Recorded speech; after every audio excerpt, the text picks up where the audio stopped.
This is a true crime discussions channel.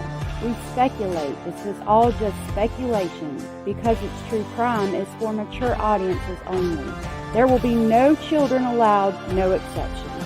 Everything on this channel falls under fair use. Please remember to like, comment, subscribe, and share. It's free.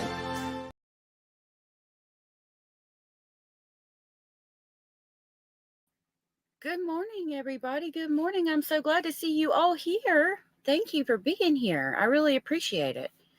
I am really happy to see you all. I have a new members clip for when we get new members. I made that last night. I've been so busy. Let me know if y'all want me to continue on with the RICO case. I can redact some of the... This is the fun. I can finish redacting the pages so we can finish going over it. Oh, Lord, Abella, stop it. Okay, so we're going to start with Richard Allen. I forgot to put him in my thumbnail, but there's a couple of quick updates for that that we'll go over real quick. And then testimony continues in the either Sarah Boone or Leilani. Welcome into 13 News. So this afternoon, testimony continues in the Delphi murders trial. The court is now adjourned for lunch. And this morning, the crime scene investigator from the Indiana State Police took the stand to explain what was collected. This is from WTHR News 13. There we go. Including girls' clothing that were found in nearby Deer really Creek. Paranormal? I'm now, glad the crime scene investigator says it. that Libby had on Abby's clothes when the bodies were discovered. The crime scene investigator also says that a logical assumption is that Abby's clothes were taken off of her and then put on Libby. Now, yesterday, investigators took the stand and testified in graphic detail about the crime scene. Our 13 News legal analyst says Richard Allen's defense is now trying to poke holes in the prosecution's case. Yesterday, the state called 4 law enforcement witnesses to the stand, showing and describing to jurors 117 crime scene photos from the day the girls were found murdered. And the descriptions are graphic. The pictures show the injuries to both girls' throats, blood on both of the girls, and officers explain how they found sticks on and around the bodies. Detectives described the ground around them, saying it was saturated in blood. Jurors also got to see a photo of the bullet cartridge that investigators found near Libby. Prosecutors say they tested that unspent bullet casing and it matches a gun owned by Richard Allen. Each one of those witnesses was there. Y'all, I'm sorry. This is hard to hear. I am sorry. Big trigger warning. Then cross-examined by the defense, challenging the evidence presented by the prosecution and how it was handled. Another example would be the sticks that were found on one of the victims' bodies. They really highlighted that, one, that was a piece of evidence that was found, and two, that it wasn't originally collected. And they even got the witness to admit that they didn't collect it initially because they didn't think that it was pertinent, but someone eventually must have thought it was pertinent because they went back to get it later. That's our 13 News legal expert, Katie Jackson-Lindsay, and she says the defense also entered several pieces of evidence which shows they are trying to build a case and drive a point home to the jury. And Richard Allen's defense team has sarcastically referred to the state's magic bullet. That will become a central focus of the trial, and we'll certainly hear more about that in the coming days. And one other important note from yesterday involves recordings from Libby's cell phone. That likely includes this audio and video. Listen.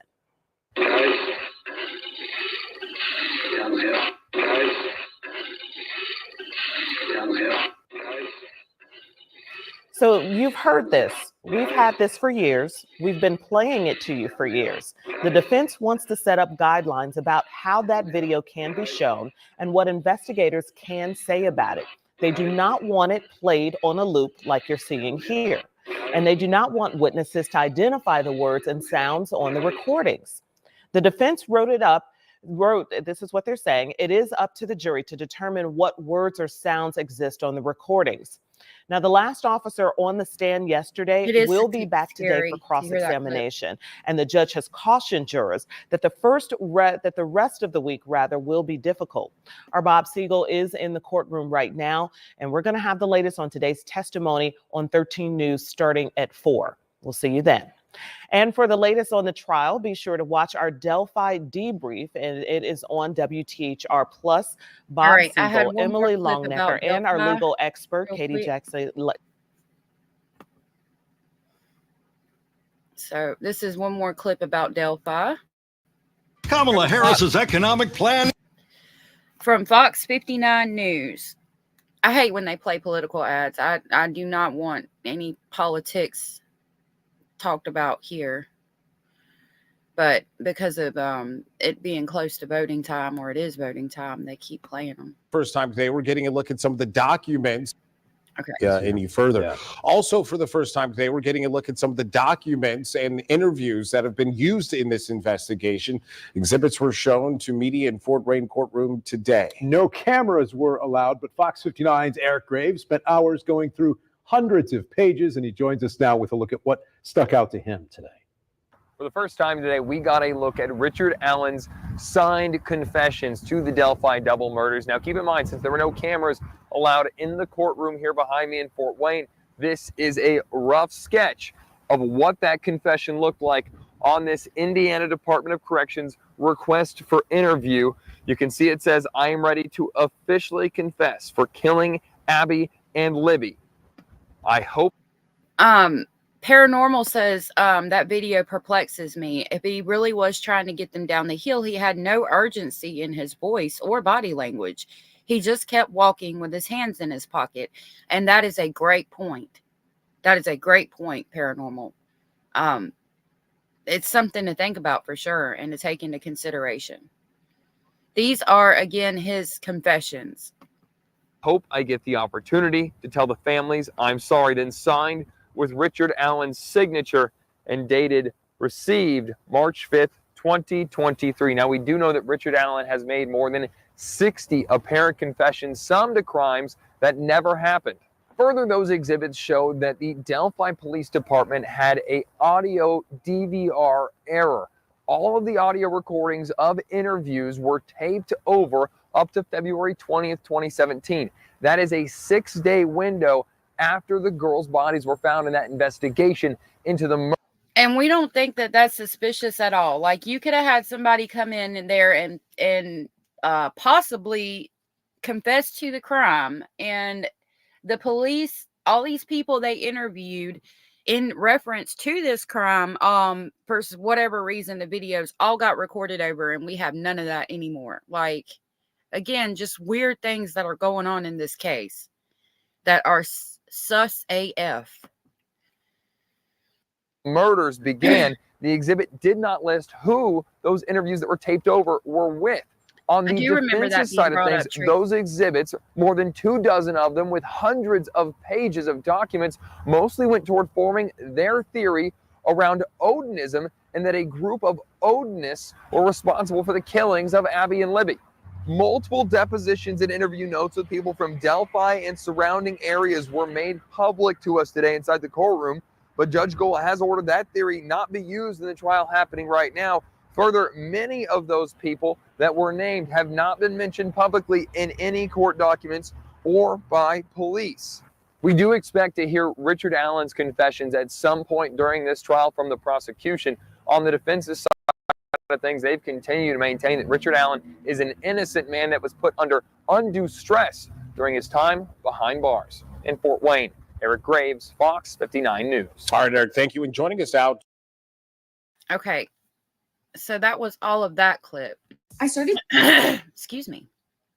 Any further. Yeah. Also, Hold for on the first just time today, a we're getting a minute. look at some of the documents and interviews that have been used in this investigation. Okay. Trixie had said that, what'd you say, love? I think it was explained a long time ago that the video and audio are not together. They just put it together. I do remember hearing something about that it wasn't, the audio is from that man supposedly, but it wasn't at the time that he was walking across the bridge. that they lined it up with that so you could see the person walking and then hear their voice at the same time. If I'm correct, I could be wrong. Paranormal says, I feel horrible for the girls and their families, but I also believe Richard became a patsy for law enforcement. They had nothing. Then they see Richard, who kind of looks like the guy in the video. Yeah, very possible. Very possible. Abella says, Trixie, that makes sense. Paranormal says, yeah, you can tell it's a layover voice recording. Anders says, I don't think the video of Bridge guy synchronized with the audio. Yeah, it's not. That's what we were talking about. Yeah, it's I do feel horrible for the girls and their families, but at the same time, we can't be putting an innocent man in jail. We've got to make sure it's the right man. And my point of view on that is, you know, why not put all the evidence out there so we can be 100% sure we've got the right man? You know what I mean? I think the jury should have all the evidence to be able to figure out the case. Trixie wants the 42-second video, and I'm right there with you. Maybe after the case, I might be able to get it. I don't know. All right, we're going to watch this psycho testify. I have went through and got it lined up to where we need to be today. So today's live should be a little better. This is going to be Sarah Boone from CourtTV. She took the stand in her own trial, which is never a good idea.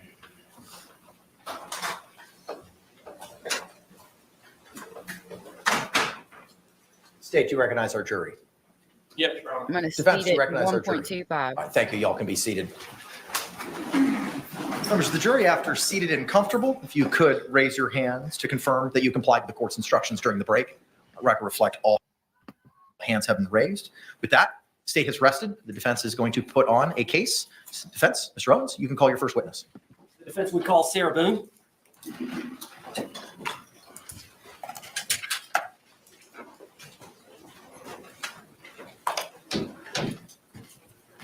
Okay, this is a very bad decision. You never want to testify in your own trial because then the prosecution gets to grill you. And if they can prove that you lie on the stand, then that's really bad in the jury's eyes. Like, you are under oath. You're not supposed to lie. The whole reason you don't testify in your own case is because the prosecution gets to grill you. So this is a horrendous idea, but let's watch her act a straight fool from what I've heard.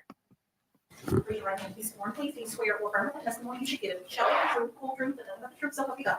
I do. All right, ma'am, you can take a seat. And if you could, state and spell your name for the record for us. Sarah Boone, 101077. And could you spell your name? SARAHBOONE. All right, thank you very much. Sir, you may inquire. She's softer spoken here than I remember her being. Paranormal is going to try to find the video. I know Mob Crew did one on it because I watch him sometimes. I'll see what I can find too on that. Ms. Boone, would you please tell the jury where you were born and raised? Atlanta, Georgia. You were born in Atlanta? I was born in Atlanta. And how long did you stay in Atlanta before you moved here to Florida? I was 3 years old, 3 or 4. Okay. And from that time, y'all moved, you and your family, your mother and father, moved to Orlando? And my grandparents. Okay. Y'all all moved down from Atlanta down to Orlando? Yes, and my 2 brothers. Okay.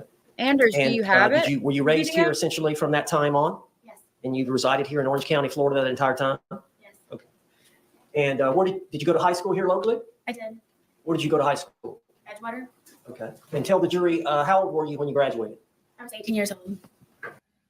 That's not her normal voice, in my opinion. Paranormal said one of the girls had a hair in her hand and it wasn't Richard's. Yeah, they said it matches a female, which again makes me question the Odinism tribal kind of thing.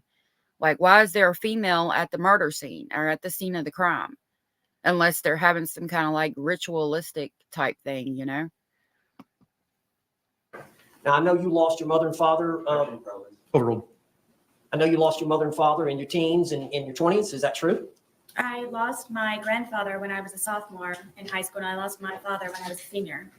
And then my mother passed away a few years after that, and then my grandmother passed away after my mother died. All right, so you were in your 20s when all that was going on?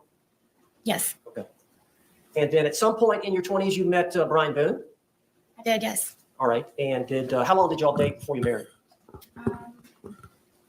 A good handful of years. I helped my family with paying mortgage and bills for the house since my father had passed away and my grandfather. So you worked outside the home? I did. Okay. Can you tell the jury when you said you and Brian Boone dated for a while? Do you remember when y'all married? I do. Could you tell the jury when y'all were married? The year? Yeah. You remember the date? It happened to be, yes, that after my mother passed away, that he had waited to ask me to marry him because he knew it would be, Sustained. Just answer the question if you can, Ms. Boone. Are you a little bit nervous? a little bit. Okay. Well, just tell the jury if you remember the date that you and Brian Boone married. August 21st, 2004. Okay. And had y'all lived with each other for a short time before that? Short time. Yes. Okay. After you married, how long was it before y'all had any children? Gosh, 6 years? Okay. And y'all have one son. Yes. What's his name? Lucas. And how old is Lucas now? Lucas will be 14 years old on the 28th. 28th of this month? Yes. Okay. So you and Brian were married and y'all lived in Orange County. How long were y'all married? For 13 years. All right. And y'all divorced? Yes. And as part of the divorce, were y'all to share custody of your son? Yes. Okay, so y'all would split days. Would that be fair to say? Yes. At some time after you and Brian split up, did you meet George Torres? Yes. All right. Could you tell the jury how you met George Torres? I met George when I decided to buck up, I guess, and was tired of trying to patch things up with my ex-husband. And I decided to go one day for a walk across the street and go have a beer by myself and sit and people watch just to get out of my house and a change of scenery. All right. Now, is this your apartment? No, this is the marital home. Okay. Where is that marital home? Winter Park? You're no longer living in that marital home? No. Who lives in the marital home? So Abella said that I'm sorry, said that she's trying to get sympathy, and I agree. Blah blah blah, says Abella. I'm with you on that. Who was it? Somebody said that it was the hair from Paranormal said, I heard yesterday it may actually be a hair from the other girl. I didn't know that. Talking about Abby and Libby German case. So that'd be interesting. Paranormal, I just posted some of your artwork in the members only section. So that is there. Some of the stuff you put up yesterday. I just wanted to let you know real quick. Home. No, when it has been sold. Okay. So you met George Torres before you got the apartment? Yes. Okay. And you met him at a bar across the street from the marital home? Yes, we had a mutual friend there. Were you introduced? Yes. All right. How did you and George get along when y'all first met? Very well. It was You're so funny, Paranormal. It was strange how quickly we hit things off and had so much in common. And I never thought that he would be interested in someone like me. And I just couldn't believe that he was actually interested in me and said a lot of nice things. And 1 hour ended up being 4 hours from when we had first met. And then we would always have something to talk about. Why I'm gonna watch couldn't him you make believe that he would be interested in you? He was very handsome. He was very funny. He was smart, and I would show up in workout clothes and disheveled hair, and I guess I kind of felt broken from being in the process of the divorce that he knew about. But then one of the things that we could relate also was the fact that he was here in Florida because he had just been divorced from his second wife. So that was another topic that he and I could compare notes on. So eventually the divorce was settled. Did you get your own place? Is it fair to say that after Why are we comparing notes on divorces? Right? At first you lived in your parents' home, correct? Yes, until I was married. And then you moved directly in with Brian. Yes. And then y'all lived in the marital home, correct? Yes. And then you got this apartment. Yes. So that was the first time in your life that you actually had your own place. Yes. And what was the address? 4748 France Court, apartment number 3. And what city is that in? It's in Winter Park. How far is that from here? 20 minutes. Okay. So you got that apartment, and initially were you by yourself? Oh, no. All right, tell the jury. In the almost year, about 10 months of separation from Brian, my ex-husband, that is the time when I met George. And my ex-husband was trying to buy me out or force me out of our marital home, and I needed to find somewhere to live. And So did you and George agree to rent the apartment? yes, I needed extra income. We could not afford it, just on my own. You were receiving some income from the marriage settlement, were you not? Yes. So you did have a consistent monthly income coming in from the I don't marriage understand settlement? the relevance For the most either. part, yes. But you needed more to live. Yes, to pay bills and for rent. So did you and George have some agreement? We did. All right, what was the agreement? The agreement was that if I decided for he and I to live with one another, because it would be under my name, that he would help with the monthly bills and on a regular basis, where it wouldn't be something that I would have to argue with him about. It would just be an automatic, make sure that everything's paid first, and then from there, hopefully have some fun with it. Okay. So I understand from that point on, Have some fun with fair it to say the suitcases. that y'all saw each other on and off for about the next 3.5 years. No, I would consider us a couple. At some point, he asked me to marry him. Okay. But y'all did have times where he left and went to live with his parents. Yes. Is that fair? Yes. And there were times where there was an understanding that y'all were going to break up. Multiple times. Okay. All right. So again, on again, off again. Yes, this was actually before we had our apartment. That was, I guess, our dating phase. Okay. So y'all were together for 3.5 years. Is that fair? Mhm. Yes. And y'all had actually agreed to marry? He had asked me, yes, a couple of times to marry him, and one time I agreed to yes. Okay. You almost made me spit my coffee out. This event, so that the jury It wouldn't surprise can me, hear paranormal. your testimony. All right. So tell us, I believe the date is February the 23rd of 2020. Explain to the jury that whole day, from the time y'all got up, the whole thing. Approach.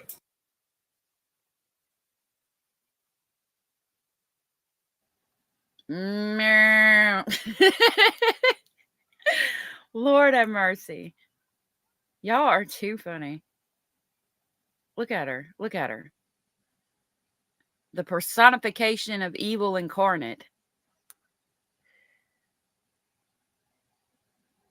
Look at me. Look at me. I'm so special.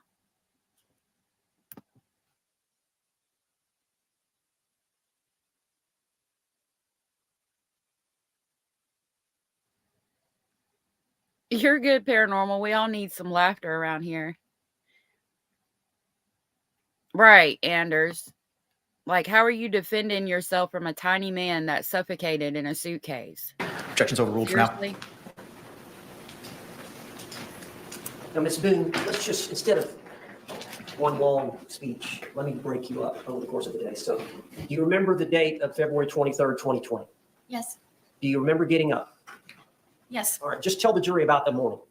What y'all did that morning. What you and George spent the night together at the apartment. Yes, at that point, he was living there. Yes. So y'all slept in the bed together upstairs, February.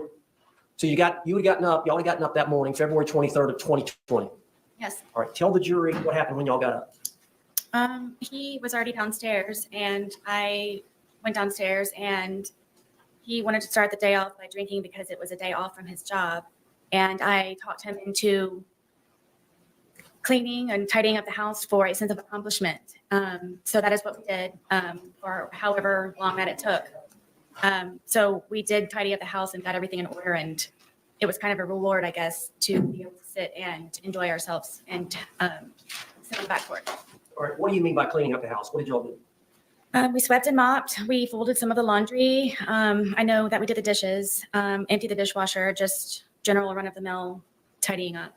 And did you have your son coming the next day? Yes, that was one of the reasons why we were able to do that. What was the arrangement you had in terms of the next day would have been your day to pick up your son from school? Yes. What time would you pick Lucas up from school the next day? I believe his school ended at 3:00. Okay. So you would have been responsible to pick him up and he would be spending the night with you that night. Yes. So you wanted to have the house nice and clean. Yes. How many bedrooms are in the home? 2. And you and George had one bedroom? Yes. And who had the other? Lucas. All right. Is that exclusively his bedroom? Yes. Right. Good morning, Cozy. Thank you for being here. It's good to see you. When she said that, I mean, we know that they had a drinking problem, and that's horrible. I love the way that she looks right now. I think it's just hilarious. But we know they had a drinking problem. So I don't think it was like, okay, we'll clean the house and then we'll have a drink as a celebration for cleaning the house. First of all, that's a little weird. But second of all, I think they were already drinking and maybe they cleaned the house while they were drinking. You know, cleaning for or having a glass of wine as a reward for cleaning the house is just weird, a weird kind of statement. All right. So how long would it have taken y'all that morning to clean? I don't really remember what time we woke up, but maybe a good 2, maybe 3 hours. Okay. And would it be fair to say that you and George both smoked cigarettes? Yes. And would it be fair to say that you and George both drink alcohol? Yes. So at some point, y'all finished your chores, right? And then y'all were going to enjoy the day. Yes. All right. What was the plan? It was just kind of, you know, we've got the day to ourselves. It wasn't It's just Louis kind of Vuitton or relax and go with Versace. the I know flow. that. Did y'all make a decision that y'all were going to start drinking? Yes, we had a half of a bottle that was already in the Exactly. refrigerator, and I did not want to go out afterwards. I again had Lucas coming the next day, so we went over to Publix to purchase another bottle of wine, so we could not have to go out later on that evening. Now you were here in court when the state played the video of you two and the Publix purchasing the bottle of wine. Yes. Is that what you're referring to here with the jury right now? Yes, Okay. And that was around noonish? I believe so. Yes. Okay. Had y'all started drinking the leftover bottle before going to the Publix? No. Okay. So y'all bought a bottle of wine?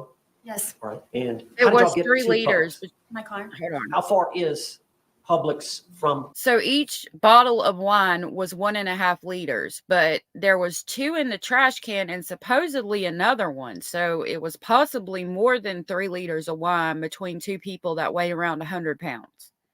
Like they were smashed. Your apartment? 5 minutes. How would you get there from your apartment? Good morning, Joy. Good morning. Do you have Thanks to for go being here. across any major highways, or is it right there? You just come out of our apartment complex and you do a little U-turn and then you come up and it's right in that complex. Okay.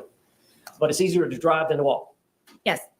I know at some times y'all would simply need cigarettes and it was in walking distance. Can you tell the jury about that? Yes.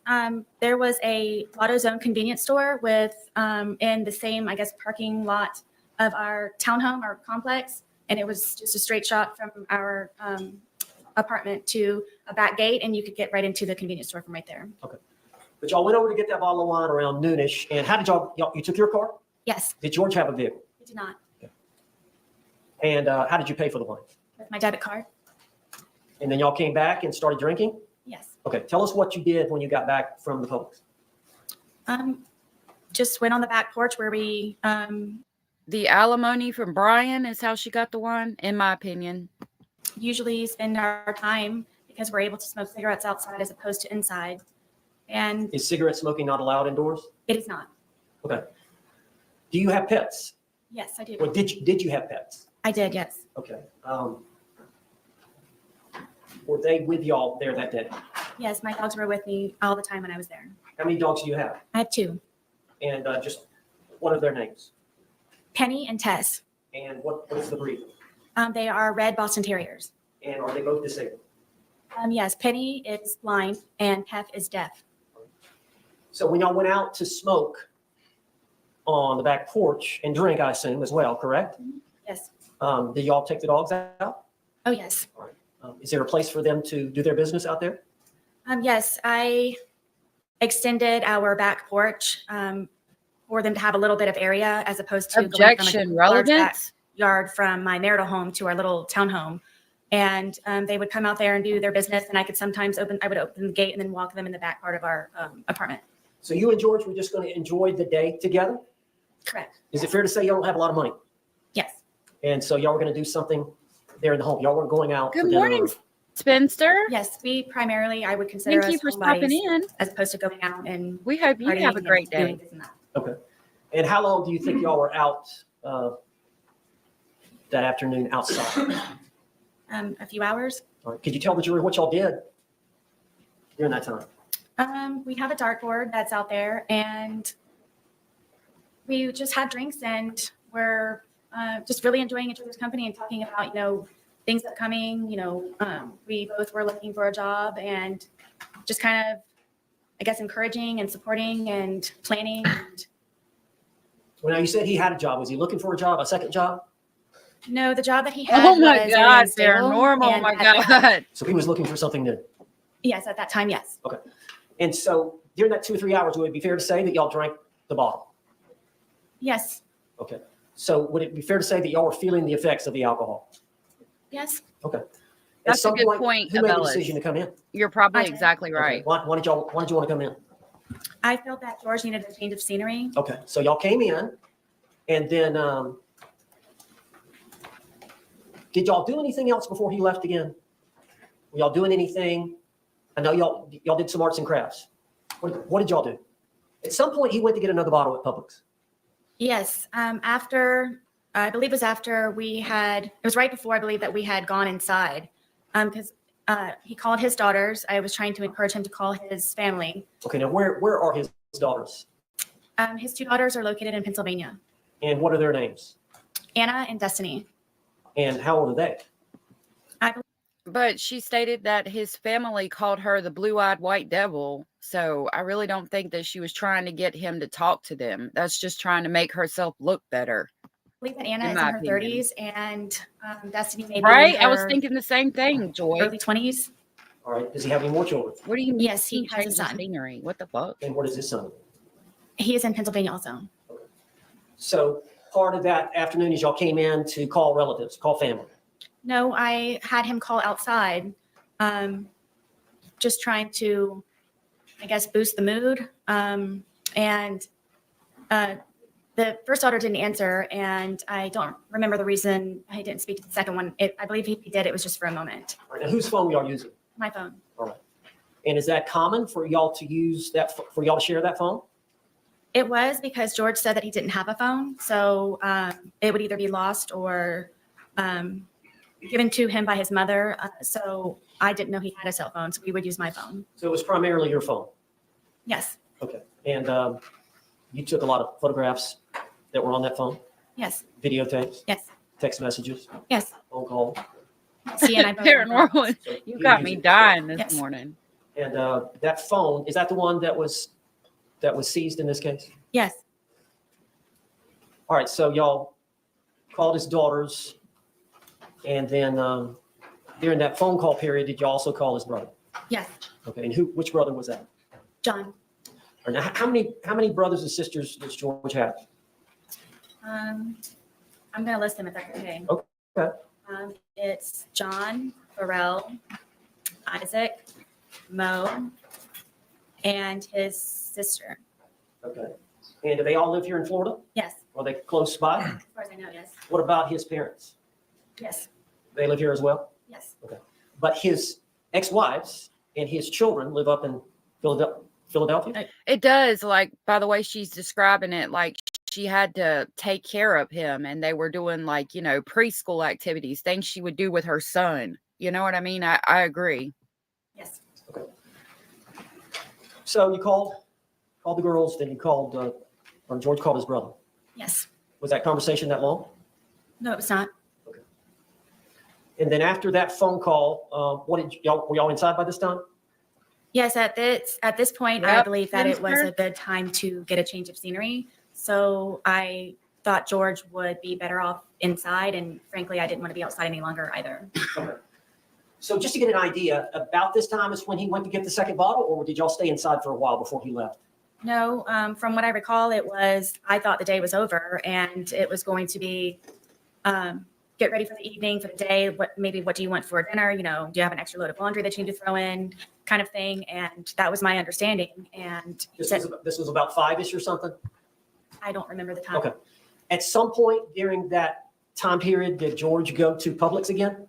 Yes, I thought he was going to be walking to the convenience store, but apparently Red Stars when that he day. returned, No goal. he had gone across the street with my car and my debit card to buy another bottle of wine. What was your understanding of where he was going? To the convenience store, walking. For what? Cigarettes. Okay. And you learned obviously that he came back and you learned that he'd used your vehicle Yes, and he'd used your debit card yes, and he brought back a bottle of wine from Publix. right, And you saw the Publix video of that. yes. So he comes back with the other bottle of wine, and did he want you to drink with him? It was expected, yes. Yes. And you agreed to consume the second bottle with him. Of course you did. So over the course of that evening, drinking the wine, what did y'all do for time-wise? Watch a movie, music, just kind of tell the jury what you remember. I know it's obviously been a while, but. It was kind of a regular thing where I would always try to come up with entertaining activities for George. And I bought a puzzle. We started off at one point doing a smaller puzzle, and then we did that very quickly. So then I purchased a larger puzzle, and I believe it was 1,000 pieces. So I thought to get his mind off of things and to focus on something, it would be smart for us to do the puzzle. So for however long that took, we finished the puzzle. So that was one. Every piece was finished, or was it? Every piece was finished. It was strange that we couldn't find one piece, and we thought it was funny that it was like in like the perfect place on there. But yes, every one but one piece. All right. After the puzzle, what did y'all do? I decided you sat there and drank and did 1,000-piece puzzle. Like, who drinks just to do 1,000-piece puzzle? I don't know. I guess it could be acceptable, but that's weird to me. To continue to maintain and focus him, and I have a bunch of paints that I used of my son's that using his the grandmother son's bought him. paint. It's a very big art wooden box, and it's got pastels, pencils, paint, any kind of whatever.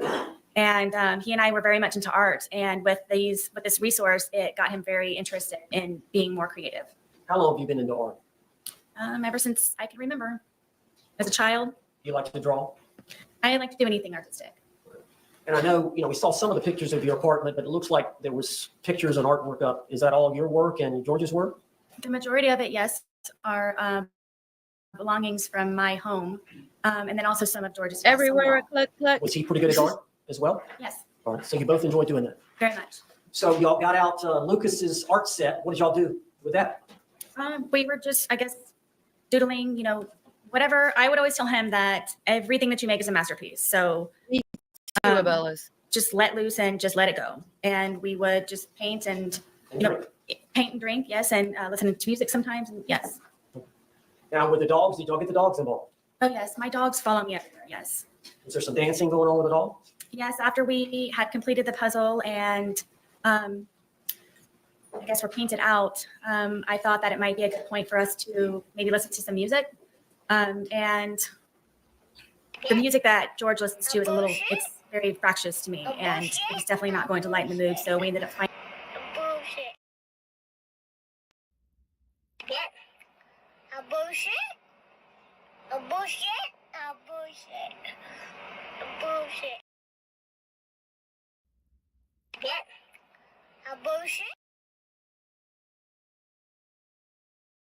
Finding some channel on the radio, and he was feeling it. And then we ended up, my one dog gets very active and was dancing with us, and we were just having a good time listening to music.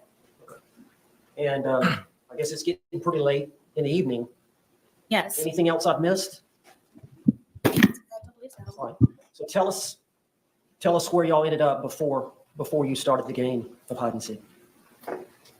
We were there.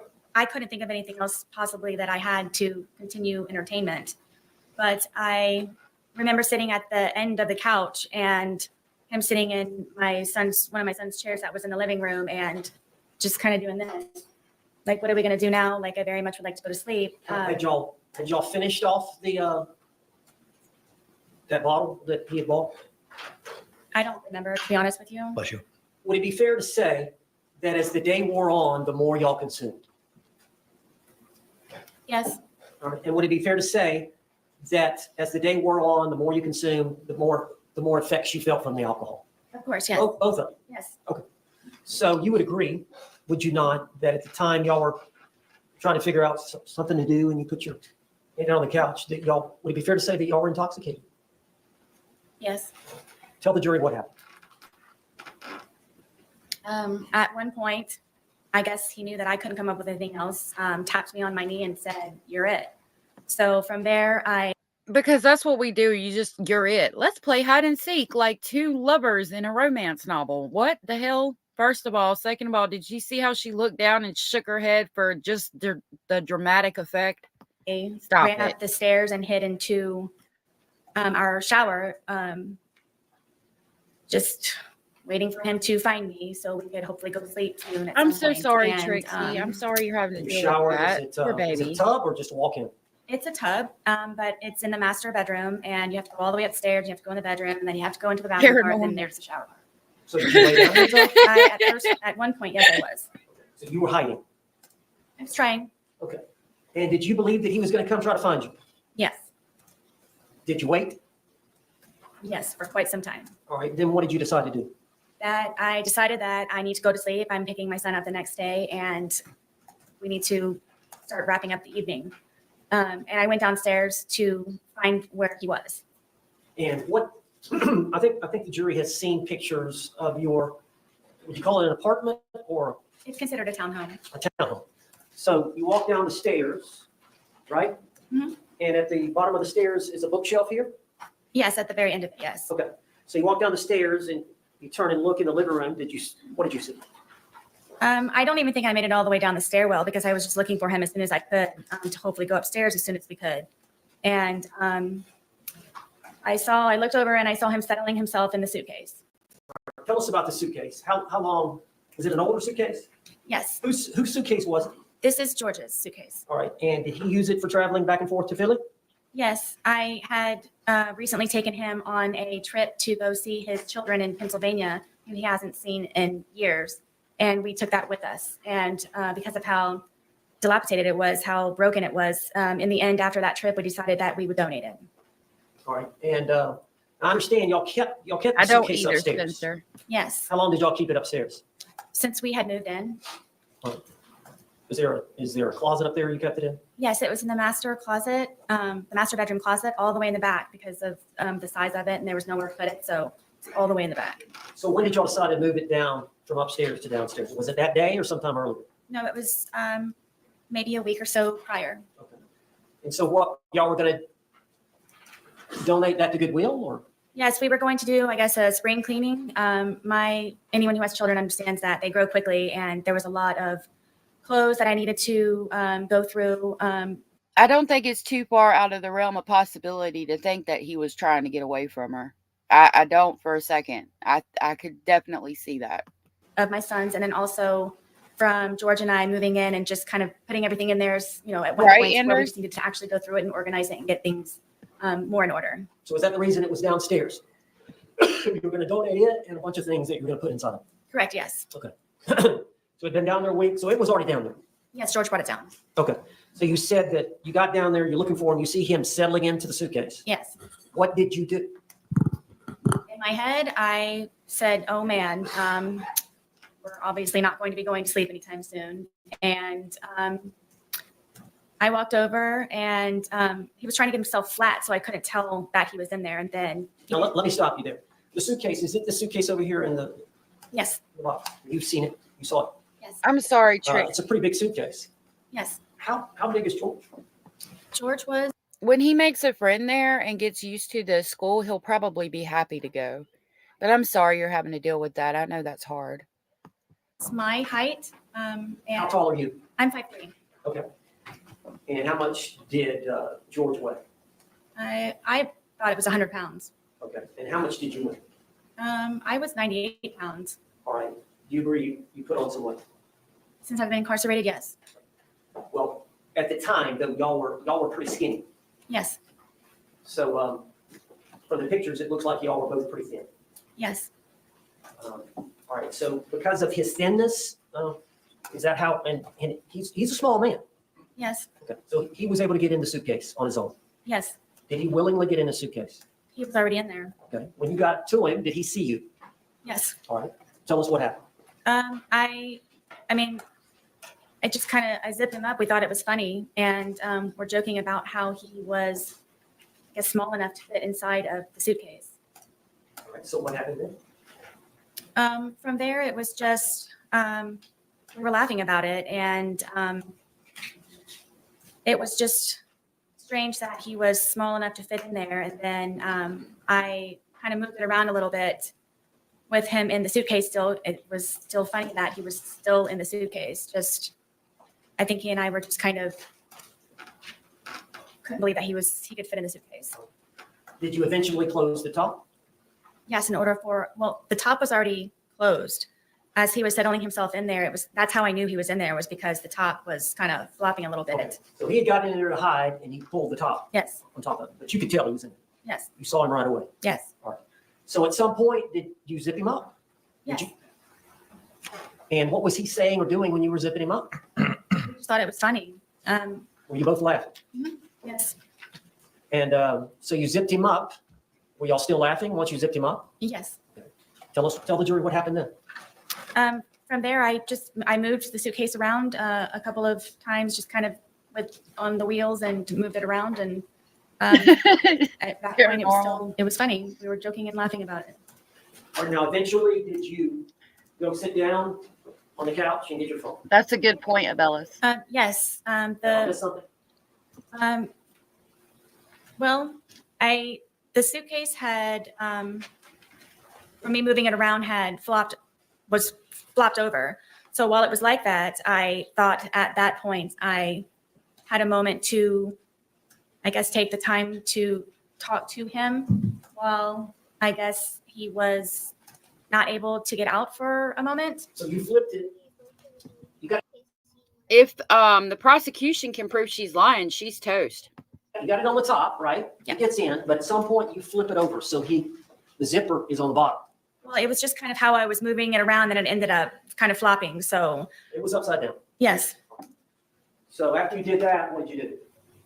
That's when I That's what went I over and think decided happened, to Anders. videotape to just see the, I guess the gist in it for him to understand that right now I feel safe, and right now I have the ability to actually speak to you in a manner that normally I would not have the ability to do. And you were intoxicated, Yes. and you would agree that you said some things you should not have. Right now, I have control over you, and I hold your life in my hands, and I'm going to use that to my full advantage to be a, as they said, blue-eyed white devil. Yes. But In my opinion. You realized he could not get out and get at you. Is that fair? At that moment, yes. So it goes on for about 10 minutes. Yes. You heard it here today, did you not? Yes. You heard his voice as he was speaking from the suitcase. Yes. That was his voice on the video and audio. Yes. And you heard your voice on the video and audio. Yes. Have a That was nice your time, voice. Trixie. Yes. All those things said by the man were said by George in that 2-minute video. Correct. All the words said by the female were said by you in that 2-minute video. Correct. Were you intending on showing him the video the next day? Yes. At the time or the next day, Her blink rate is sped up, but we do need to look into that. You can tell by the way she's blinking and just looking that she's lying like hell. is it fair to say you don't even remember a videotape? I do not. So from what you can tell from watching it, did that refresh your memory about that event? It did. That's a good point, Abellis. She probably Why hated don't you say admitting it. She's probably one of those people that, like, when you talk to them and say, well, you're really drunk, you probably shouldn't have any more, and they completely disagree with you and argue with you and fight with you and keep drinking. I could definitely see that. Yep, alcoholic in denial. Thank you, Eek. Trixie, everybody's hoping you have a good time, love. I think you deserve it. We need to look at the blink rate. Like I said, it's sped up a little bit. Look at her. Just the personification of evil, in my opinion.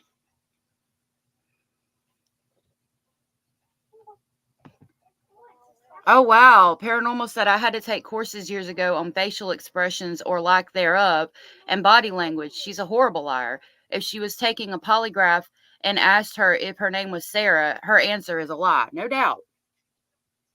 Yeah, she's lying her ass off. But like they said, we think the prosecution's not objecting, so they can let her just walk herself right on into the bullshit and prove that she's lying on the stand. That's going to seal her fate. I don't want to skip it because I'm scared we'll miss something.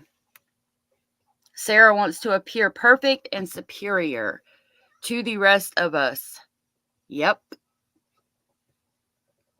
peons to the rest of us peons. Mr.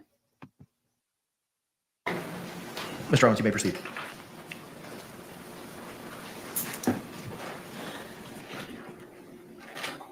All right, I'm talking about just the That's 2-minute interesting, video part. paranormal.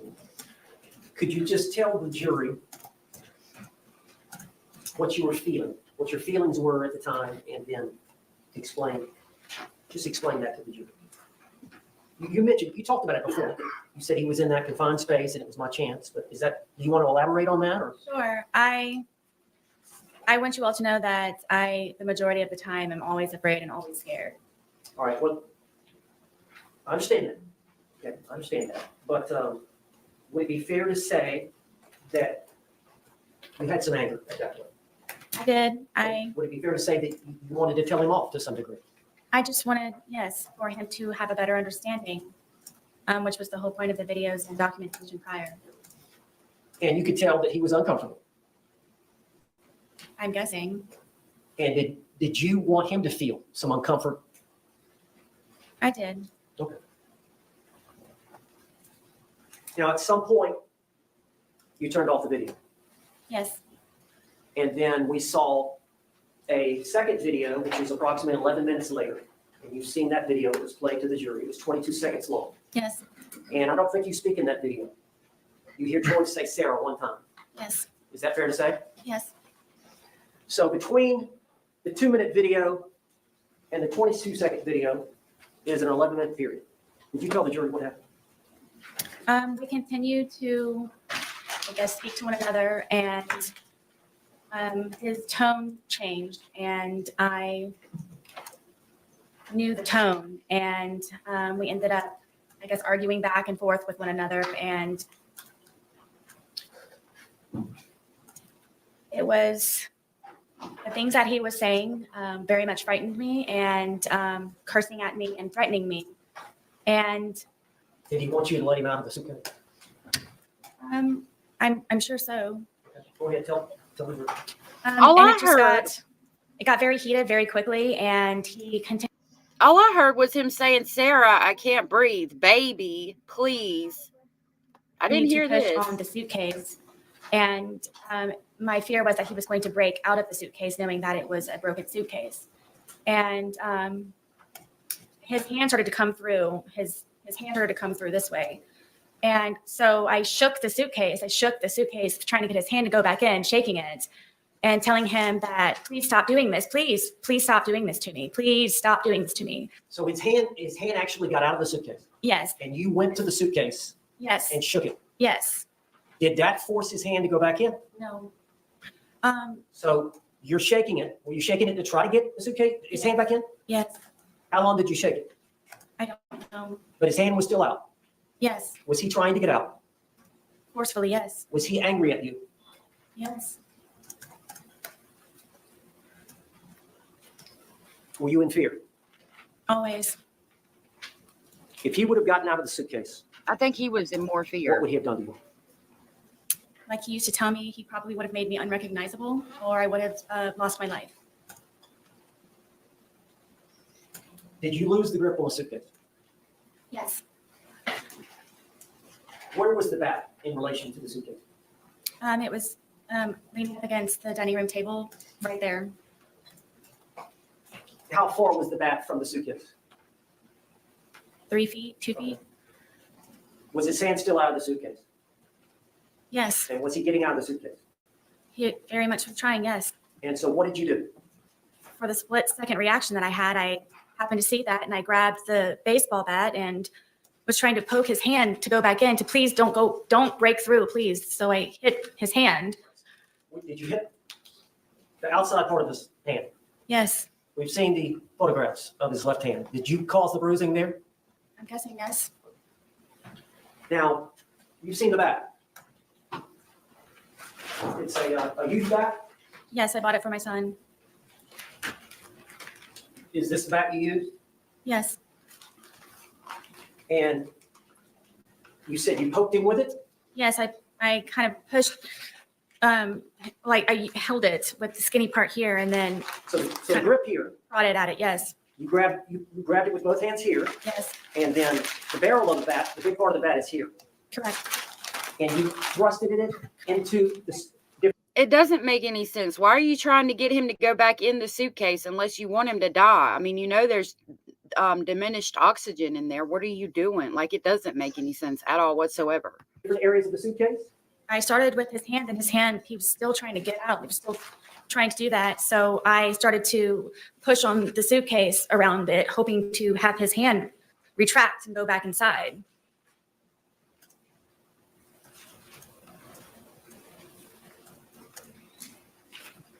You made those injuries. I did, We've seen the photographs. yes, We see the bruising. Is that from that bat? yes,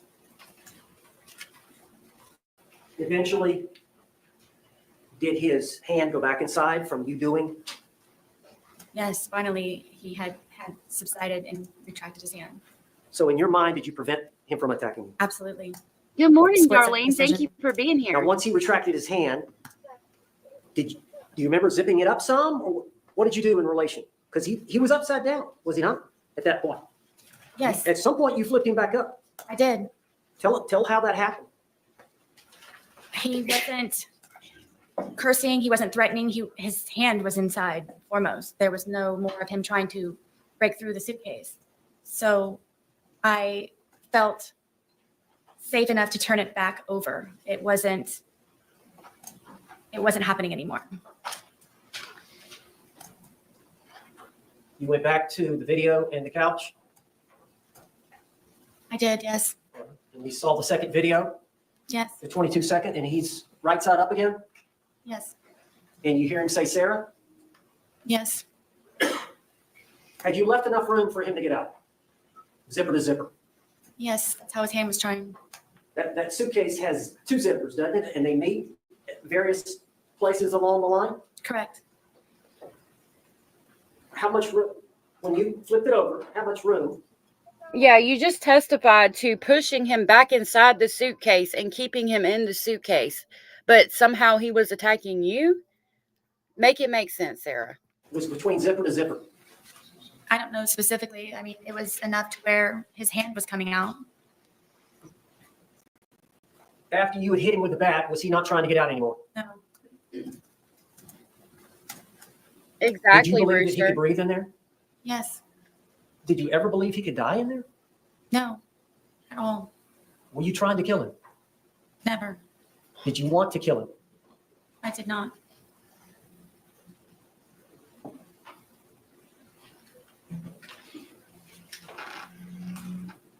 Did you walk upstairs?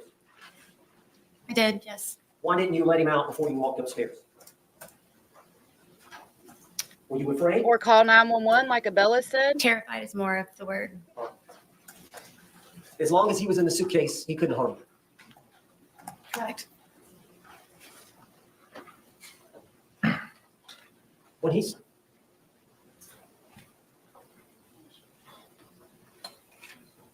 Did you want him to calm down?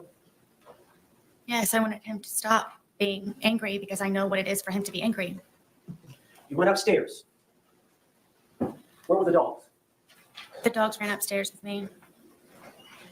And where did they go? On the bed.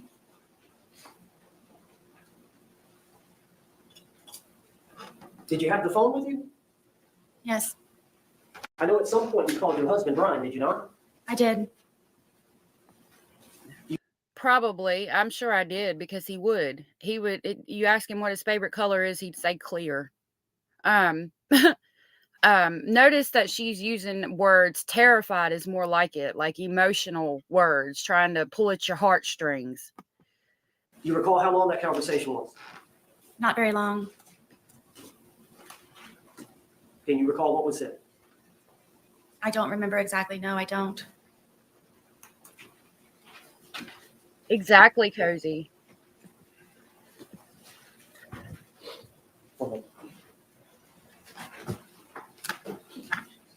Oh, yeah, Darlene. We love to talk to everybody here. We are a speculating family. Miss Boone, Sarah Boone, you We said love to talk. when he was in the suitcase, he was threatening you. Can you tell the jury what I'm glad you're Who was here that? and hanging out with us No, this am I allowed morning. to curse? Yes. But he was going to fucking end me, and that's what made me ask him please to stop doing what he's doing to me. That he was going to, I'm guessing, try his best that night to probably take my life. But what the threat you heard was he's going to say the fucking word. end me. Excuse me? Fucking end me. You could have also called 911 and then unzipped it when they got there. I mean, there was a whole several hours that you could have done something. You could have unzipped the damn suitcase. And you? Yes. One more. Yes, sir.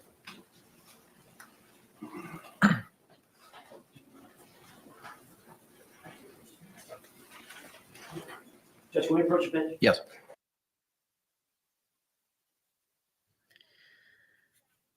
She really does look mean, Anders. Paranormal says it's crazy though. Casey and Jody, so Casey Anthony and Jody Aries are very attractive.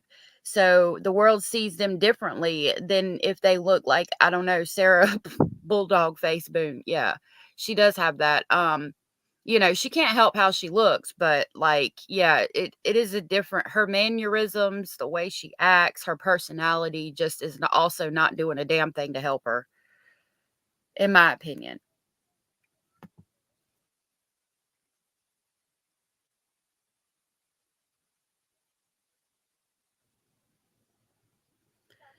And just looking at her on the stand, all the faces that she makes, and I don't know, she's nervous, you can tell, but. All right, members of the jury, it is 2:14. I have a matter that I have to discuss with counsel at this point in time outside of your presence. So I'm going to ask you to retire to the deliberation room. We'll bring you back in as promptly as possible. Again, similar instruction that I've given you. Please do not conduct any independent investigation or research as the person, places, things, or charge involved, and do not have any discussions amongst yourselves or anyone else about those things. We'll bring you back in as promptly as possible. Thank you.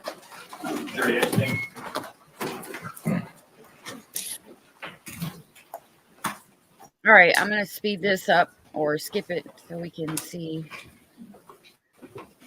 what happens next. Hold on just a minute. Okay, so right here, we're going to jump back into Miss Sarah Boone Lyon on the stand.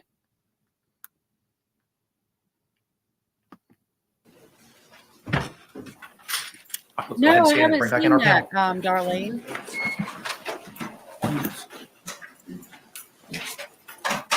Paranormal, stop it. I know you're likable.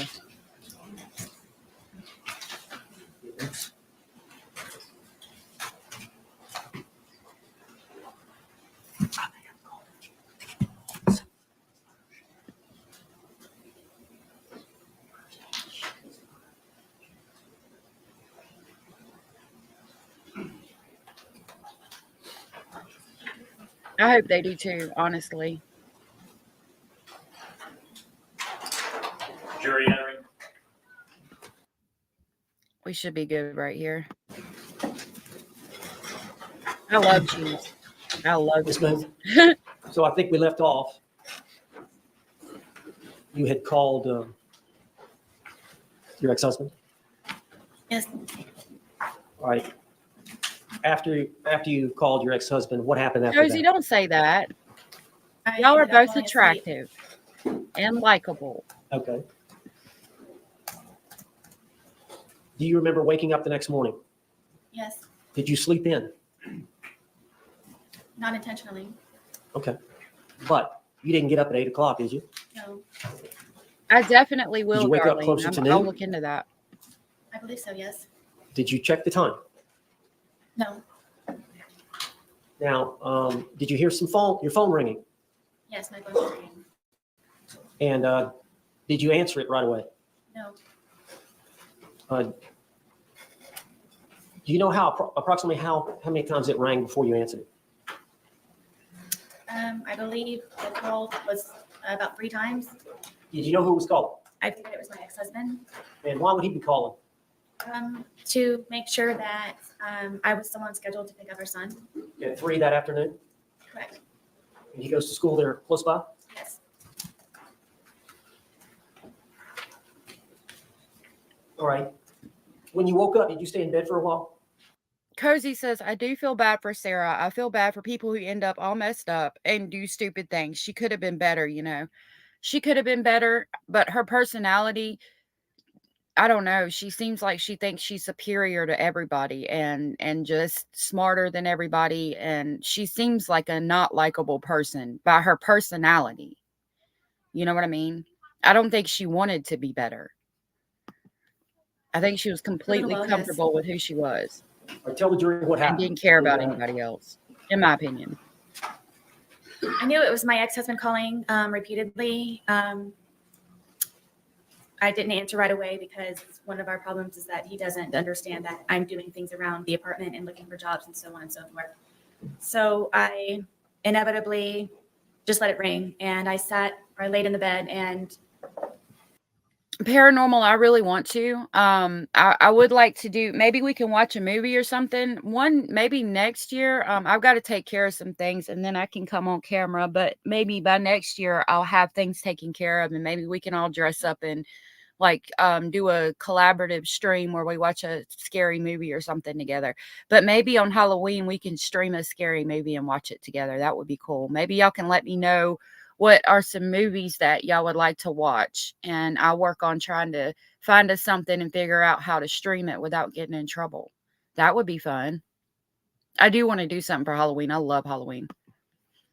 I figured that George was downstairs either drinking or looking for jobs, or may have just left.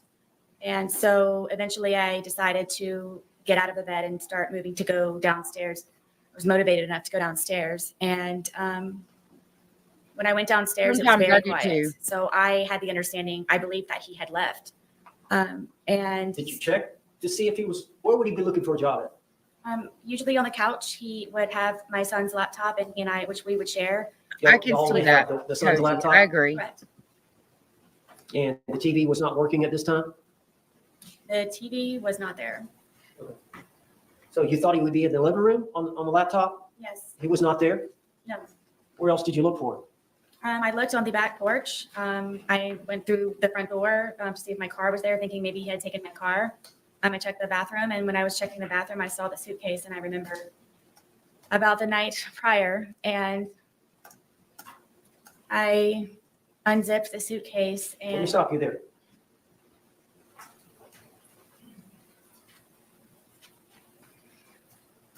You said you were in the bathroom when you saw the suitcase or coming out of the bathroom? No, where our bathroom is, I would have to go to the bathroom here. And then when I turned around, I noticed the suitcase and I remembered. How did you feel? Cozy, happy early birthday. Darlene says Sarah was actually cute when she was young and also smart in school. She was in some kind of game show. Someone had a video of it. That is really interesting. I did not know that. Well, I'll have to look for that video. Eek dropped the Discord link. Thank you. I'm gonna get onto that today and work on getting that more set up. And I dropped the StreamYard link if anybody wants to come up on panel and talk to where you can be heard like what I'm doing now. Thank you guys for being here and talking in chat. I really appreciate it. I love hearing all your comments. And Paranormal, I would love to see you in a big inflatable rooster costume. That would be hilarious. I think that's awesome. I've seen the ones where like it's the person riding the T-Rex. Those are funny too. Feel when you saw the suitcase? I don't think I've ever experienced anything like that before. Describe it for the jury. I guess I was aghast, and I just can't describe the feeling. It was terror to a certain degree. Sorry, say that again now. It was terror to a certain degree. I was aghast. What the hell? I just can't describe it in words, the feeling of remembering. And then he was still in there. So what did you do? I immediately unzipped the suitcase. Okay, I'll look it up. I was screaming, George, George, George, and I was shaking him. And I pulled him out and I stretched him out flat. And then I began instantly trying to do CPR and then was trying to look for a pulse or a breath or just anything. And Okay, Cozy, I'll get with just you. screaming his Trixie, name over and over and sent over me again. some And info on it come too. on, I'm George, just come trying on, to figure George. it out. And I continued CPR, and I continued CPR, and he was gurgling. And What color was he? what color was he? Yes. He was purple. At some point, did you call your ex-husband? Yes, when he started to gurgle, and I knew that my ex-husband is notorious for bringing my son over in very inopportune times when George is possibly drunk or doing things not appropriate for my son to see. And I just didn't know what to do. It was just a quick knee-jerk reaction. Ryan was kind of my go-to person because of my family being deceased, and I don't have anyone else that I can call. And I just wanted to ensure that he would not bring my son over in the process of all of this at some point. So you called him. I called him. Did you ask him what to do? Or did you just tell him to come over? I just told him to to you paranormal. Did you tell him that you felt like George was dead? Yes, I did. And how far? You said it's 5 minutes from house to house? Yes. Did you call him back? Yes, because he was taking so long. It felt seconds were hours. Yes. I'm still doing CPR Aw, at the same that's so time in the cute, process darling. of it. I'm doing CPR, I don't know how many times. Did he get there? Yes, Did he walk in? yes, Did he walk out? yes. What did he tell you to do? Call 911. What did you do? I called 911. Is that the recording we've heard here in this trial? Yes. But again, it doesn't make sense that it took you so long. You come down the stairs, I think she said at like 8 or something, or at least by 10, and didn't call 911 till 1 o'clock in the afternoon.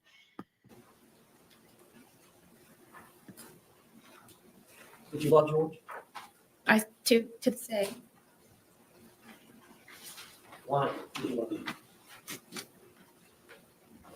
George was very passionate. George was I like roosters a very too. real person. I have roosters in my kitchen George too. was nice to me on the good days. George complimented me.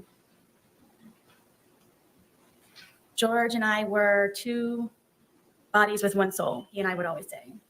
I don't believe that I've ever had a connection with anyone like I have with George. Thank you, Abella. Did you have I that was connection wrong with about your that. ex-husband? Still took her a while. Was it even close? No. George has some good traits, doesn't Very much. he? Did George have some bad traits? He did. Did you drink too much? I did. Did George drink too much? Yes. Tell the jury about George's drinking. If George was able to, he would drink from sun up to sundown. And Exactly. me having my Paranormal. son and trying to work and maintain the home and just have a normal life as best as I could, somehow that upset George. And because I had a certain dollar amount from my divorce settlement, at one point it was from wine we could afford vodka. So a lot of the times he would take my card, my debit card, and go buy the large, we call them handles, of vodka, which is the big bottle. Okay, when you refer to handles, that makes me think about liquor. So that tells me how much, I mean, that y'all were drinking every day, in my opinion, or drinking a lot because, you know, you're referencing them as handles.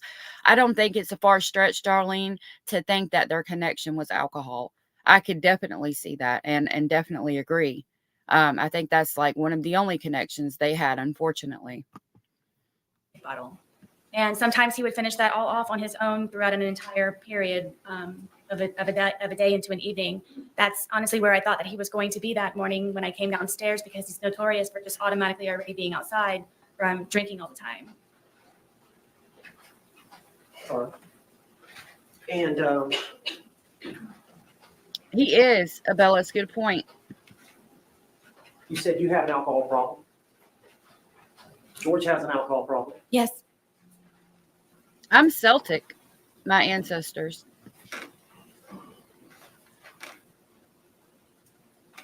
How did George's drinking adversely affect you? Right, Eek? It would debilitate my ability to help him the way that I was always trying to help him, because it would be one good day, a day of survival, and then it would be another day where I'm having to peel him off of me and call 911. Why would he get that way? Tell us his pattern as it relates to drinking and then Approach.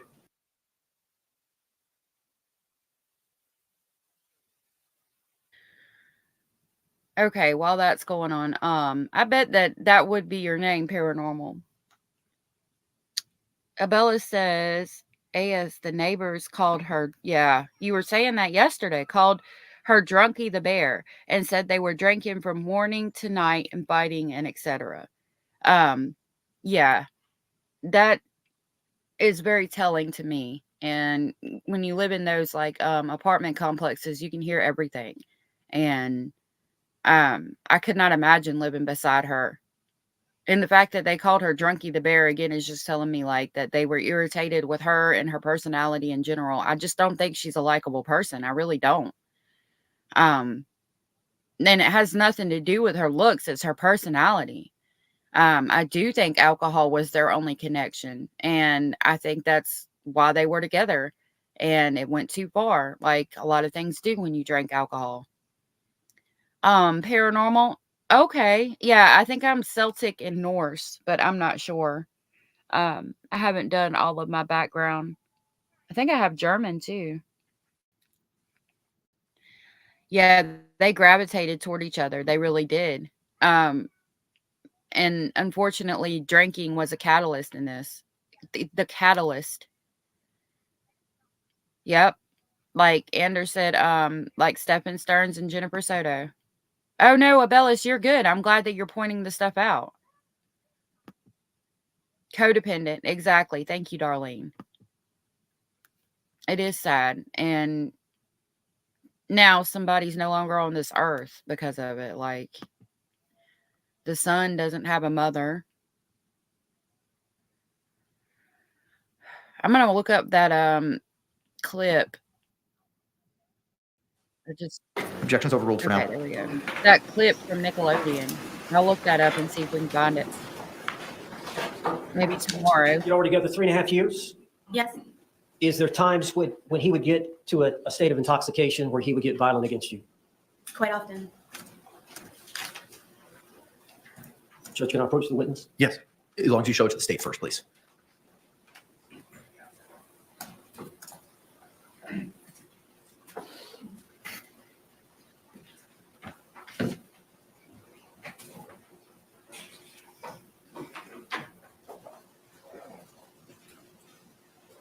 I'm going to show you defense exhibit for identification P. It's 2 photographs. Could you look at those photographs and see if you recognize those? I do.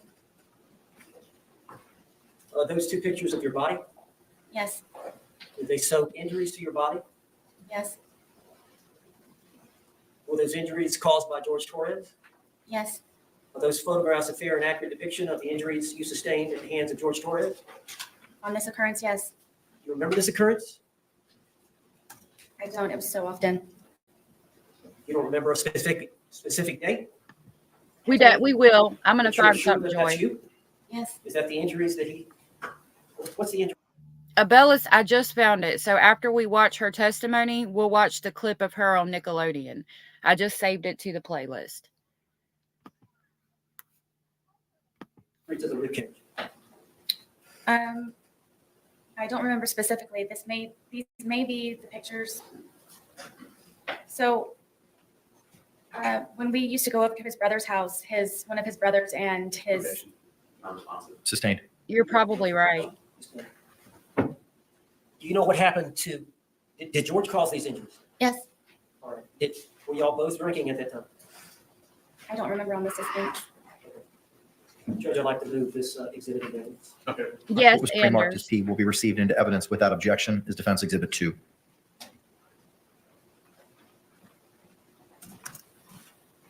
I'm not sure I know how to do this.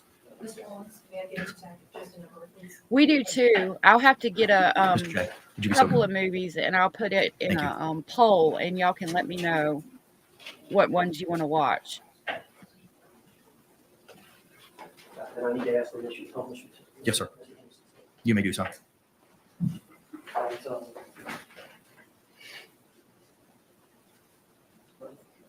This is actual objections. Looks like I think there's a wheel on the top where you can use to. Yeah, I need to know proof that it was done by something else. I mean, that does look like a grab mark. Is that you? But I'll tell you a story. I know somebody who they were fighting, the man and the woman, and the woman said, "I'm going to call the cops." And the man started like choking himself and put scratch marks on his neck and was like, "If I'm going to jail, you're going with me." I was like, Lord of mercy. So, you know, things like that could happen. She could have done it to herself and been like, I'm going to make you look like you did something you didn't do. Now, does that mean that's what she did? No, it's very possible that he did these things to her. We don't know, though. That's the point. The point is we don't know who did what. So I would object to this because, again, there's no validation in who did it. Yes. We've been caused by George Torres. Yes. Lord have mercy, Is it the same paranormal. incident? Is this you? Yes. We won't watch Spice Is World. that an injury or bruise to your ribcage area Yes. and your arm? Yes.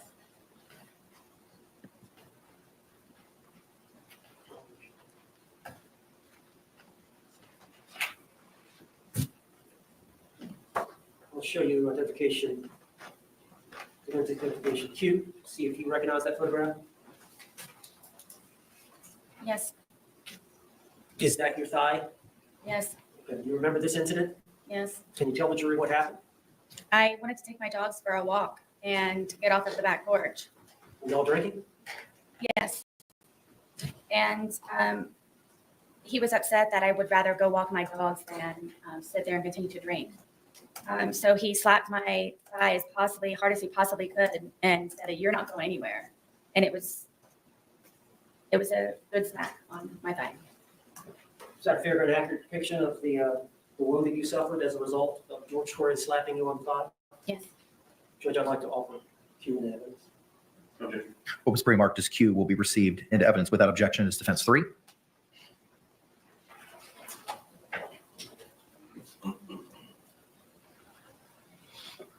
Yeah, I thought it was her You may, arm. sir. I like The Exorcist, but there's some parts I have to look away. Yes.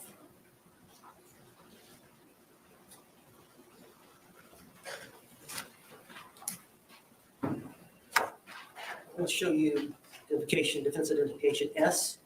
See if you recognize that photograph. I do. Is that your hand? Yes. Is that your blood on your hand? Yes, it is. Is that you standing, looks like in a room with flip-flops? This is in the kitchen at Brian's. I haven't, What happened Darlene. there? I'd like to see that. So George was very drunk, and I wanted to leave, and he's notorious for taking my car keys and putting them around his neck and my phone in his crotch area and telling me to come get them. And I really wanted to leave because of how drunk, and I knew the escalation of his anger. I didn't want to be there when it was at its peak. So I tried to take my keys from around him because he kept taunting me to take my keys, come get your keys. And so I attempted to go and get my keys. And so he ended up getting a butcher knife. And I had an opportunity to call Brian to come and help me, to please come pick me up, to come get me. And of course, he brings my son with him. And so I'm in the parking lot asking Brian to please help me get my car keys away from him. And there's neighbors, and it's a scene at this point. And George comes to the doorway of my townhome wielding the butcher knife, saying that, "Dwinkers, that no one's going to take her fucking keys. No one's going to fucking come into this house." And he's waving the butcher knife. And This is crazy. Yeah, Spinster, I was thinking that like the original Halloween or Nightmare on Elm Street, I think those would be good ones to watch. Like the actual originals. When we watch scary movies as a family, I like to go all the way back to the very first one, and then we'll watch like all of them over a couple of days period. I homeschool my kids, and like at Halloween, I'll do where we watch a scary movie, and then they have to, like, after we get done, they write paragraphs or whatever explaining the movie and what happened or whatever. And it's actually schoolwork because they're working on writing and telling the story. We do that every year. I love doing that. That's one of my favorite things to do with them as far as schooling and around Halloween. We also do stuff for Christmas. Like we did Christmas around the world and learned about different cultures and how they celebrate Christmas and stuff. I have a lot of fun with the holidays, being able to homeschool, you know. Walked up to him and I just wanted to leave. And my little son, who was, I believe, 7 or 8 at the time, just is screaming, give mommy her keys, let her leave. Brian was even trying to negotiate with him, saying, please, you know, she'll come back, just let her leave. So I went up to try and take the keys from him, and he was pulling on them, and I ended up pulling harder. And he pulled them back again to try to pull me in the house, and I pulled them even harder, and it ripped my finger. And at one point, I had lost the fingernail, and the tip of my pinky was severely gashed. Judge, I'd like to offer this to the evidence. Okay. What was it pre-marked as, counsel? Just like S. Right, Abellis? What was pre-marked as defense S will be received into evidence without objection as defense 4.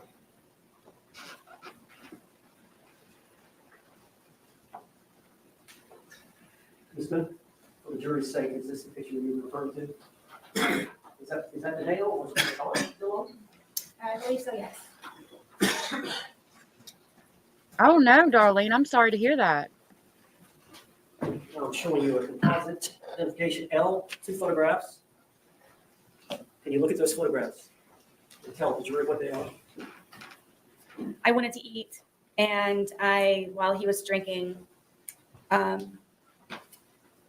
and made myself as quickly as I possibly could a microwave bowl of, I believe it was broccoli and cheddar soup. And I didn't get it out enough time, and he came up behind me and he slapped it out of my hand. And it was a 2nd-degree burn. I went to the hospital for it. Are those fair and accurate depictions of the injury, the burn to your thigh? Yes. We'd like to offer identification L in evidence. Okay. What was pre-marked as L will be received into evidence without objection as defense 5. Yeah, not everybody will see it that way, but yeah, I agree. Yes, sir. You had to go to the hospital as a result of these injuries to your thigh? Yes. That statement's on point, Is that a paranormal. depiction of the burn? Yes. Is that your thigh? Oh my God, yes. And your knee? Yes.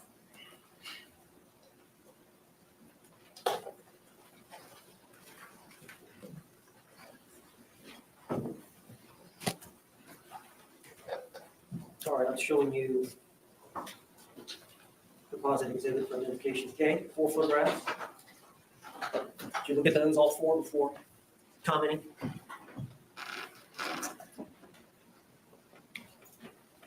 This is a longer story, isn't it? Go ahead and tell. Notice the emotion trying to pull on So- heartstrings. Show emotion that's not already George stabbed present. me in my leg. I almost bled to death. All right, well, let's go back and explain what led up to that.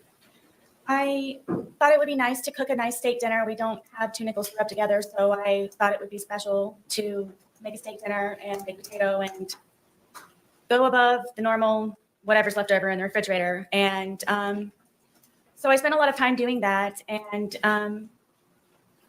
George was drinking the entire Right, time. Darlene, and exactly. On the back porch. You were drinking as well, were you not? I was drinking. He was on the back porch while I was in the house and I was cooking. And it was one of those where maybe if I start making dinner now, it will be over at a particular time and we can go to bed at a reasonable time. And I even put it in the bedroom and had a movie set up for us to watch. So it would just kind of be dinner in bed. And then he came upstairs and saw that I had made the steak dinner, and I don't know how to describe how drunk he was, but it definitely was not George. And had him come lay on the bed, sit on the bed, and, put I got the dogs out, and I presented him with the steak dinner and sat down and was getting ready to start playing the movie. And he starts being very rude and cursing the steak and finding fault with it. And then, I'm having to encourage him to eat. If you want me to cut it up for you, I will cut it up for you. Did you want some more sour cream for your potato? What can I do to make you happier? And then he started to pull on me and kept saying that I just want to fuck you on the steak and fuck you on the potatoes. And I took offense to that, and I kept trying to encourage him to eat. I started to eat. Is this just him really drunk and saying nonsense? I don't know why he was so angry that day. I don't know if it's because I got steak. I don't know. Most of the time, I don't know the reason why. I couldn't take it anymore. Obviously, I was not going to be able to eat. So I started to crawl off of the bed to leave, just the bedroom. And he told me again that I'm not going anywhere. And he stabbed me in my leg and it crunched. You could hear a noise that it made and blood just started to come out of my leg, just like a fountain. So I got off of the bed. He's starting to freak out and grabbed me a towel.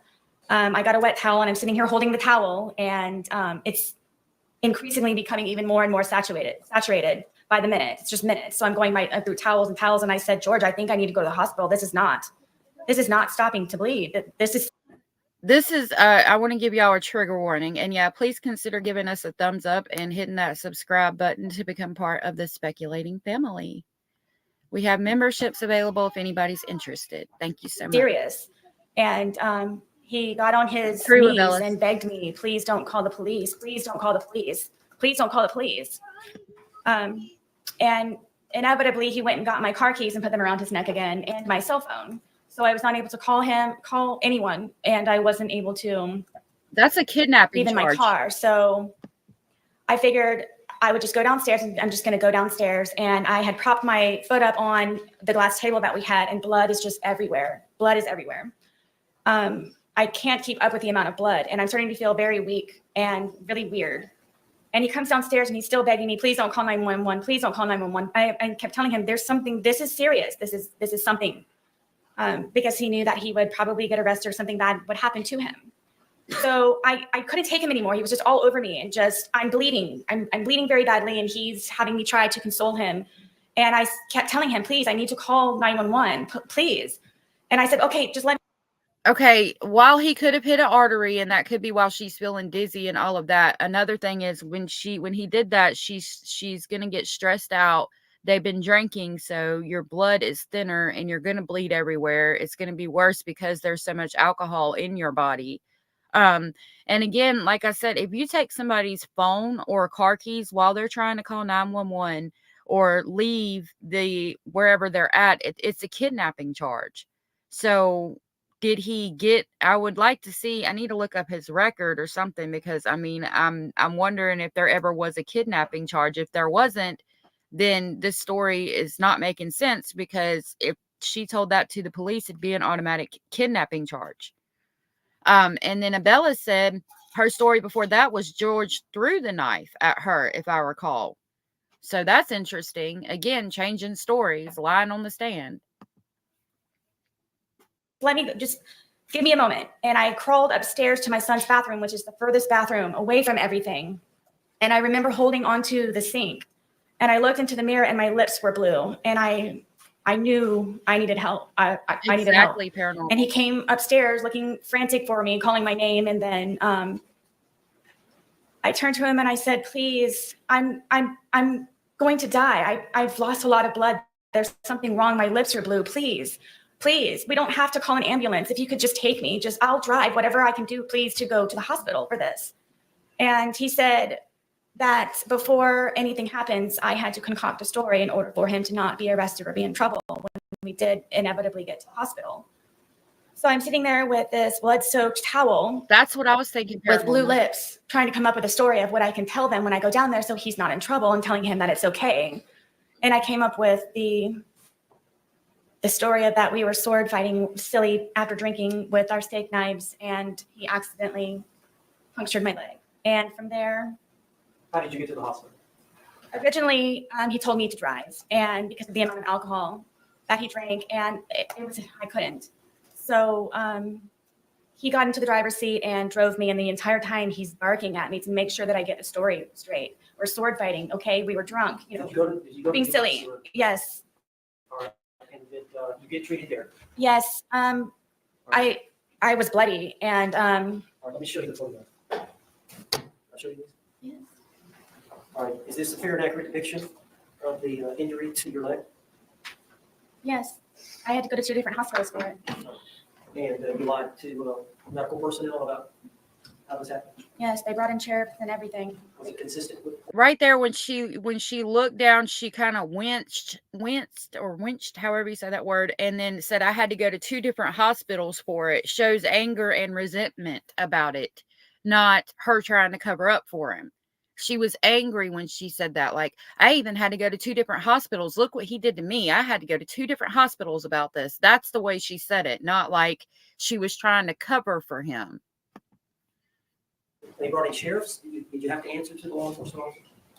Yes, Did you stick with the story that you and George had agreed? I did. Judge, I'd like to offer this deposit exhibit. Okay. What was pre-marked as K will be received into evidence without objection as Defendant 6.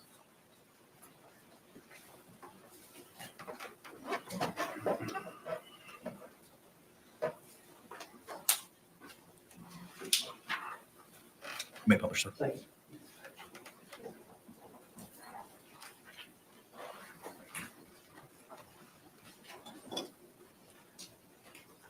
And is this you at the hospital? Paranormal?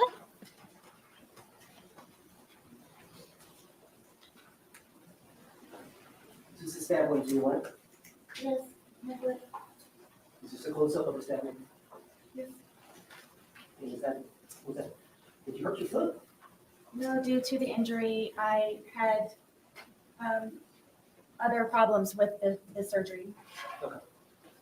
But you eventually recovered? Eventually, yes. You got a scar to that effect? I do. Good point, Abellis. I didn't even realize that. Mr. J? You may. There's a lock, sir. Hold on a minute. Let's look at that one more time, real quick. I don't know how that's between this judge because we've got this bond. Zip. Okay. What was pre-marked as K will be received into evidence without objection as Defendant 6. I think I went back far enough. Yeah, I did. So Abellis says, remember, only the very middle of the scar is the knife wound. The rest, the straight line, is the scarring from surgery. And you can see it real good because I was thinking the same thing. Hold on just a second and I'll show you what we're talking about. That's her in the hospital bed. Is this you at the hospital? Yes. My kids are in and out. It's not this one. You can see the straight line here. Right here is where he stabbed her. Right here. Hold on. Dang it. Did you hurt your foot? No, due to the injury. Word of mercy. I knew I needed help. I needed help. And he came Hold on upstairs now. looking Hold on frantic just a for me, minute. calling my name. Zip. Okay. What was pre-marked as K will be received into evidence without objection as Lordy, Defendant 6. Lordy. Sorry, y'all. Hold on. I'm going to keep it right here so I can pause it when it comes up this time. You may publish, sir. Thank you. Scared to skip it ahead because I'll miss the part that I want to show y'all.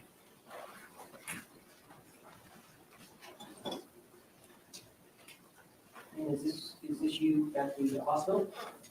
Yes. Okay, you can see the line there, but that's going to be from the surgery. Yes. My foot. Right here. So this part right here, that's the actual stab wound. Okay, he didn't get a big ass butcher knife or something and go in. This is the stab wound, this little itty bitty part right here between these 2 stitches. This is where they cut her to do surgery to probably try to fix the bones and get everything on the inside to basically stitch everything on the inside back together to get it to heal right. That's what Abellis was saying. Okay. The close-up of the stab wound. Yes. And was that, did you hurt your foot? No, due to the injury, I had other Jen problems. says, my with heart the goes out to surgery. George's family. It must be hard hearing about your family member, but also hearing about the alleged abuse that Eventually, could yes. have You gone got on in scarred the through that effect? I relationship. do. Very good point, Jen. Judge, My can you heart step does down to too. Mr. J? You Paranormal. may. Lord of mercy. There's a lock, sir. Out. All right, I don't know how that's between this judge because we've got this bond. Is this the injury? It did look bad, but it looked worse than it actually was.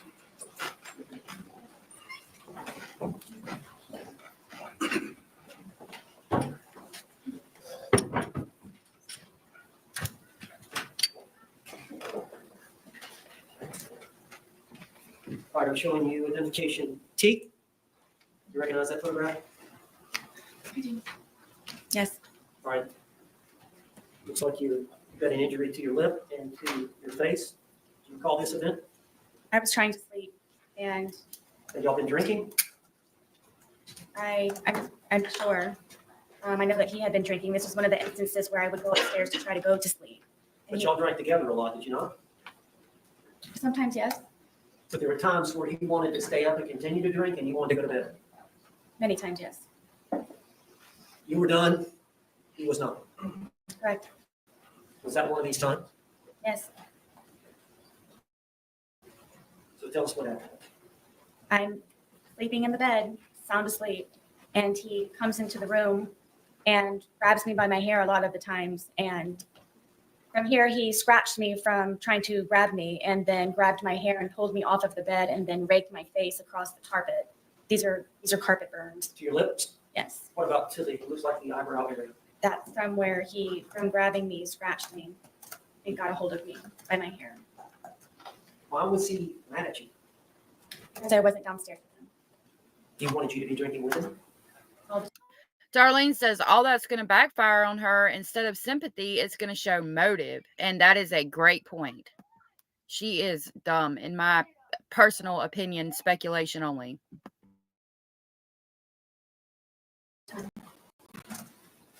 All right, I'd like to introduce identification T and evidence. What was pre-marked as T will be received into evidence without objection as Defense Exhibit 7.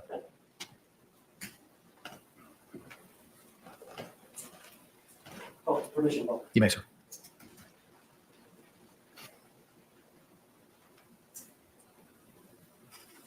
All right, you see the injury between the eyes and the injury to the lip? Yes. As you described? Yes, and then the blood going down my eye, yes.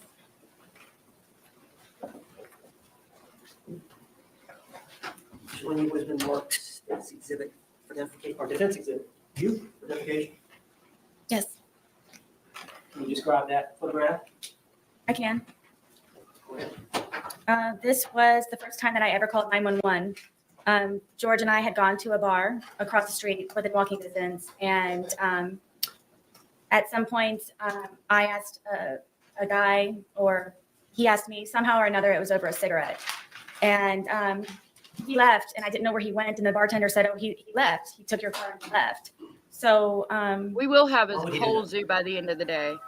well, I found out when I got home, it was because I spoke to another man. And so I paid the tab, and I walk home, and he's sitting on the back porch with the handle of vodka. And I was walking on eggshells and terrified, and kind of treaded lightly when I came in, and he acted all natural and fine. So I didn't know the reason why that he had just gotten up and left with my car. So then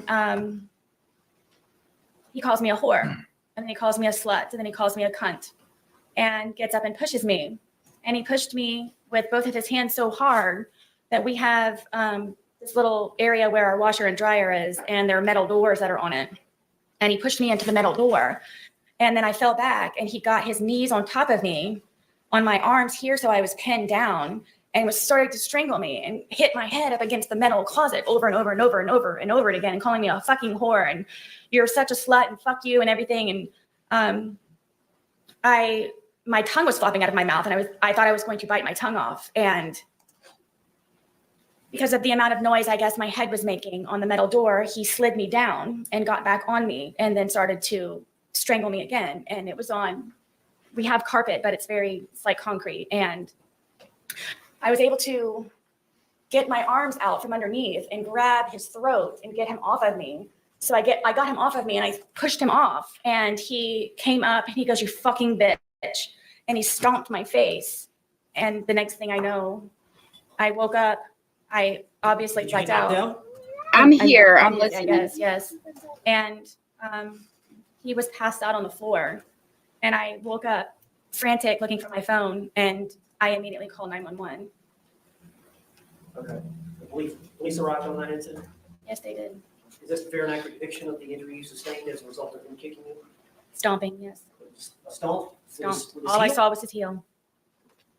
This is, yes, this is the identification you be admitted today. Okay. What was pre-marked as you will be received without objection is defense 8.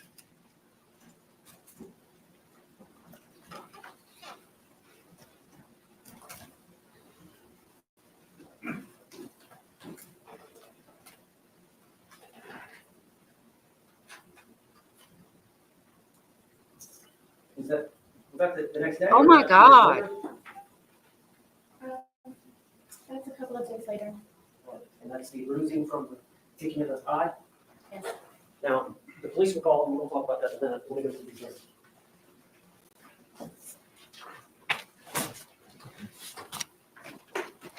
Showing you identification V, defense. Do you recognize that? You have to speak up. Yes. Can you identify that picture? Yes. Is that your leg?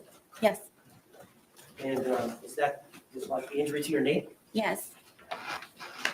Is that a fair and accurate depiction of the injury you sustained to your knee? Yes. Do you remember how that happened? Yes. Did you tell the jury?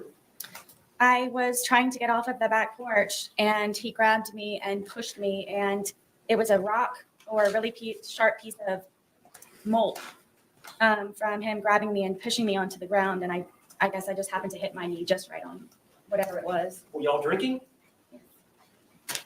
Why did he push you? Because I wanted to get off of the back porch. He wanted to stay out there? Yes. He wanted you to be with him? What's the deal with him wanting to be with you all the time? Security, I guess. I don't know. I don't know. Did you do your best to please him? And then some, yes. All right, I'd like introducing evidence identification. Okay. What was pre-marked as V will be received into evidence without objection is I'm defense here, 9. y'all. The kids were fighting, so I had to deal with that. Sorry, I haven't been talking. Self-treat. Show the jury now. No, that was just, I got the first aid kit that I had for my son, and I just cleaned it up. What? I said I got the They first are. aid kit that I had for my son, and I just cleaned it up They're going for battered women syndrome, and put a Band-Aid on it. but it's not. You would have been too scared to do what she did All right, if show you were you identification. legitimately battered woman syndrome. Identification, you recognize that photograph? Yes. What is that photograph of? This is a photograph of my arm. And is that a fair and accurate depiction of your arm with some type of injury? Yes. You remember this event? Multiple times, yes. Well, we're talking about this isolated event where this photograph was taken, the injury you sustained. Yep. Who injured your arm? George Torres. You remember this event? Yes. Did you tell the jury about it? This was one of the instances where I would try to pull away from him, and I don't know how my arm started to do this, but from him pulling from this way, how hard he would pull. Me too, darling. With me trying to struggle to get away from him, it would leave these bloody under the skin splotches. So he wouldn't hit you sometimes, he would just grab you and pull you.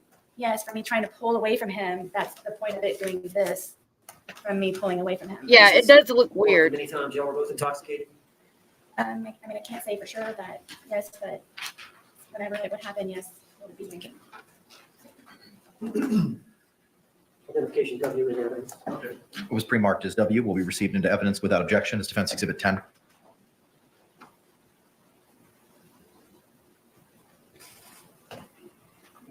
You may, sir. All right, it doesn't look like a wound or anything. Objection to commentary. Sustained. Tell me, you said it's just from the grip, him losing his grip? Yes, it would be from me pulling away from him, and whatever under the skin it was that it was disturbed from the amount of pressure of him holding and then pulling from me would create those on my arms. Okay.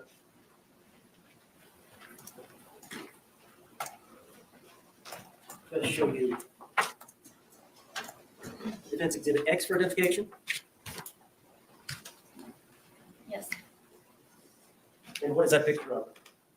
This is a picture of my ear, side of my head. Is that a fair and accurate depiction Yes. of the injury you sustained by George Torres? I just got a You remember this vision of event? cauliflower Yes. ear from Were you boxing. drinking? It didn't look like I that. was not drinking them. On this event, you had not I don't consumed know. any alcohol. I may have earlier. This was another, I was in the bed trying to sleep. Where was George? Downstairs drinking. All right, and so you were wanting to go to bed, and he wanted you to stay down there with him? Yes, I was in the bed. It definitely looked weird. I've never seen one like that either. I believe this was the instant where I was in the bed and I used to barricade the door with our dresser. Why didn't you just lock it? All of the locks were broken in my home. Wow. They were from George taking them in, including my son's. At one point, I could seek refuge in my son's room, but he broke that one as well. Well, tell me, explain how that happens. Tell the jury. We can't read your mind. George wants me, which he has told me numerous times, that I am to be with him at all times and doesn't like to be apart from me or away from me. I'll tell y'all a story about black whenever eyes. it was, even just to go to the bathroom sometimes, he would go with me. And you have to understand, I have a 2-story, 900 square foot townhome, so there's not many places to go. So it just happened to be that it would be upstairs or downstairs, or I didn't know that paranormal.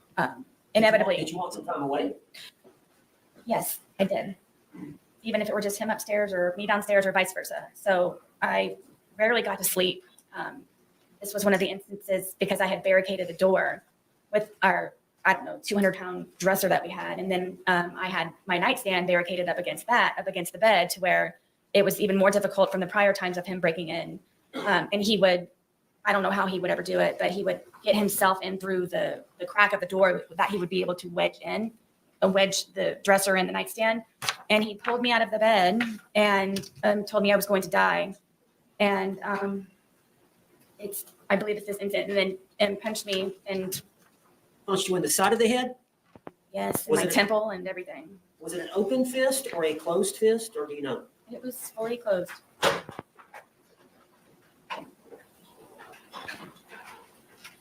Like identification X introduced in evidence. It was pre-marked as X will be received without objection as Defense Exhibit 11.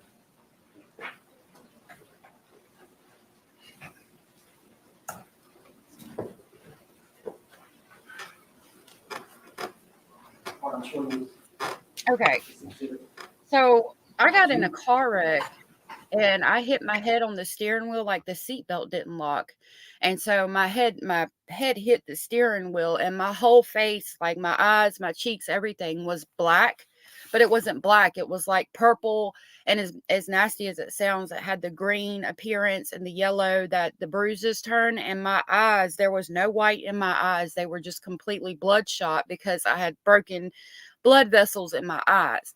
And it never looked like that. It was never that black. It was purple, and mine was so bad that, like I said, my eye, like there was no white. It was all red because of the blood vessels that had popped. So that is a weird, I don't understand that black eye. It looks staged to me. Did you get any treatment for that? Medical treatment? I know the police came, but I don't remember. I remember it hurt for a good solid 2 weeks after that. Was this one of the incidents where the police were called? Yes. I know. I've never seen a 200-pound dresser.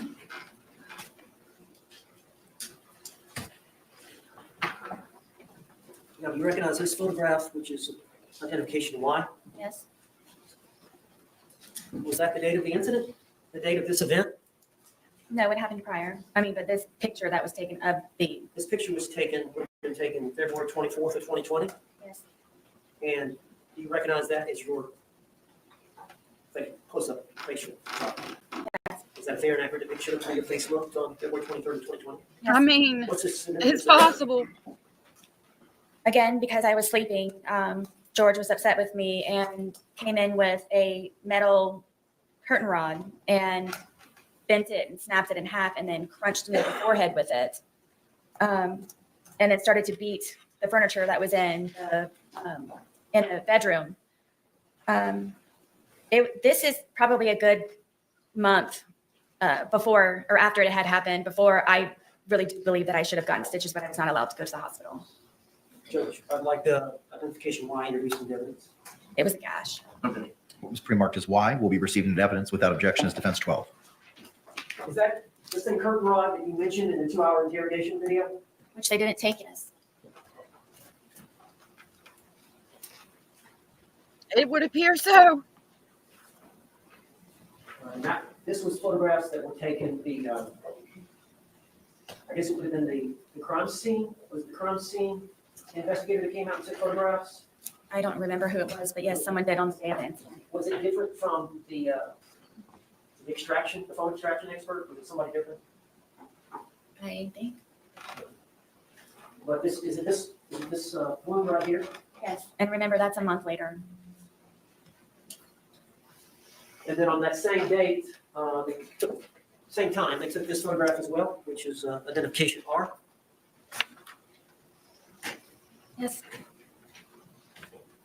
All right, and what does that do? I believe it's from holding the baseball bat, and Is that an injury to your hand? it's a bruise. Was that taken, February 23rd, 2020, when the investigators came out on February 24th. February 24th? I'd like to introduce identification on. Yeah.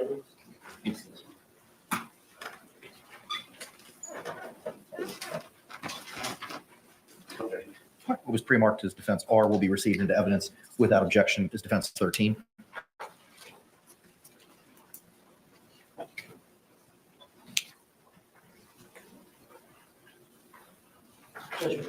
Yes, sir. This is not a great photograph, copy. But February 24th of 2020, is that what you were wearing? Is that you? Yes. And there's some discoloration up here. Lord have mercy, paranormal. You see that? I do. Abellis, I could see that. Is that from you jabbing him with a baseball bat? Sustained. You know how you suffered that injury? I believe it's from holding the baseball bat. When you poked him with it? Yes, trying to get his hand back in. I'm so sorry, Keister. And hey, welcome. Good to see you this morning. I'm so sorry. That's awful. Is he okay? I'm showing you defense identification Right. in. Exactly. Keister says with a little bit of greenish color as the bruising fades. Right. That's what happened to me. Like it was purple, not black. And then as it, the time went on, it was like yellow and green where the bruising fades. But again, I was hit so hard that like I said, there was no whites in my eyes. Like people would stop me in the store. I was scary looking to people and they were like, "Are you okay?" And I'm like, "Yeah." And they were like, "Can you see?" And I'm like, "Yeah," because it didn't cause me not to be able to see, but that's how bad it was. And it still wasn't that black. It was never that black. It's weird. It's staged, in my opinion.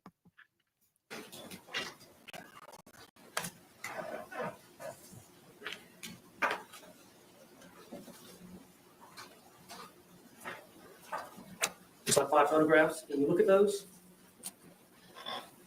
See if you recognize them. It was around Halloween too. I was like, "Yeah, I'm gonna be a zombie" because I already looked like one. All right, well, let's see them now. Yes. And are those fair and accurate depictions? Yes. As a composite of the events that occurred in relation to George Torres at your TV? Yes. Yes. All right, are those stills of a videotape that you took? Yes. And is that videotape, was it on your phone? Yes. So when law enforcement sees the phone, they would have had access to this video? I believe so, yes. And tell me about it. Lucas liked to watch cartoons and play video games on the big screen, this is the big screen. And I would have to call Brian to come over sometimes to help me figure out the Fire Stick and whatever platform or whatever it was that Lucas was trying to view his shows and video games on. And I don't remember how George found out that Brian had come over. I believe because it was actually fixed. He knew that I didn't know how to do it. Found out that Brian had come over to fix it, and Was he jealous of Brian? I don't know if he was jealous of Brian. I think that he had a fear that I somehow would go back to Brian. So I think by Brian helping me Good point with things Abella. for Lucas, he just didn't want him to be interacting with me at all. So Lucas wasn't over here this day. Ryan wasn't over here this day. Okay, Darlene, thank you so He much. may have been. I can't remember when he actually fixed the television for Lucas. But y'all were drinking this day. I know he was for a fact. Yes. Chances are you. Probably so. Yes. Okay. I would agree. So how did it end up badly? He accused me of sucking Brian's dick and told me that he was going to break my face with the bat, and that he was going to make me unrecognizable to my son with the bat, and then told me that he's going to destroy my fucking television, and then I was going to remove it from the apartment. And if I didn't, I was going to be, again, unrecognizable to my son. So did he grab the bat? Absolutely. He already had that in his hand, and he told me that I had to videotape it. Did you videotape it voluntarily? No. All right, but there is a video, but I'm going to go ahead and ask Judge if I can introduce this identification of these 5 photographs into evidence. Okay. Is it O or N? Good morning, Nurse Bev. I have O in a composite. Thank you for being here. I want to give you all a trigger warning because this is going to get bad. I don't know, like, even in a drunken stupor, why would you say you're going to videotape me destroying this TV? Like, that doesn't make sense. What makes sense is that she recorded it to show that maybe he was unhinged or something. Yeah, paranormal. It did look like the worst case of frostbite that magically healed itself. Exactly.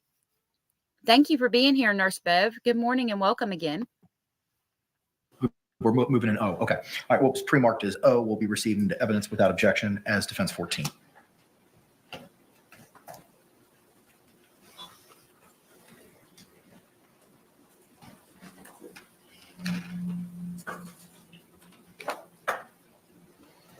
Paranormal?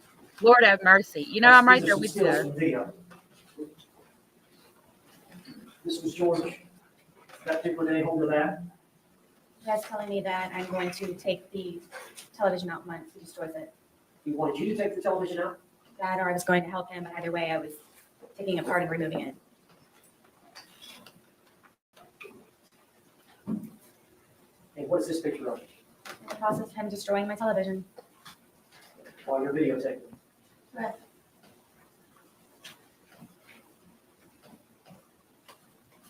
Is that the result? No. After that, he ripped it off of the TV stand. Did you later pass out? Yeah, like he usually does. What's he drinking then? I don't know. Vodka and something, I'm sure. He asked you to take that picture too, didn't he? He made you take that picture, right?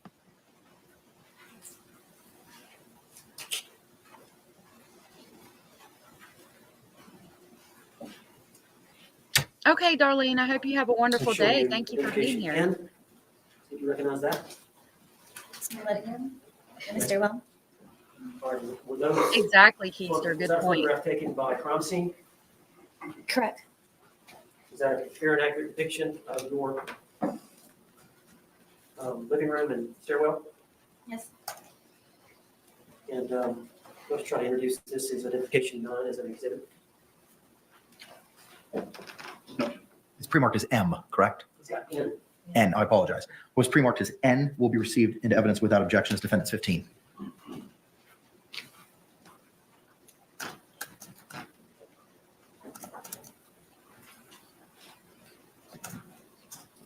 Can you tell us a little bit about this room?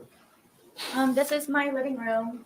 This wall that we have over here with the hearts, that's where we would display all of our artwork. We were in the process of taking it down to add more, so he could continue to be entertained. The bookshelf over here is my son's bookshelf with all of his toys and little guns and musical instruments. He's got a little karaoke machine down here, his guitar. The stand right here with the red bucket on it, that was the television stand. And then my back porch area and the dog bed here. And then it looks like in front of the bookshelf at the foot of the stairs is that a doggy? It's a baby gate, but my dogs would wander upstairs sometimes and go to the bathroom sometimes when we couldn't get them out. So I would, at nighttime, or whenever we weren't home, make sure that they didn't go upstairs. And plus Penny was blind. There's an allegation that you pushed George down the stairs? Apparently. Or got him in a suitcase upstairs and pushed him down the stairs?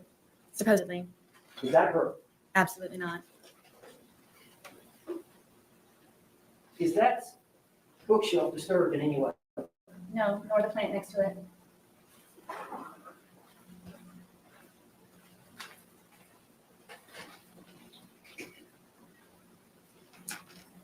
I'm showing you composite. Exactly, two photographs, Keister. identification M.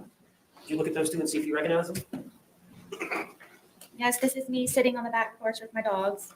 And as you can see that we are both drinking. All right, who's taking the picture? I'm guessing George's, or maybe it's one that Lucas wasn't on here, so it had to be George. How can you tell y'all are drinking? Because there's a cup here and then he has a beer. And there's two dogs. There's one sitting next to you. Who's that? That's Penny. She's the blind dog. I used to have to pick her up to put her somewhere so she would stay there because she was unfamiliar with the area, especially since we moved from my marital home to the townhome. So most of the time Penny would be close or next to me. Who's next to the fence? This is little guard dog Tess. She was the deaf dog. And this is the fence here. I'll show them. Okay. But this is Tess, and then this is deaf, blind. Penny and Tess. All right, and then the second one. This is Tess on the back porch taking a nap. She was never far from me. All right, when George was sober, how did he treat the dogs? Nice. I don't know if he was a pet person, but I mean, he was nice. If I needed him to feed them, he would feed them. Were there times when Notice how she's George was drinking? looking and fidgeting and trying to just pull on the emotional heartstrings of the jury. Where he would threaten to harm the dogs? All the time. You're gonna have to tell the jury. One of the worst threats was Penny being blind. He would actually leave the gate open in the back. He wouldn't threaten me to do it. He would actually do it on nights that I had to go up to sleep or I fled the night before or something.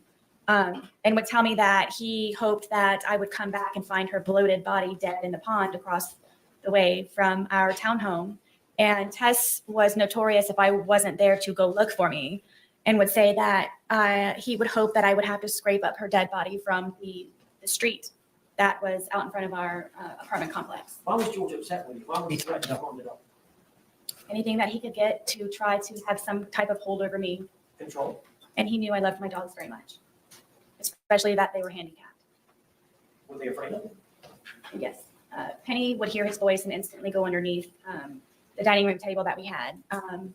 Tess was always fractious and very, very quick with his movements, but she was never far away. They never showed their teeth. They never growled. Tess would occasionally bark, but it was very rare. And he used to kick them and just. For what reason would he kick them? Penny would try to find me because she's blind. Sustained. I'd like to move identification and evidence. Any objection? Was pre-marked as M will be received into evidence without objection as defense 16.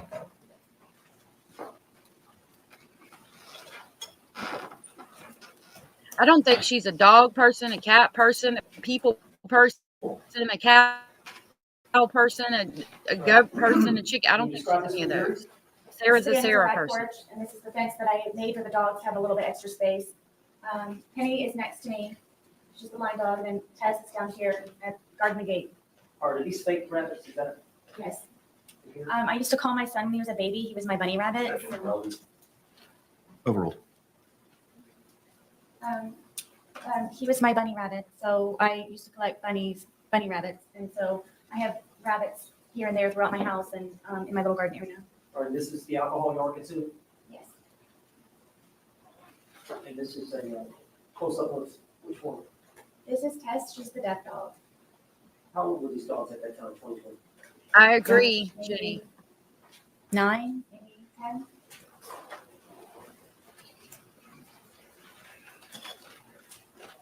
10. Yep. Yes.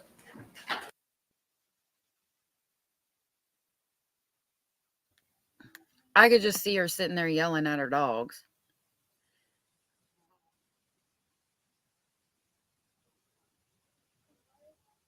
Where are we at? 7:20. Hold on.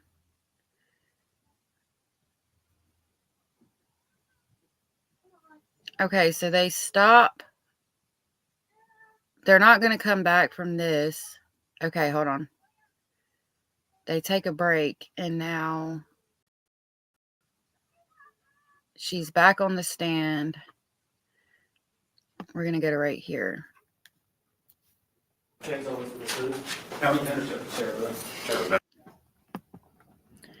Okay, Rooster, you got to go. Ms. Thank you Booth, for let's go ahead and being bring you here. back up to the witness stand, please. Judge, we're going to try to go with 6. Right, Yes, nurse. sir, that's the plan. That's what she wants us to think. Motion takes. You said about 20. All right, we're ready to bring back in our jury. Yes. All right, let's go. Rooster, have a good day, love. Judge, Hold on. oh, she's there. I'm sorry. That's good, Anders.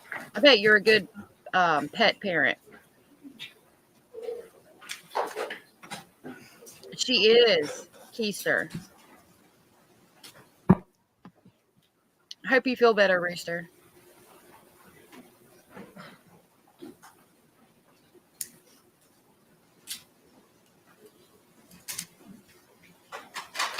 Jury entering.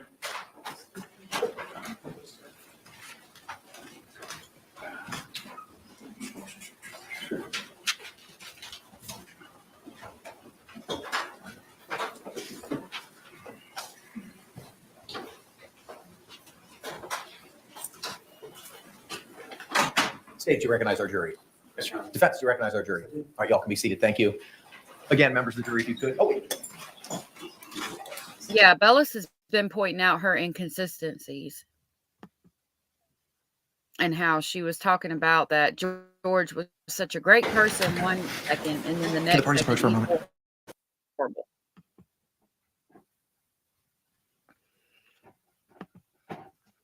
Look at all those lawyers going up. My goodness. Court statements. Identification A. I'd like to. This is one of the photographs that we introduced. Is this injury to your ear? Yes.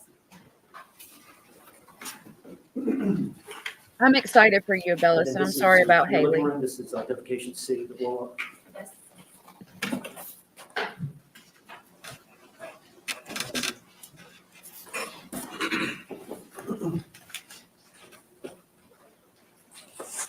Identification D. TV. That is a great way to describe it. Keister said her expressions are like if you put clay over a rock and then move the clay around. Underneath it's still just hard. Exactly. So these are the blown up pictures of the supposed injuries. Identification F. If that's your knife wound.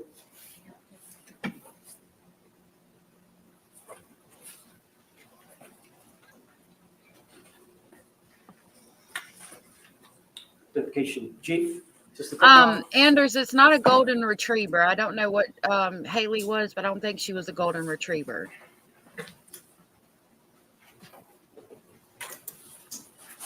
Oh, Great Pyrenees. Thank you. You told us that the other day and I forgot. This is the eye.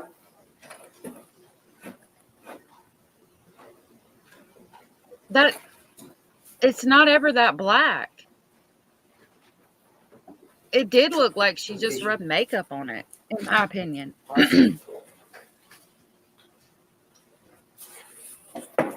Face shot. Yes. The lip. The eyebrow.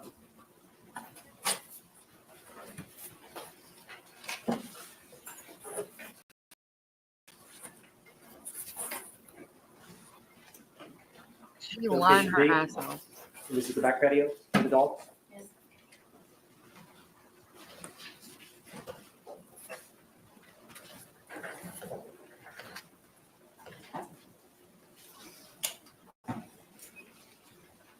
Camel bounce a little bit. Spin. I like beagles. There's hunting dogs that run around here. They're beagles, and they're so cute when they come running through. Sometimes they'll get Go back to loose, the night. and I Earlier love in the way evening, they I howl. think y'all may have been out on the back patio, and you had suggested to George to call the children, but then did he call his brother, or his brother called George? Do you remember? George called his brother. Okay. and you made a statement about telling something. Explain that to the jury. I told him to tell his brother about you choking me the other day. This is a separate choking incident.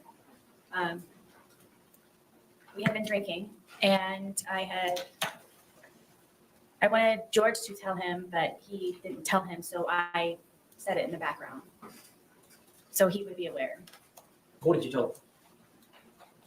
Tell him why you choked me, or that you choked me. Now,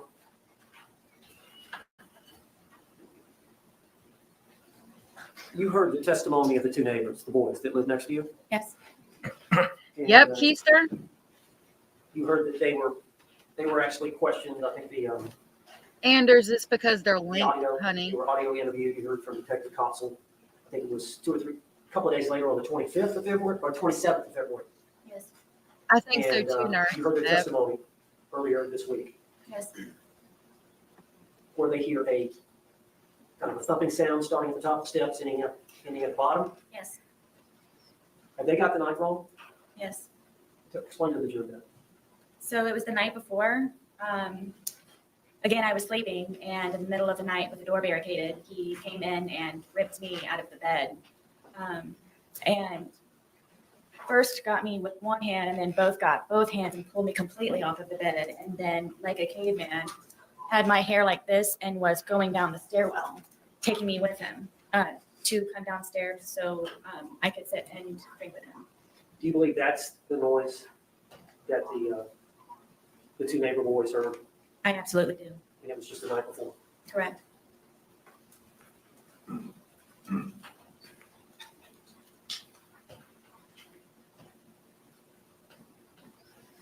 Now, some of the time when this abuse occurred, you called the police. Yes. And other times the police were not called. Correct. I want to refer to you the first time, I believe, you mentioned the 911 call. I believe that was July 25th of 2018. Yes. And that was the incident in which Georgia kicked you in the eye. Stomped me, yes. Stomped you. And you had grabbed his neck. Yes, I was able to get my arms out from him pinning me down with his knees and grab his neck. So law enforcement came and investigated. Yes. And both of you were arrested. Correct.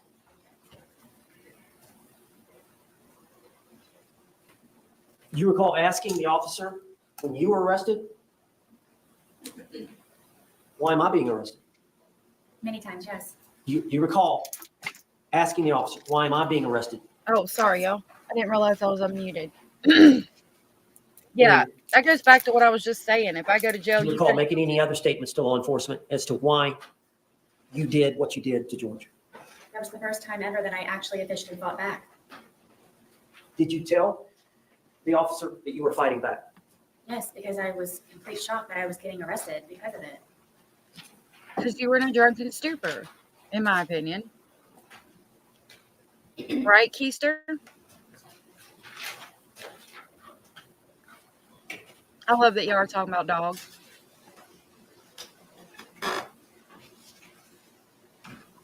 Now, on the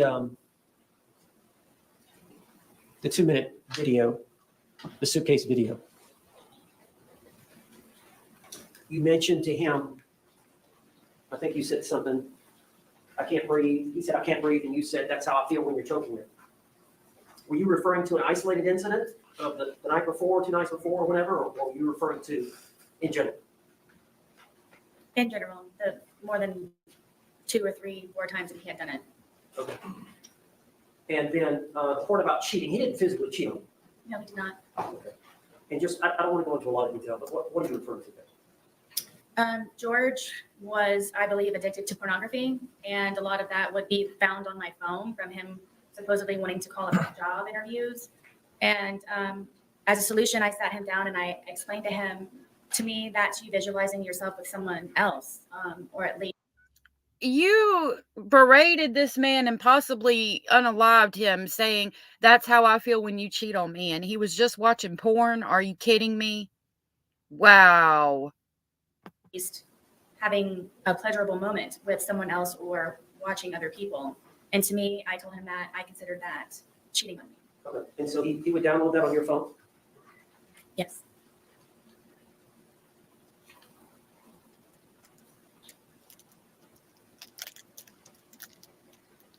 Why did you stay?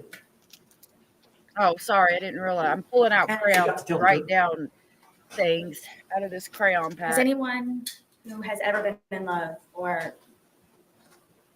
when you love someone? I don't know. Maybe I don't have an issue with that kind of stuff. So maybe that's just me. But like the fact that he didn't even cheat on you and you were berating him for that and possibly unaliving him for that, like, wow.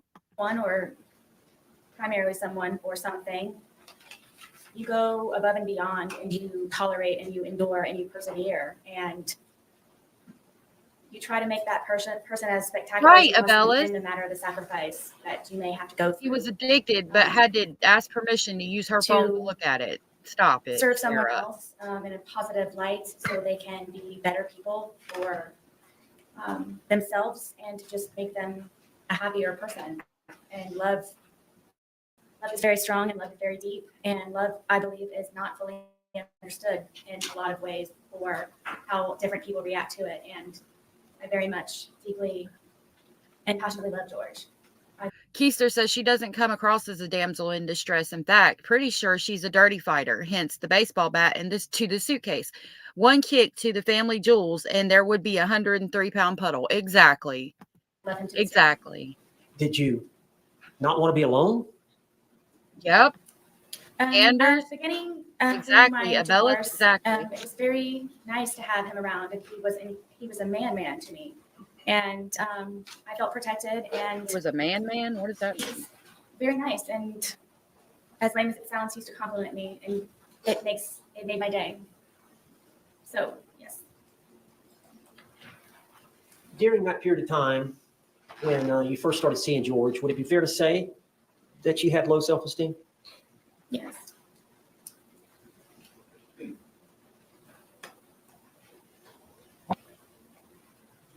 Now, we talked about this previous arrest where you told the officer you were fighting back and you got arrested.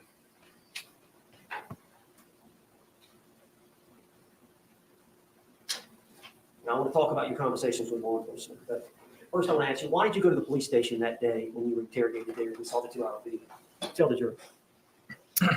The day of the incident, the detective Copsell gave me her business card with her personal cell phone number on it and said if I happened to remember anything or anything that I would like to add to the day for me to not hesitate to give her a call. So throughout the rest of the evening, something was off. I didn't feel comfortable with what she told me and how she told it to me. How long were you at the scene? Yep, Keister. From the moment that they were there to the moment that the coroner's van drove off. All right, when it ended, did you stay in your home? No, I raced inside and collected some pajamas and a toothbrush, and I went over to where my son was at my ex-husband's house. Did you take the dogs? I didn't even feed them. It was so fast. All right, and then once you got over to your ex-husband's, what happened? As it relates to Detective Copsell. Something just wasn't sitting right with me, and I had a suspicion that she just wasn't being honest with me, so I took it upon myself. Sustained. So you called her. Tell us about that. Can't tell us. I called her and I told her that I felt that she was being dishonest with me. She originally had told me that due to her being pregnant, it would just be a lot easier for her to have me come down to the station to pick up my phone. The original plan was for she and Detective Loman to return the phone to my apartment. But she said that it would be a lot easier for me to just come down and pick it up because I remember when I was pregnant. That's what she said. You remember when you were pregnant. So I said, I feel that you're tricking me and I feel that you're being very sneaky about something and I don't believe that you're being honest with me. And I said, regardless, I'm still going to come. Sustained. So you agreed to come, but you understood it was to get your phone? Correct. All right, you came that afternoon to the station? I did. And the original agreement was they were to come to you? Correct. All right. When you got to the station, what happened? I thought I was just going to be picking up my phone. I my car was there. I had everything in my car. It was just a regular, I'm just going to go in, maybe sign something and pick up my phone. And there's people that are over here at the windows, and I thought that I was supposed to go over there to get my phone.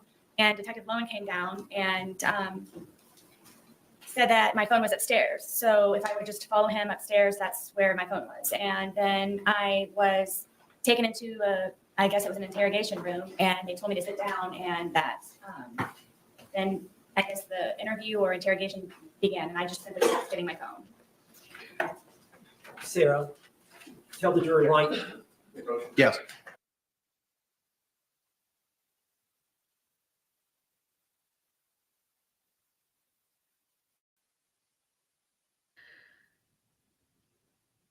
You're good, Anders.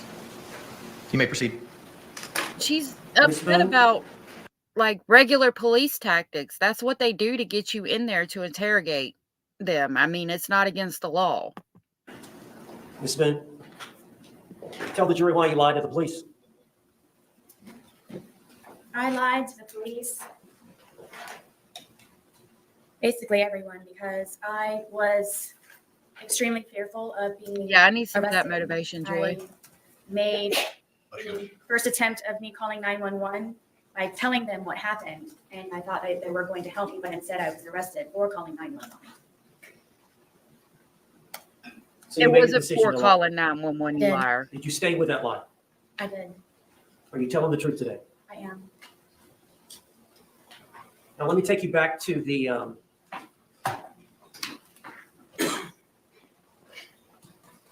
to this incident.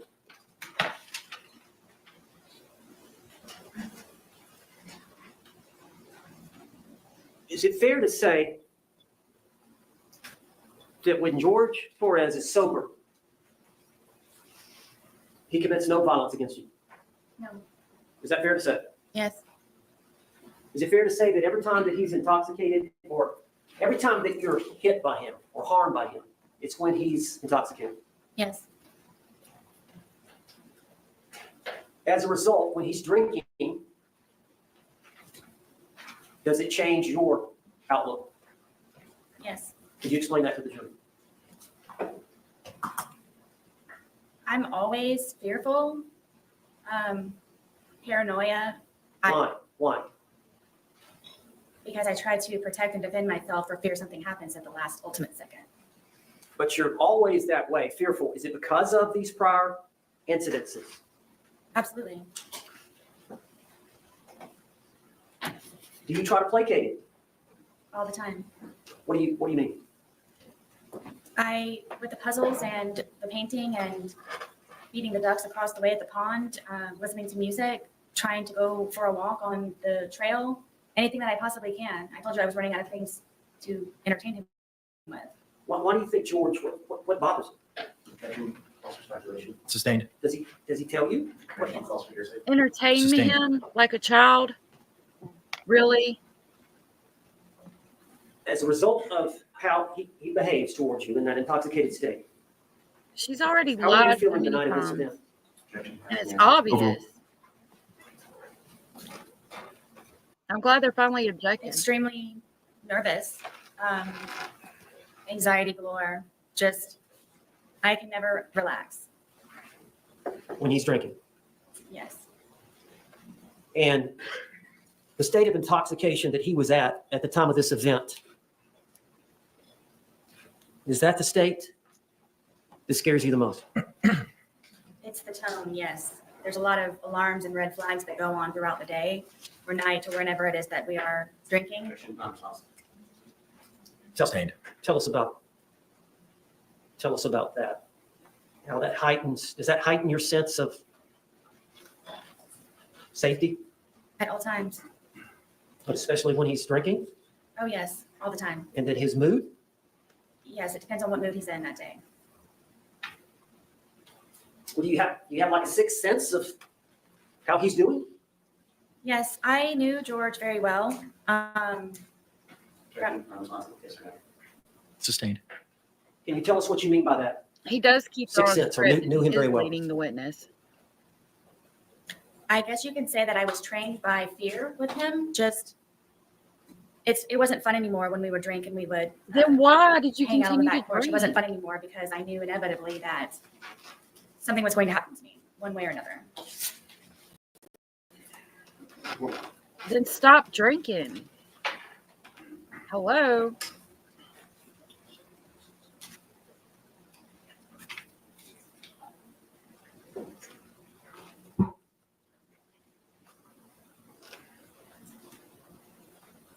Like, she claimed she was scared, but she, like, in another statement, they drank together to have fun, do puzzles and stuff. You know, those bruises that we saw of him, they look pretty deep. Tell the jury what you were thinking. From the bat, Yes. I didn't want to die that night. Oh, stop it. I can't describe it to you. It's purifying love to a certain degree, where my plan was to show him the next day, and just I wanted him to be better and treat me nicer and be the person that he was when I originally met him. And I knew that was in him still. I knew that it could be found, and I just couldn't figure out what it was that I was doing wrong in order for it to not be back to where that was. And I was tired of living in fear and just sick all the time. Jenny, you're good. Figuring out how I can entertain him so I don't die, and continue a relationship with my son and try to live a normal life. That wasn't a normal life for me. And just, I bottom line is I didn't want to die. I would have died, or I would have been disfigured or maimed, or if it weren't me with the bat, it would have been him if he were to have gotten. No, ma'am. Why do I not believe you? That's all. Any cross-examination? I certainly hope so. Did George know somebody named Crystal? Did you ever mention Crystal in your text messages about being one of his bitches? I don't know. I don't remember. How about Christine? Did George know a Christine? I don't know. How about a Pamela Erickson? These may have been people that he was communicating with on whatever the platform was. On your phone? I believe so, yes. And did you find these communications? I believe I found one or two of them from some of them. And did you send a long letter to his family to relay to him about George and his girls that he was cheating on you with? I believe so. Okay, so you do know those names, right? I don't remember them. It's been however long. Okay. But you just stated Now, he wasn't on February cheating, he watched 24th, porn. 2020, Point out her you called lie. 911 at about 1 p.m., correct? Yes. And at that point, you were still feeling a little intoxicated, were you not? Exactly, It's more Keith. shocking, yes. So you agree that you previously stated, I was still, I believe, Joy, I'm gonna intoxicated pull to the a record. degree? I'm going to pull the To a degree, records. yes. Thank you for that. I'm going to pull the records. So 1 p.m., it's about 14 hours after 11 p.m. the night before, correct? I'm guessing so. Well, 12 hours prior would be 1 a.m., and then 12 a.m. is 13 hours, 11 p.m. is 14 hours, correct? Okay. And you were present here for the medical examiner, Dr. Zadovich, to testify, correct? Yes. And you heard her talk about all the effects of ethanol that it has on the human body, correct? Yes. And she also mentioned something that it, on average, dissipates at about 0.015 an hour. Do you recall that? I believe so. So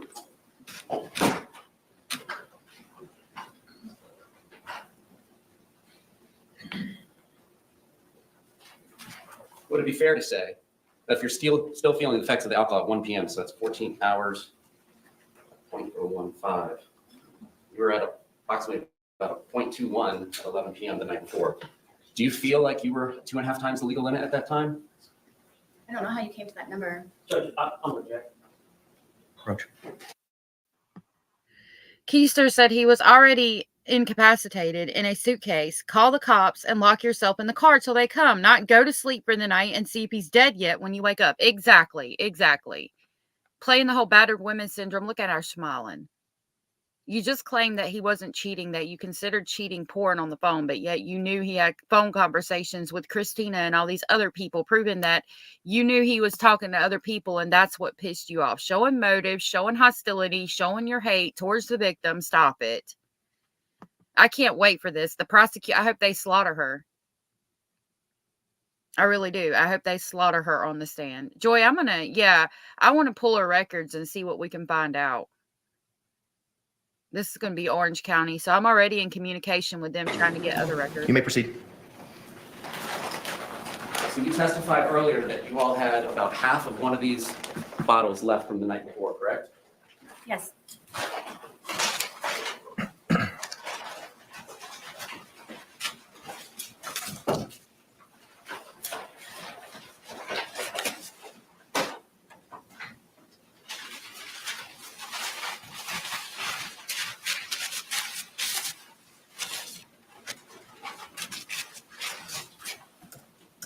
And so would you agree that this is one of the 3 bottles that was purchased between February 22nd and the 2 that were purchased on February 23rd, 2020? I'm guessing it's like the bottle is. All right, and it's 1.5 liters. Would you agree?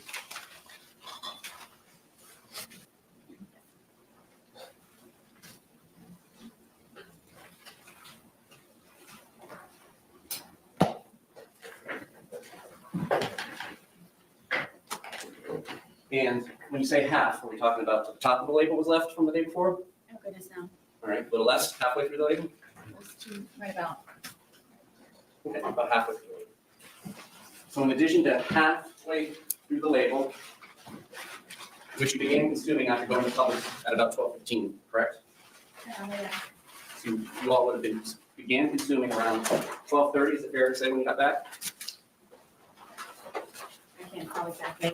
Okay. And after finishing what you all had left over from Saturday, the 2 of you consumed 2 1.5 liter bottles, correct? I'm not sure about the second bottle that he purchased, if it was empty or not at the time. Well, you did mention that the police would find 2 empty bottles in the top of your trash, correct? Yes. And we did all see that in the photographs, correct? See that Two. they're empty in the garbage, yes. All right, and you say you were about 100 pounds at the time? And we all know Mr. Torres was 103 pounds at the time of his death, correct? That's what he said. All right, so that's 3 liters of wine between 200 pounds split between 2 people over the course of a day, correct? What we talked about earlier. I bet she does. And you too. testified today that you were intoxicated at the time that this occurred, the videos between 11 and 11:30 I think at so. night, correct? Yes, that's Yeah. bottle, yes.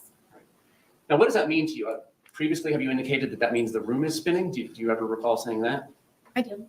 So what was your level of intoxication at this point in time when the first video was filmed at 11:12 p.m.? Do you mean from lack of They were tiny, and I think it has to do with the alcohol abuse. sleep or alcohol? From the alcohol. What was my level? What were you feeling? Did you have Exactly trouble with your about it. balance? I was more tired than anything. Did you have trouble with your balance? I don't believe so. I'm So sure you were able did. to flip a suitcase over with a 100-pound man in it, right? I mean, yes, it happened, Okay. How about your speech? Do you feel like your speech was slurred? clearly. How about your inhibitions? Do you feel like you were doing things that you wouldn't do when you were sober? I wasn't thinking about that. Well, on reflection, do you feel like this is something you would have done when you were sober? I didn't know me and George.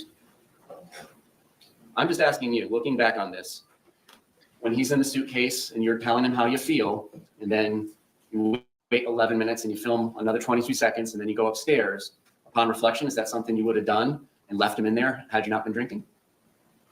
I don't know. I can't say. Okay. If I was scared, then it would be something. All right. Absolutely now, not. Today you testified Absolutely about not. the time frame between the 2 videos, correct? Yes. So you came down from the shower where you were hiding, correct? Yes. And as you're coming down the stairs, before you even get to the bottom of the stairs, you can kind of see over your shoulder or towards your right that he's trying to hide in the suitcase, correct? Yes. And the lid is down, but it's not closed, and you can tell he's hiding in there. It's not a great hiding spot just yet, right? Correct. And so you come over to him, and you're laughing, right? And you move the suitcase around some before zipping it shut, right? No. No? You immediately zip it shut? Yes. Okay. And you're both still laughing about it, correct? Correct. All right. And then it's during this course of time, how quickly is it after you zip it shut that you begin filming the first video? Yep, Joy. I don't know without watching it. I don't know. Okay. I mean, the video is not going to catch you zipping him up because you're like 10 feet away, right?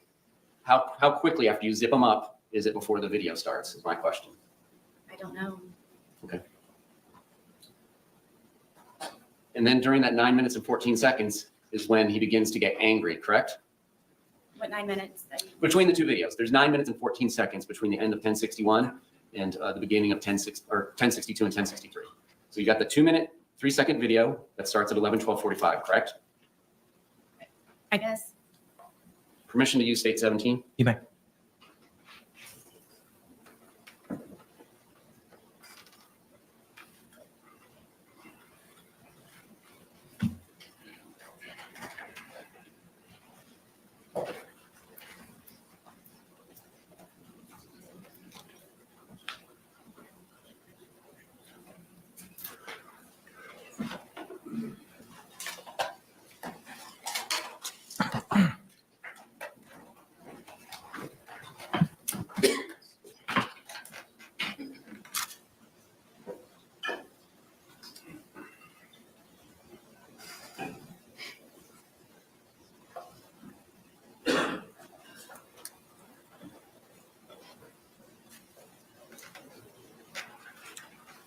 All right, so we're looking Joy, I at entry think the entire world 311107. That indicates, according to the phone extraction, 2/23/2020, 11:12:45 p.m. Image _ 1062 movie begins being captured. And we've seen that that is about 2 minutes and 3 seconds. Entry 31113 Yep, Abellis. indicates that image _ 1063.move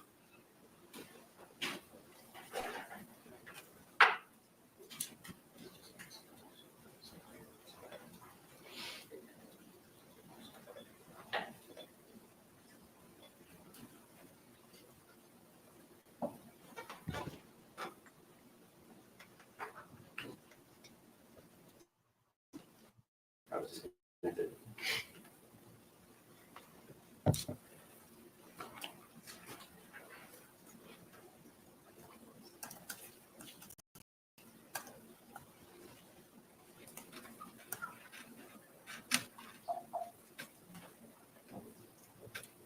Me too. I wonder if it's one of her suitors from jail that's writing her letters that said they'd be in the courtroom. I wonder. Okay. 31113, a second movie is captured at 11:23:03 p.m. Your testimony was that after that first video was captured by your phone and you, Mr. Torres began getting angry and trying to push his way out, correct? Say it one more time, please. Between these two movies, of which there's about 9 minutes and 14 seconds, Mr. Torres begins to get angry and try and push his way out and get out of the suitcase, correct? He had been angry on and off throughout the entire day. Okay. You didn't tell us that earlier. You said it was a wonderful, fun day all day, correct? That's because I lived. Okay. But you did not tell us earlier today that he had been angry throughout the day. When would I say that? Busted. You described your entire day of doing puzzles, arts and crafts, and outside by the dartboard, and you said it was a wonderful day and everything was fun until he was in the suitcase. Did you not testify to that earlier today? I did. Okay. My specific question between these two movies is, this is when he begins to get angry and trying to push his way out and to get out of the suitcase, correct? Angry again, yes. And he was expressing his anger in what manner? How did he say this? At which point throughout the day? Ma'am, you know very well that I'm talking about between these movies. Please answer my question. Between these two movies, how did he express his anger with you? Told me that I was going to fucking die. Okay. Now this is happening after he's already told you several times he cannot breathe in the suitcase, correct?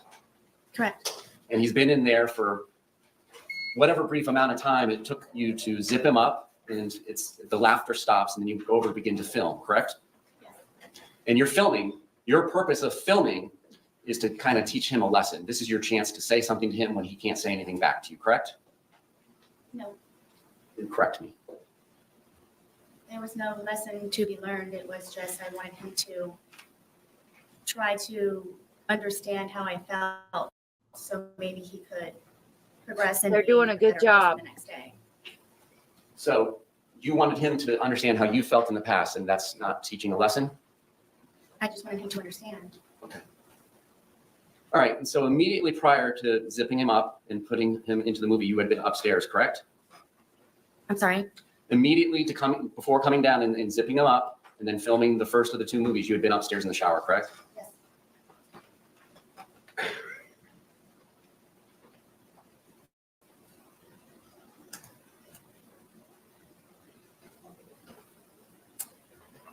I'm going to publish what has been labeled as image_1061, which according to the timeline was captured at 11:03 p.m. 31 seconds with her device.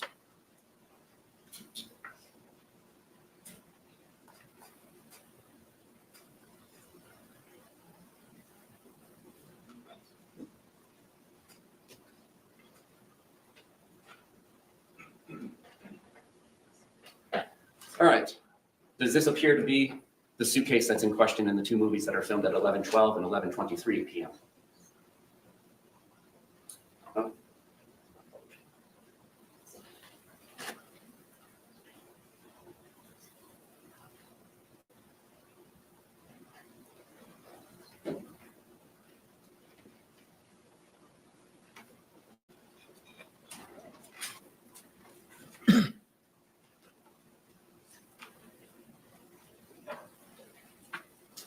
This is image 1061 taken at 11:03 p.m. 31 seconds. Does this appear to be the blue suitcase that's in the two videos that were captured at 11:12 and 11:23 p.m.?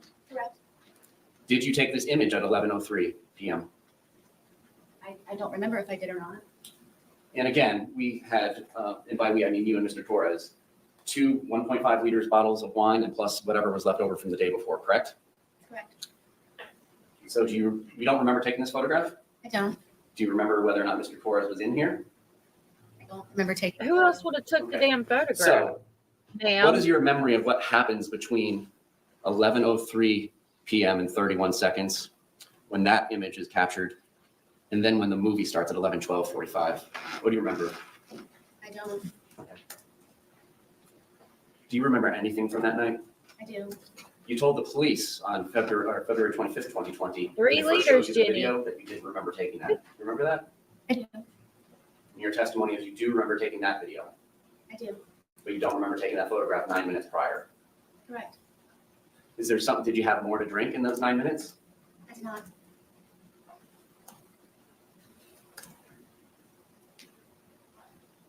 Was Mr. Torres in that suitcase the entire time between 11:03 when that image was taken and then when the second video was taken at 11:23 p.m.? I believe so. Yes. So for 20 minutes? Yes? However long the time frame is. Did he begin telling you that he couldn't breathe before the video, or do you not remember? I don't remember.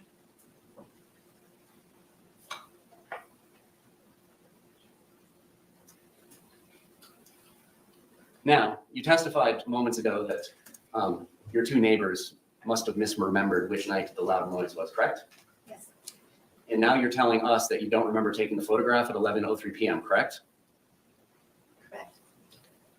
Did the police come out to your townhouse on Sunday, February 23rd, 2020? Yes. I'm talking about Sunday. This is the Sunday fun day when we're going to publish twice. Were the police out at your residence? No. It was the day after, Monday the 24th, correct? Yes. And that Monday morning, you called 911, well, Monday afternoon at about 1 p.m., correct? Yes. And between that time frame, you were the only person in your apartment plus Mr. Torres in the suitcase, correct? Yes. So if anything had been disturbed in your apartment, you had all the time that you wanted to undisturb them before calling 911, correct? If I wanted to. Okay. And your testimony is there was no loud boom that shook the walls of your townhouse at about 11 p.m. I on the night had of to February bust 23rd, her ass. 2020, correct? Correct. To the best of your memory, correct? Correct.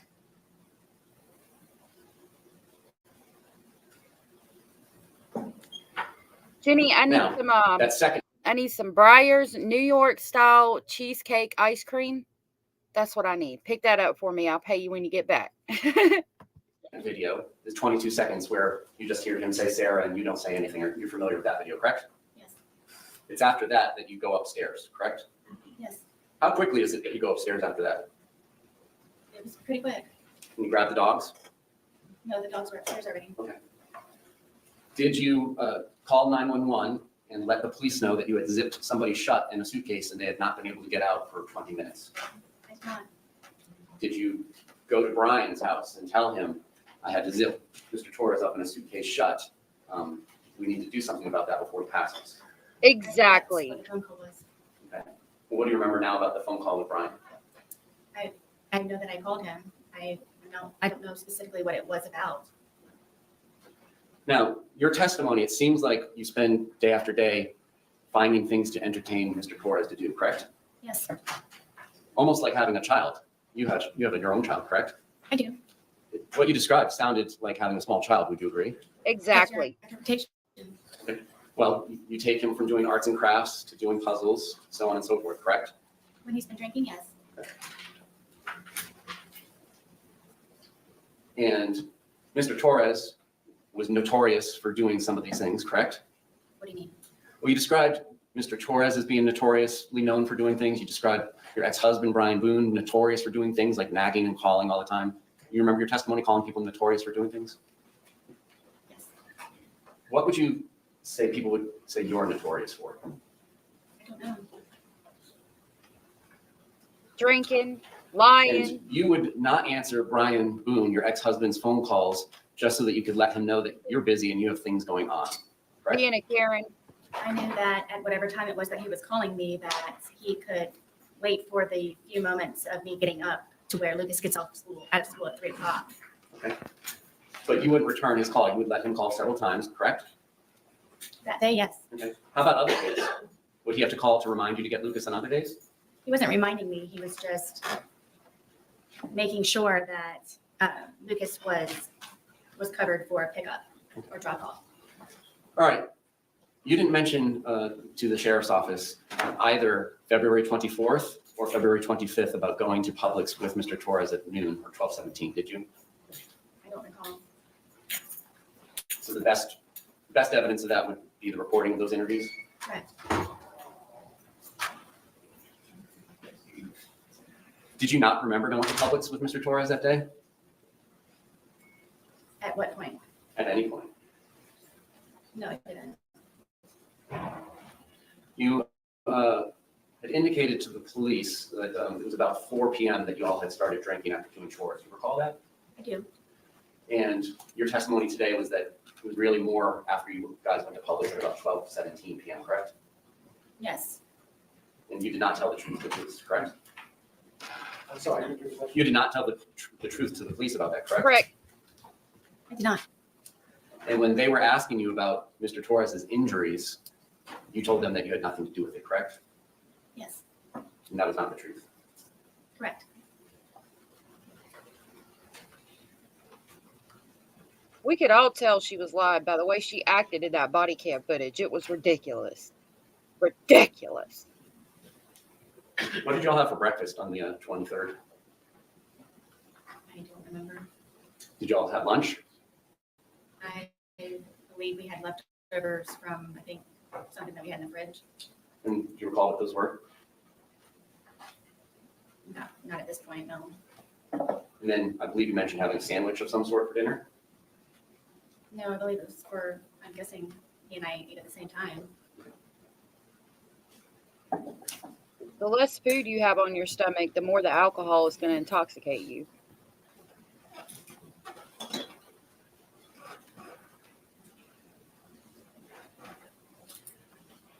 And at one point, Mr. Torres called his brother Juan, correct? Yes. And do you admit that you were yelling in the background, telling Mr. Torres to tell his brother that he had been choking you? I don't know if I was yelling. I know that he could hear me through the phone. So how long had that been going on that day? When did you start getting on Mr. Torres about choking you in the past? He and I had had conversations about it because he didn't remember doing it to me. Talking about the choking and her telling the brother. I think so. And it's unfortunate because they both seemed like they were very addicted to the alcohol. But yeah, I think they were just having liquid breakfast, lunch, and dinner, and it caused this to happen. And the next day and the day of. Is it fair to say that there are just points in time where you don't remember what you do either, correct? Are you talking about almost 5 years ago? I'm talking about from drinking. Is it fair to say that you don't often remember things that you did while you were drinking? I would not say often. Okay. In the course of your relationship with Mr. Torres, are there things you don't remember happening that happened the night before between you and him? I can't say that at this point. But you said that you don't remember taking that photograph at 11:03 p.m. on February 23rd, correct? Yes. Was there anything else that you were telling Mr. Torres that he needed to tell his brother? Not that I can recall. Was there anything you were telling him that he needed to tell his daughters? Not that I can recall.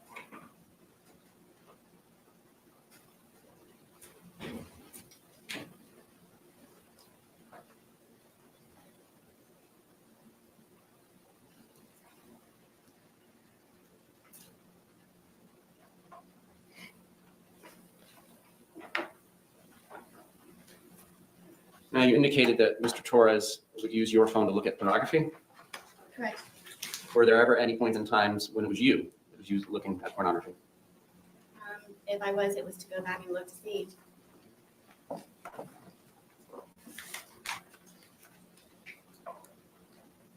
Did you ever threaten to get Mr. Torres arrested if he did not do what you wanted him to do? I wouldn't say threatened. Okay. Well, Oh, excuse me. I didn't were know. there I was points on in times where you would like him to call you or return a call, and if he didn't do that, you would threaten to get him arrested? She seems like that kind of It person. depends on if he had my keys or something that I needed from him. And it was your townhouse, correct? Mine, yes. Flush hours. When did you get him off the lease? I'm not sure what year it was, but I don't think he was actually removed from the lease. Okay. I think he was made a different type of tenant. And did you change the locks so that he couldn't get back in at the points of times when you picked him up? I did sometimes. And then would you leave Hey, the key in the Trixie, hiding spot that he was welcome aware of? back. How was the pedicure? I've never had one. It sounds amazing. On any of the 911 calls, did you ever mention that Mr. Torres was aware of where you kept your keys and that's how you got back into the house? I didn't know I needed to. He would never break into my home. All right, and it's your testimony that you did not push him down the stairs, correct? Yes. And in fact, it was him that dragged you down the stairs the night before, correct? Yes.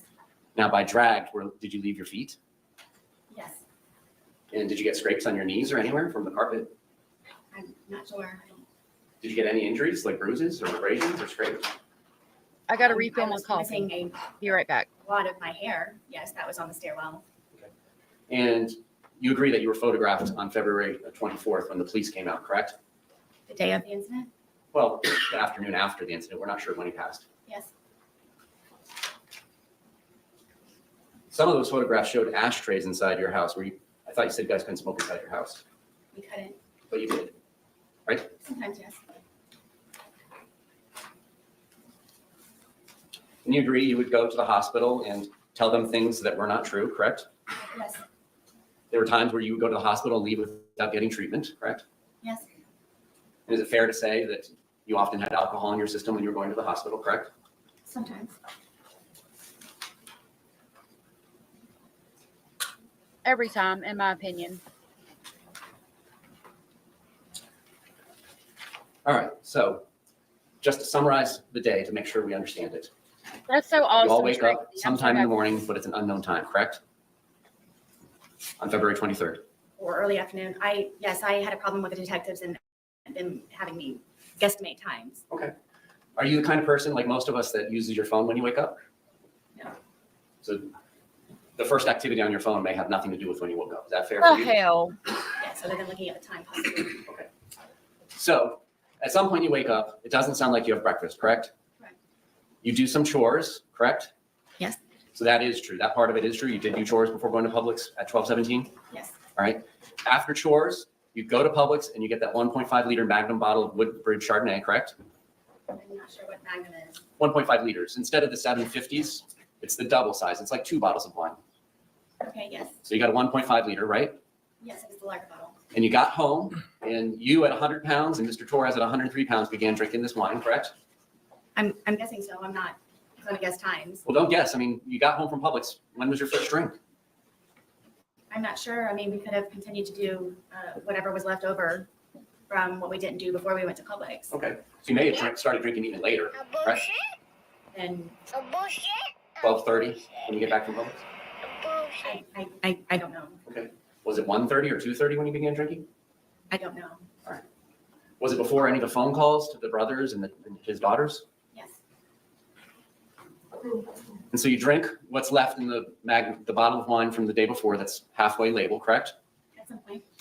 And then you drink 1.5 liters of wine, and he goes out and gets another one on his own without your permission or suggestion about 5:30, correct? Correct. And then you all consume that one as well, and it ends up in the trash can at the end of the night, correct? Apparently. Okay.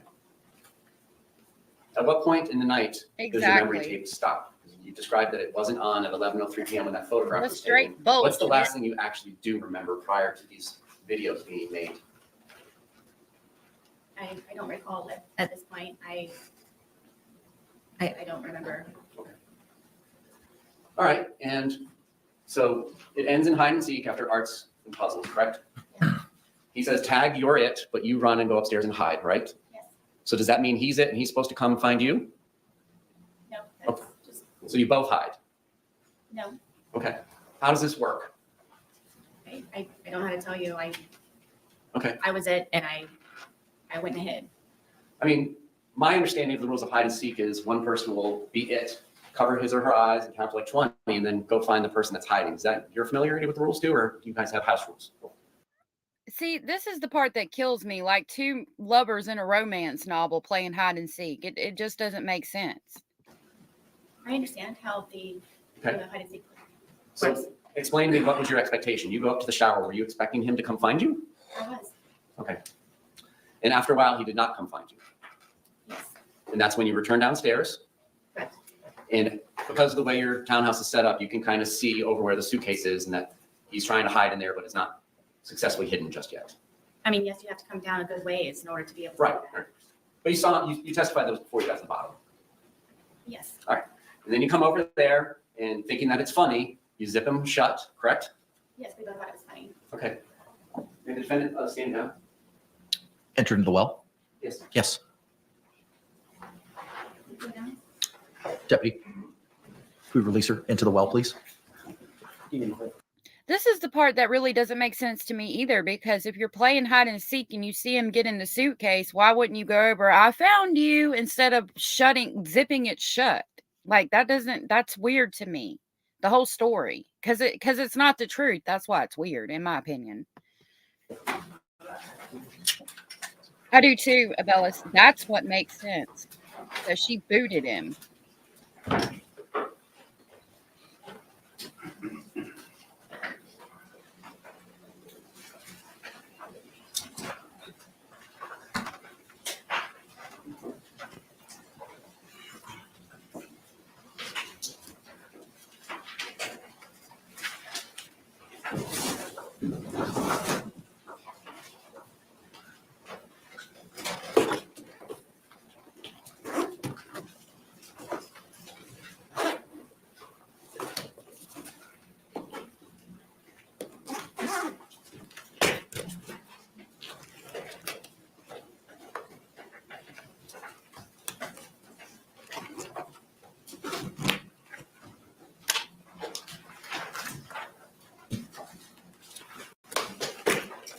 All right.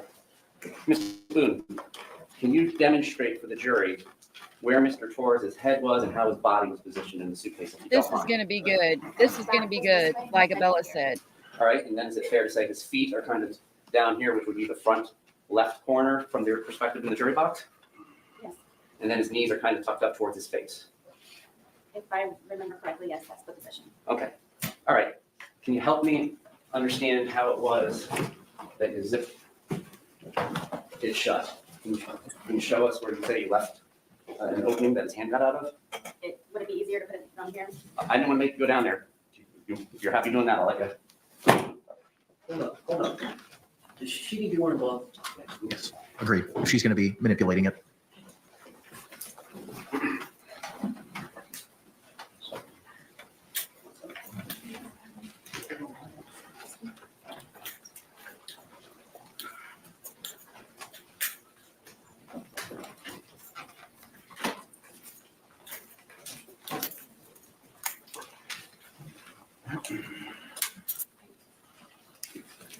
What do you want her to do?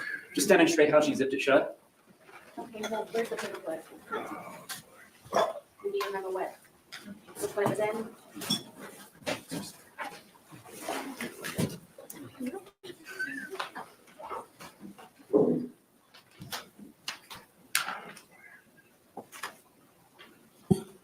Yeah, he was, Abelis. It was this side.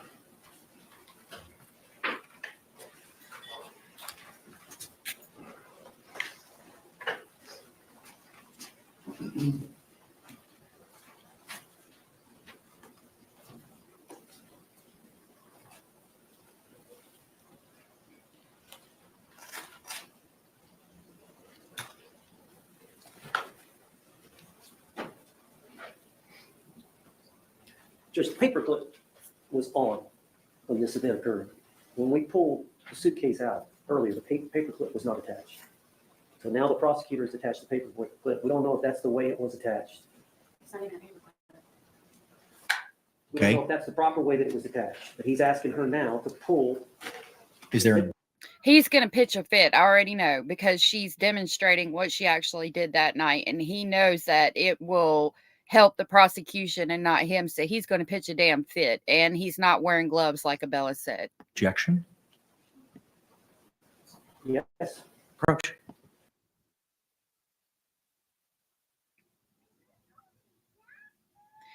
Yeah, I can see this being a big thing. She's not going to want to demonstrate it. They're going to want him to her to demonstrate it. Yeah, because it's going to look bad to the jury no matter what you do. Like, you can't really explain it because it's not the truth. Okay. Yeah, I can't wait to see this demonstration. This is going to be real interesting, in my opinion.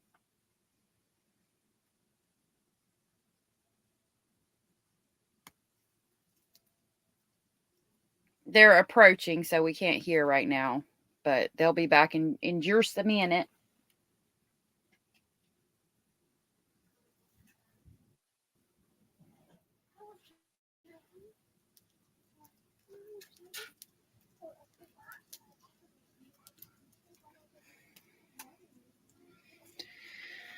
We're waiting on them to talk. Someone mentioned there's only one way the paperclip can be attached. Yeah, you would have to slide it in. Like, do it the correct way you would use the paperclip. I don't know how to explain it, but yeah, I know what you mean.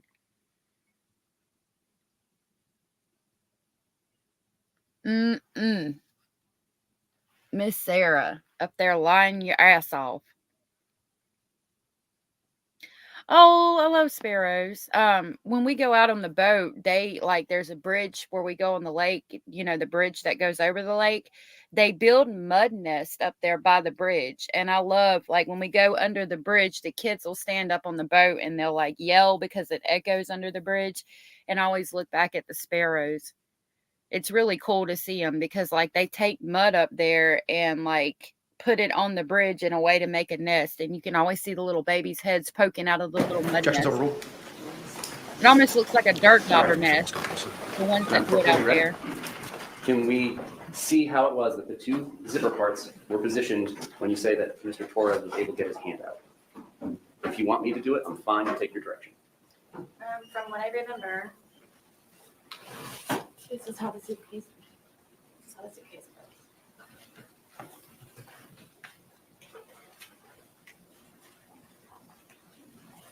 This was up here.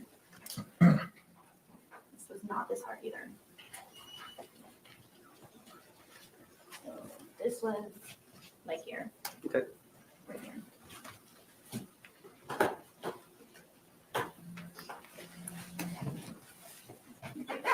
About right there, ma'am? Sure. I assume this one was much closer? It's not over there? Where do you leave? You asked me where I zipped it. When you say that it was zipped shut, show us. Are you talking about how I zipped it, or? When you're done zipping it shut and he's inside of it, where are the zipper components?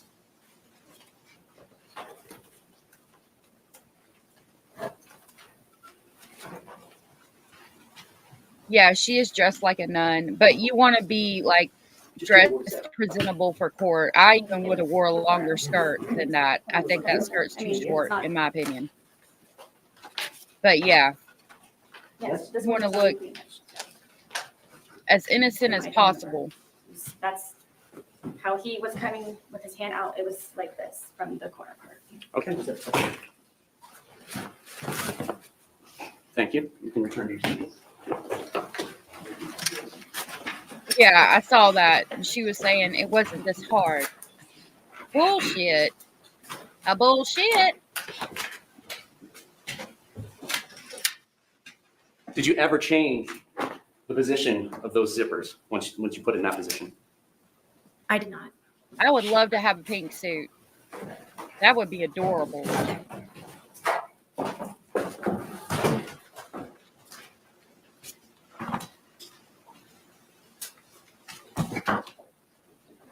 So once he was zipped into there, there's some amount of time, but you don't remember specifically before you start taking the 2-minute video, correct?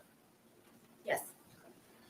And then that's when you say what you say, and that's when he says what he says. We've all heard it, correct? And then between there, in that second video of the 22 seconds length, it's at this point where he's beginning to get angry. And then that's when you take the baseball bat that's in evidence, and your testimony is start poking him with the end of it. Did you say this with the second video? Between the two videos, that's when you started hitting with the bat because he was getting angry and trying to escape, correct? Right, I was not hitting him. I was, yes. Okay.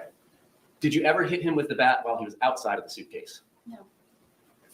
So each time Yes. that The he fuck, hit with yes, the bat, did. it's through this suitcase. And that's what leaves the marks on him because you didn't hit him with the bat outside the suitcase, correct? Yes, but may I demonstrate? No, that's okay. Suitcase will speak for itself. And then you take the second video and you go upstairs and go to bed, correct?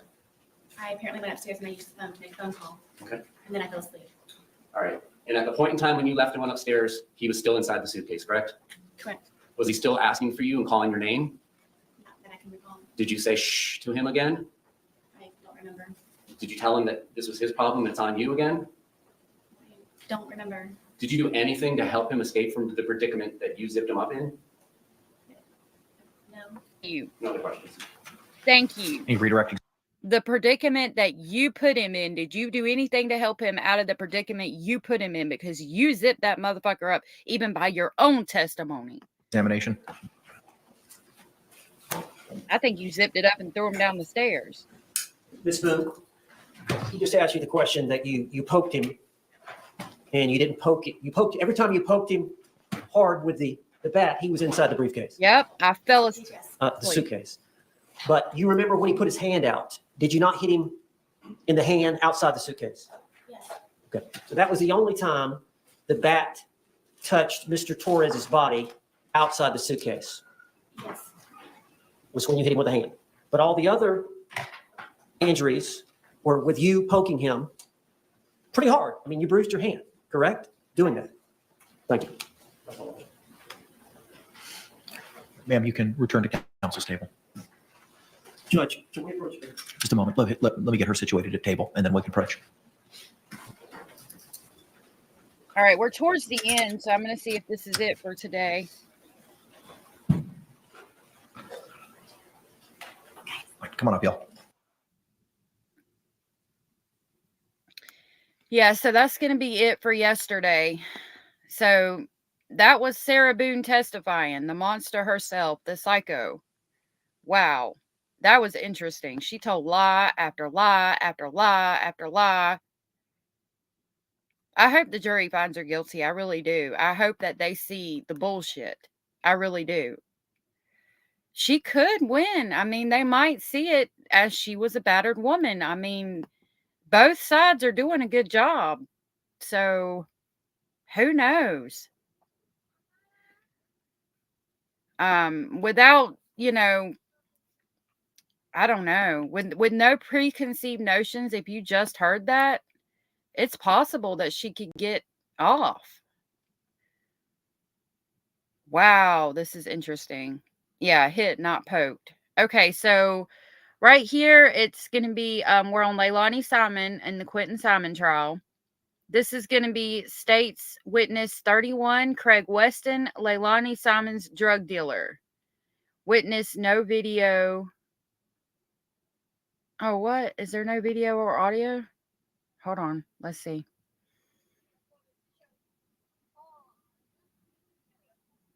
Oh, it might help if I push play.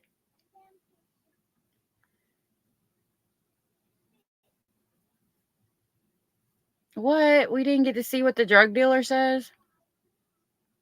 I know Jenny said there was some text or something, but that was about it.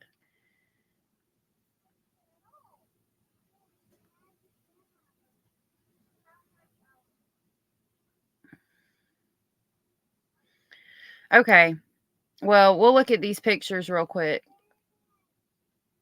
He must be a CI or something. I bet that's why they did that, where there was no video or anything.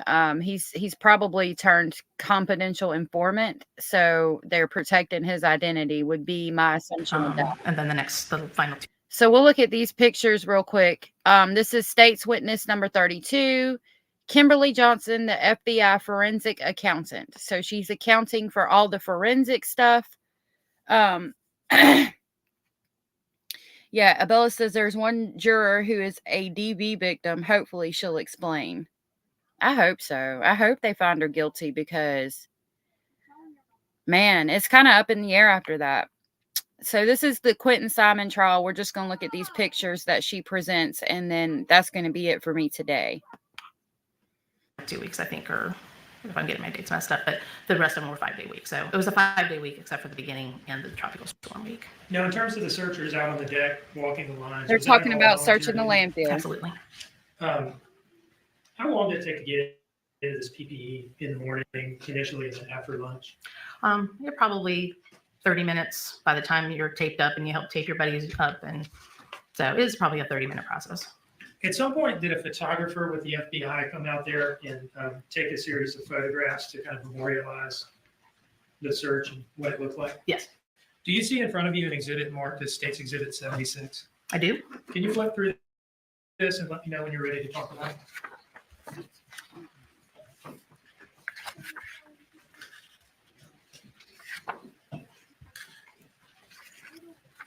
So this is going to be pictures of them searching the landfill for poor baby Quentin. I was really happy with the way they wrapped him in a box and a flag like the little soldier he was. I need to make a post about that.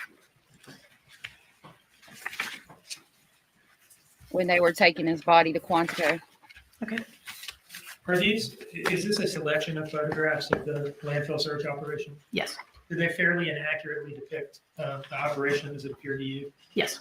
Your Honor, I move these in as State's Exhibit 76. No objection, Your Honor.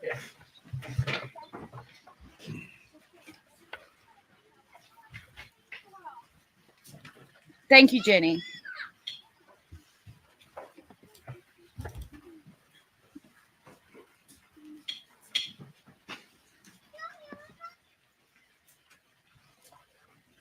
All right, this first photo here, can you describe where the photographer is standing as this picture is taken?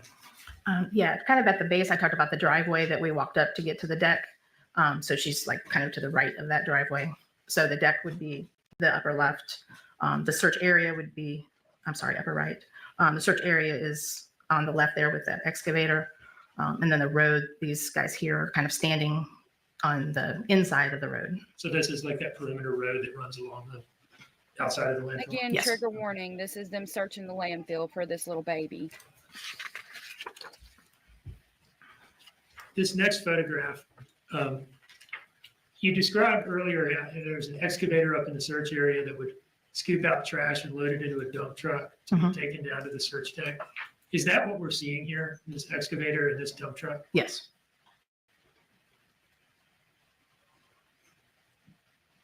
And this guy working this excavator and this other fellow standing out here, were they law enforcement or did they work for the landfill?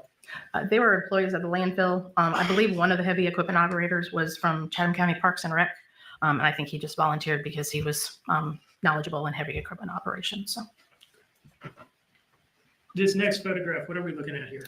Those are the boots. So you basically have the booties, and and that's the white Tyvek I was talking about. And then these yellow covers went over that, and that's what we were all duct taping with. So you got There was steel-toed still- boots under this. This is to gray booty protect here, the and over evidence. the gray booty, you get the yellow rubber plastic. Yes, and the bone bags we used, those were actually the bags that the booties came in. So we kind of multi-purpose that. It's about the size of a loaf of bread, if you can imagine that size of bag. So The next photograph, is this on that perimeter road? yes, And then we can see the search area on the far right there. correct. Right, and that, with that driveway thing Probably just off frame To the right, yeah. Okay. What is happening in this picture? It looks like we're suiting up to go back in probably after lunch, giving as bright as it is. About how many searchers on any given day? It varied a lot more in the beginning, like could be close to 40 in the beginning. And then, as people had to split off and go do other things, never less than 20 though, probably 20, 25, 30 on average. That's a long time to get ready. I figured next because picture, he might what are be we a seeing here? CI What's happening in this and they picture? might be. This is us protecting coming his onto identity onto the because- deck okay, and just kind of getting perused by the safety officer. So if he got busted after this happened for selling drugs or whatever, then a lot of times they'll turn state's witness or like basically confidential informant. And that basically means that he goes around and buys drugs from other people, but he's working for the police and he uses their money to buy it. And then the police take the drugs and the money because they trace the serial numbers to prove that it happened. And then they arrest all these other people. So I was thinking maybe that he didn't want to be identified because he's doing that. He's a confidential informant. And if people see him or hear his voice or whatever, then it could blow his cover and it could put him in danger. But again, I could be wrong. It could just be because he's embarrassed. And I wouldn't blame him. I'd be embarrassed too, to be honest. The officers to make sure that we had everything on that we were supposed to have. Wow. The next picture? Yeah, those are the fireman's rakes I was talking about. And they had a tarp that we could lay them on when we took breaks, and at lunch we could leave them on the deck without having to carry them out of the deck. This next picture? Yeah, that's the line. That's the process. We just lined up in a straight line, or tried to. And then everybody just kind of took their 2 or 3 foot section and just kind of worked their way to the other side of the line. Now, zooming in on this, is this what we're looking at here, this garbage on the ground? Is this more or less representative of what this stuff looked like as y'all were going through it? Yes. What did it smell like out there? It smelled bad. Like I said, the respirators help, but you'd go home and it would still be in your nose. Some people would put vapor rub underneath their nostrils to kind of help with it. So you cut yourself breathing out of your mouth as much as possible. So it's nasty.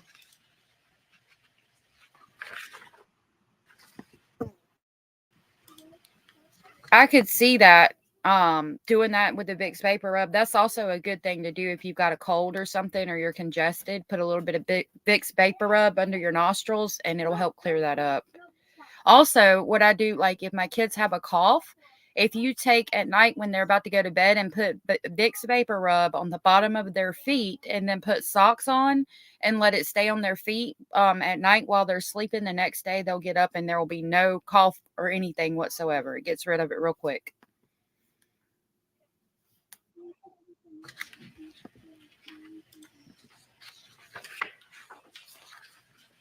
What are we seeing in this picture here? That's one of the buckets. Like I said, some people use the bone bags. Some people I we had buckets looked. along the way that they could throw something into. And again, the process, it kind of varied by day. We'll look at these pictures and I'll go back, but like it just shows a quiet video. So it's weird. I'll go back and see if I can find it, but like when it said that witness was on the stand, it just did a video with no audio or anything. Day. And like in this case, I don't know why, but we would start in a line and we would end up in a circle almost every single time. I'm not really sure how it happened. Tried to stay in straight and always ended up in a circle, but I guess it worked. So This searcher right here, who appears to be, I don't know, tossing something into the bucket, perhaps. Do you recognize this person? I'm just saying, but from the blonde ponytail, I would think it might be Officer Zerke, but I'm not sure since we all kind of look the same in our get-ups there. So Fair enough. Do you remember Officer Zerke being out there? I do. What do you remember about her involvement? She had a knack for finding bones. She almost always had the fullest bone bag at the end of a line. She just had the eye to catch everything, I felt like. So she was really good at what she did. So what about her level of commitment to this operation? well, she was one of them that was there every day. So that says something. She was never sick or had to call off or anything. Was that difficult? Thank you, Abellis. I did forget that. For a period of time and then, tapped out. We'll look at that after we look at these pictures, and then I'll try to find the, I'm going to actually try to find where the officer reads it off right now with my phone while we're looking at these pictures. After this, I'll play the Nickelodeon video of Sarah Boone when she was a kid. Unvolunteered, I guess. Yeah, I don't know if it was so much unvolunteered, but this comes up in the middle of people's lives unexpectedly. So you might have a work commitment, you might have a personal commitment. But her and a few others from Chatham County PD were there every single day.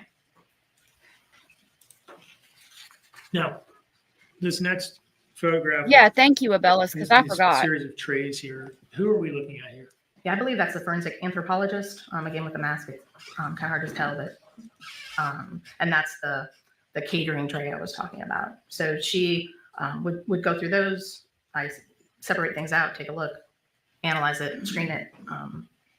That was what she was there for. And just to be clear, this is not an image of Quentin's remains. This is just like no, a yeah, given it looks day. like just a regular. I say regular, but just the results of a line search. Okay, and she's about to go through those and Looks like it, yes. determine that none of them are Quentin. Yes.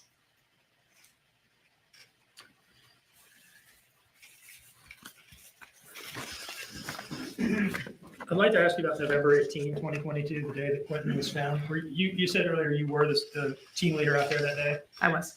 What do you remember about how that unfolded? Started off like a regular search day. It was much cooler than it had been, which everybody it was a relief not to be so hot.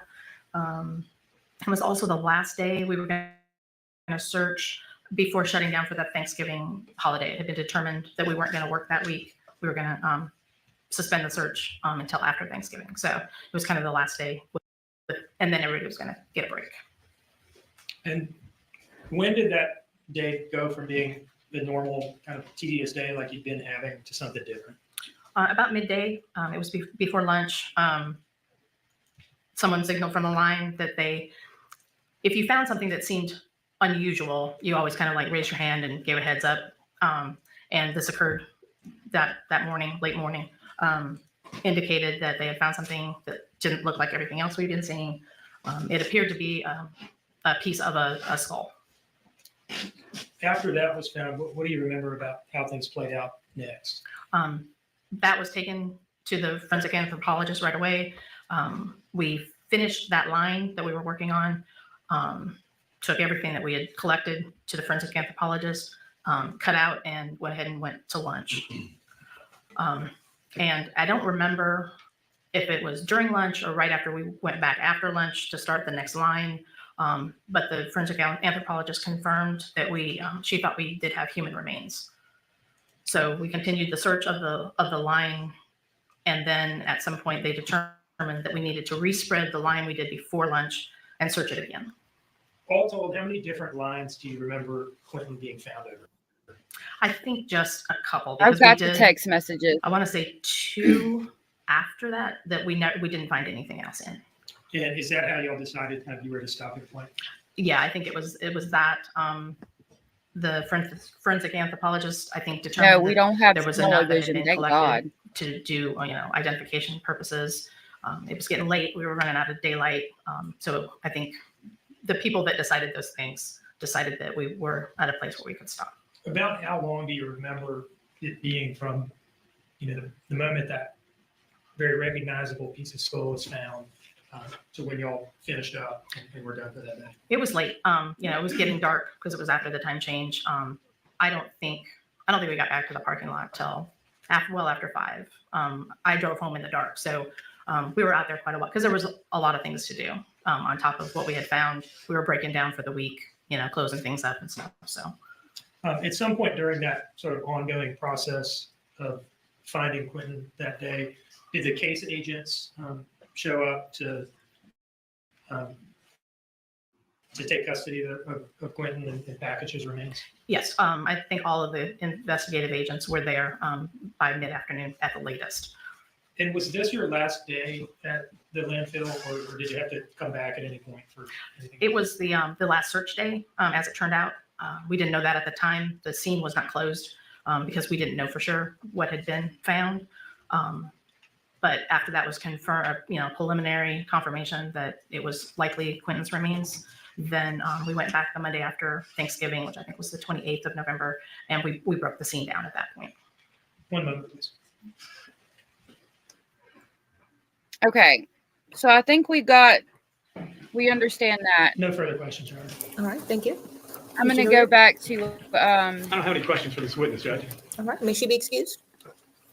So this is the text messages real quick. We'll listen to that, and then we'll do the video of Sarah Boone on Nickelodeon when she was a teenager. She's going to read the text messages. Testified, feels like a long time ago now, about the defendant's October 5th interviews at Chatham County Police I'm going to Headquarters. speed it up just a smidge. And over the course of that day, she disclosed 2 trips away from the residence on the night of October 4th, morning of October 5th. Yes. And on that day, hold on, I have to do that for that. Thank you. Now. What was the story as to the first trip, the earlier of the 2? Oh, wow. Bella. She described That's going crazy. to the Flacco's Tacos to meet up with a gentleman she knew as Red.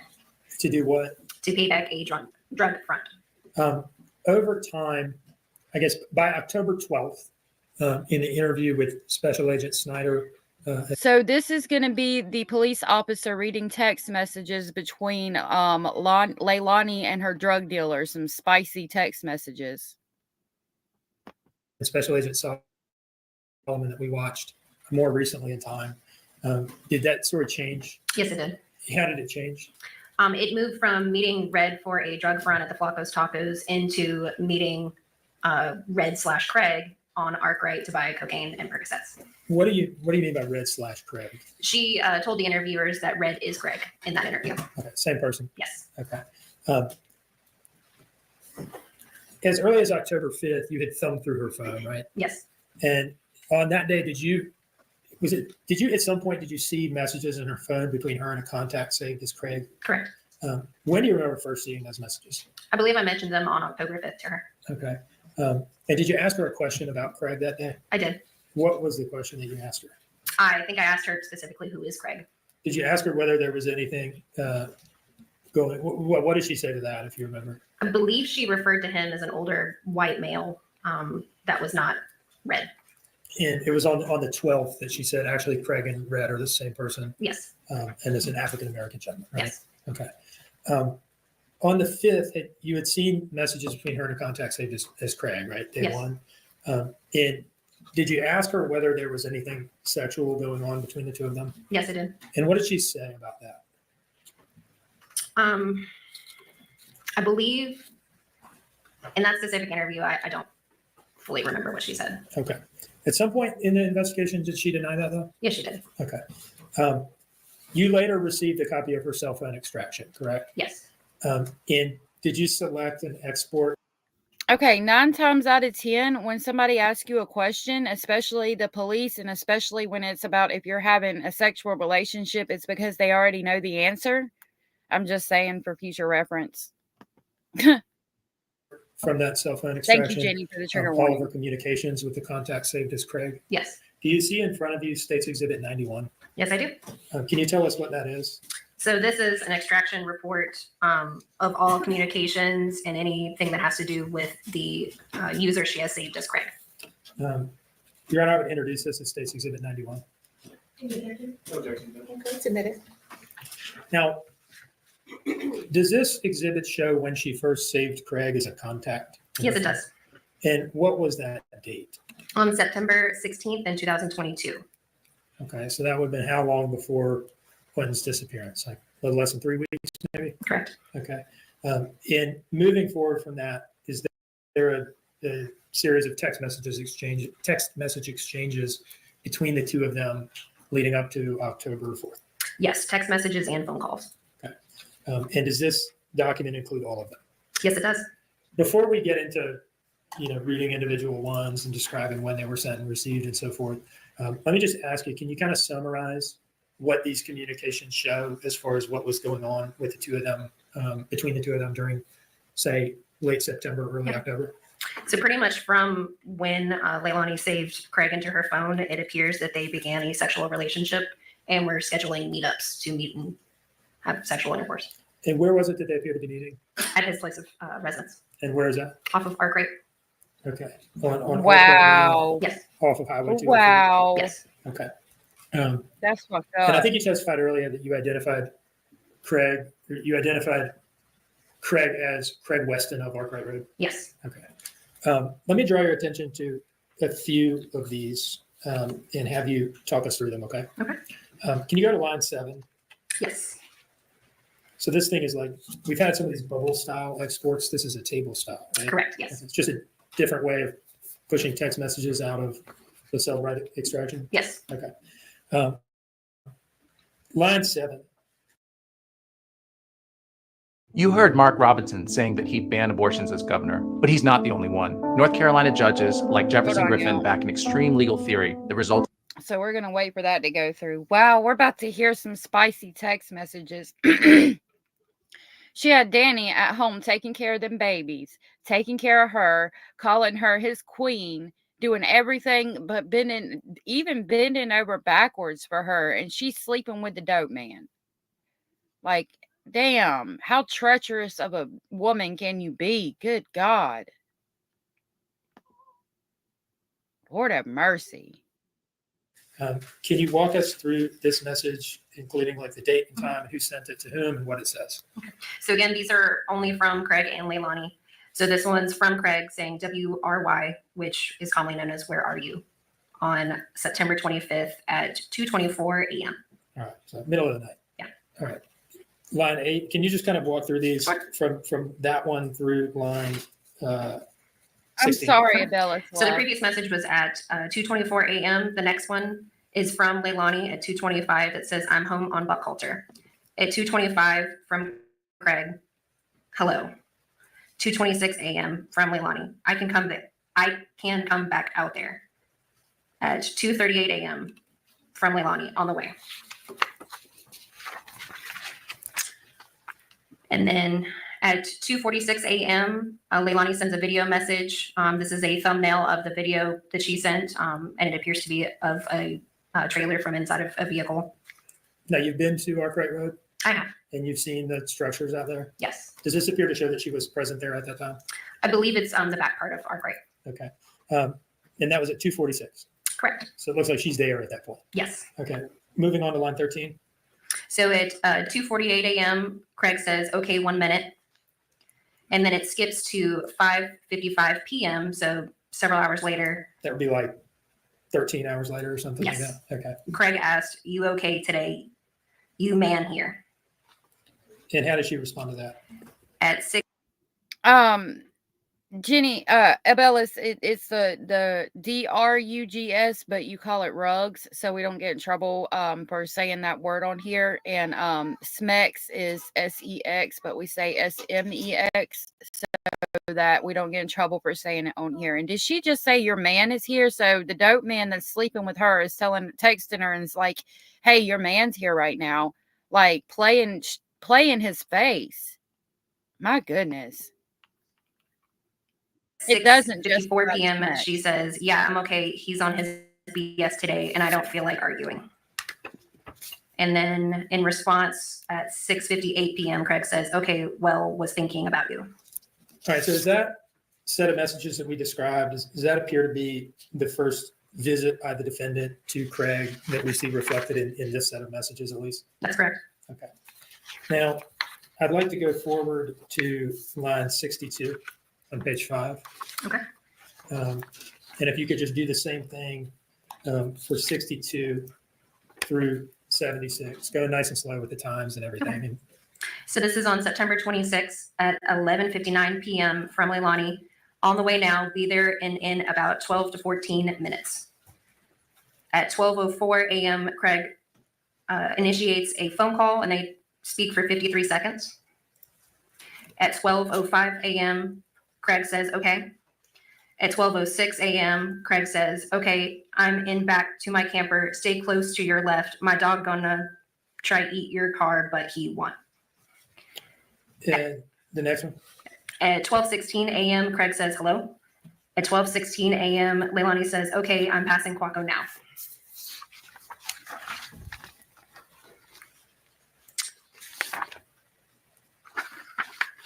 At 12:17 a.m., Leilani initiates a phone call for 19 seconds with Craig. And then at 12:21 a.m., Craig says, door open. Then skipping to 1:22 a.m., the previous was at 12:21. Leilani says, I'm home. I loved those hugs. I'm home. I love those hugs. Yep. All right. So based on when she said she was passing Quaco Road on the way there. Wow. And when she says, I'm home. I love those hugs. Roughly how long does it appear that she spent at Craig's place that night? Roughly 45 minutes. Okay. Moving on to line 41. When is this message sent in relation to the last one we just read? Yeah, so the last one was at 1:22, where she's saying, I'm home, I love those hugs. The following message is from Craig at 1:26 a.m. and it says, okay, not more than I did. I was about to grab that kitty one time. What did she say to that? In response at 1:26, she said, LMFAO, you most definitely could have. Oh my God. And then at one, Do you think people generally know what LMFAO means? it's laugh my fucking ass off. Yes, you did. No. All right. 73. What's that? What does that one say? 73 is at 1:29 a.m. from Craig. Shit, I sure wanted to, like, I see how it looked, FR. Try that one again, sorry. Read it slowly. Yeah. And before you do that, 9:27. Brother, Early morning hours of September 27th. What's that? Okay, go ahead. With 73. What's that, brother? 73 at 1:20.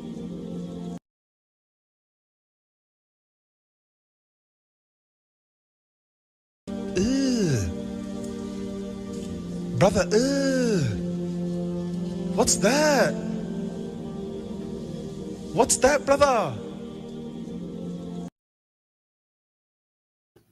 Sometimes it don't play it the first time for me. I'm sorry. 29 a.m. Shit, I sure wanted to like to see how it looked, FR. What does FR mean? For real. Okay. How does the defendant respond to that in line 74? So 74 at 1:36 a.m. is a response from Leilani sending a video message to Craig of herself masturbating. 75? 75 is at 1:38. So after the video message, Craig says, damn, you just made me hard as fuck. Thank you. And 76? 76 is at 1:39 a.m. from Leilani. Well, shit, I'm glad I did. Oh my Moving God. on to You nasty 117. And this will be the last set that I'll ask you to read, okay? Oh my God. If you could take us through 117 through 131. Stop at 131, okay? Okay. So it's on October 1st. Oh, we got a commercial. Hold on. Thank goodness. I need a breather after that. That is disgusting. Yuck. Ma'am, put the phone down. Stop it. Oh, Lord, please give me the skip button. I can't stand to see these animals in pain and upset and shit. It'll break. I'll be over here crying. Oh, stop it. Thank you. Woo, Lord, I'll be crying. All right. October 1st at 12:24 a.m. is the first message from Leilani. Dealing with Danny flipping his shit. As soon as I can leave here, I'll let you know. Craig responds at 12:34 a.m. K. And then at 1:14 a.m. from Craig, if you can't come out, it's okay. At 1:15 a.m. from Leilani, I'm about to head that way, just probably can only stay for a couple hours though. Is that okay? Then at 1:22 a.m., Leilani says, heading to the car now. At 1:22 a.m., Leilani says, be there in about 20. At 1:25 a.m., Craig says, well, you want to park at rideshare. What is rideshare? It's pretty much just like an empty parking lot about a quarter mile from Arkwright. It's commonly known in that area as the rideshare. Okay, go ahead. At 1:26 a.m., Leilani says, yeah, I will. At 1:56 a.m., Leilani says, just pulled into the rideshare. At 2 a.m., they have a 2-second conversation over the phone. At 2 a.m., Craig says 2 min, which is 2 minutes. And then at 2:01, Leilani says, okay. All right, so per those messages, it looks like by shortly after 2 a.m. they would have been together then? Yes. Okay, and the next message, 129? So that one is at 3:23 a.m. The previous was at 2:01. Craig's almost like an hour and a half has passed or so? Yes, more than an hour. That was good as fuck. I'll take that anytime. FRI, no, I made you come for a long time. That was from Craig to the defendant? Yes. All right, the next message? That one's at 3:56 a.m. from Leilani. I would be down to do that again anytime. 131? At 3:56 a.m., Leilani says, and yes, you did for good ass men. And then the following message is at 11:59 p.m. So how much time has passed at this point? Well over 12 hours. Okay, so this is like the next night? Yes. Okay. What is the date now? I hope she's embarrassed as fuck having this read aloud. She deserves it. She really does, in my opinion. It is 10:01. So at 11:59, Craig says, you okay? Thank you for bringing that On up. 10:02 at 9:02 a.m., Leilani says, yes, I'm okay. She then responds, about to drive over there, actually. At 9:46 a.m., Craig responds, damn, you was tired, or I got rid of a lot of your stress. At 9:46, Craig says, LOL. At 9:47, Leilani says, a lot of stress was released. I need that sleep. At 9:54 a.m., Craig says, that's good shit. I was ready for round 2 last night, but it's okay. You needed that rest. You look well rested. And then 140? And then 140 is at 9:57 a.m. from Leilani. I'm still wiping the crust from my eyes. Oh my God. So- Ew.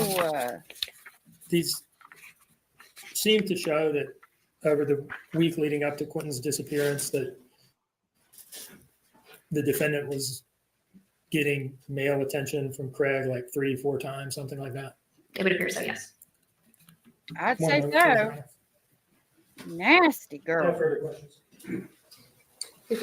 I do have a few about State's Exhibit 21, Judge. Detective Lemons, let's talk about the text messages you didn't mention. Okay. I'll Here's start the on page defense real 1. quick. So the contact for Craig was added on September 16th, correct? Yes. That's the first time that this appears anywhere in here to the best of your knowledge or mine, correct? Yes. Right. Did you see anything to this number prior to that? No. Okay. So on the first page, instant message 6. No doubt. If She's you a would, real cat. Did Mr. Dean ask you to read that one? No, he didn't. Okay. What does that one say? And who's it from and who's it to? On 9:25 at 2:23 a.m., Leilani says, I needed a 50, but no one was there. What is a 50 commonly referred to as? Is that a drug slang? I believe it's just a number. I needed a 50, but no one was there? I don't know what she was intending there. I mean, I can assume it's drug lingo, but what exactly it is, I don't know. Okay. Well, you seem to know what WRY meant, correct? Yes. And you're currently stationed at CNT, correct? I am. Okay. So using your experience and your knowledge as an agent over at the counter narcotics team, when someone says they need a 50, what are they commonly referring to? I'm going to allow Mr. Hilliard his line of questioning. Yep. So my understanding is almost everyone has their own drug knowledge. Usually when I don't know something, I'll ask one of the other agents there. So right now I don't know what she's referring to. All right. So let's move on then. Look at. I'm not sure. They're going to try, from what I understand, they're going to try to paint it as if her boyfriend was asking her to do this and she was getting drugs for him, or that she was getting drugs for the boyfriend, not for herself, or something to that effect. Yeah. I wish we did know what Greg looked like, Abellis. Let me go back and start from the beginning with this.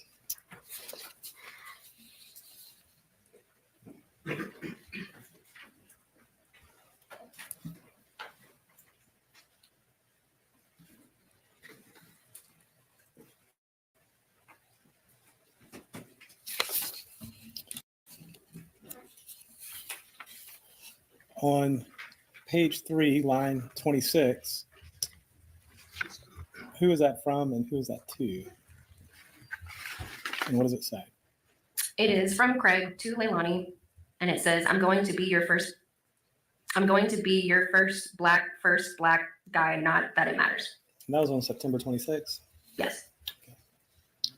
And at that point in time, that seems to imply at least that they had not done anything, correct? Yes. Okay. So. Wow.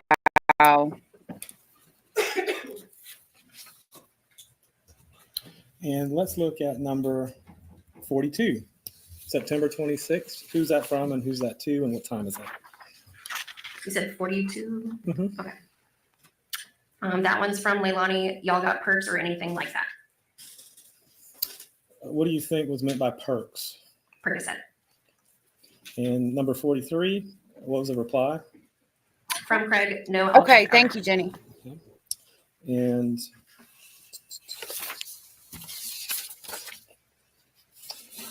number 52 at the bottom right there, who's that from and who's that to? That one is from Leilani to Craig. And what's that asking for? You got a half of tree. And what is that referring to? I believe that's marijuana. Okay. And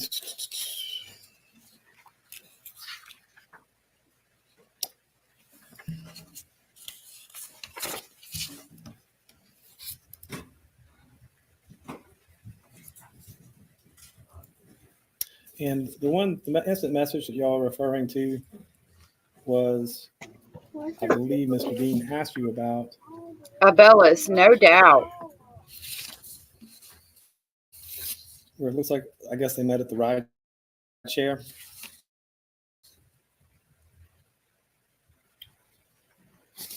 What day was that again?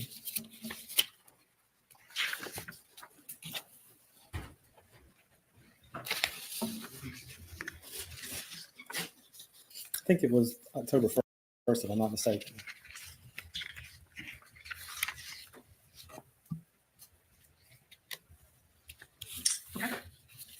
And does that seem to be when there was some sort of activity between the two of them? Yes.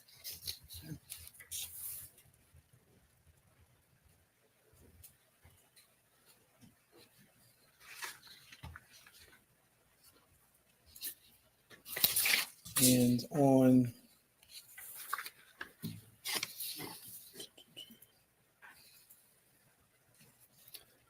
I think it's the last page, but I'm not mistaken. All right, here we go. It's like number 143 at the top of the last page. Who is that from and who is that to?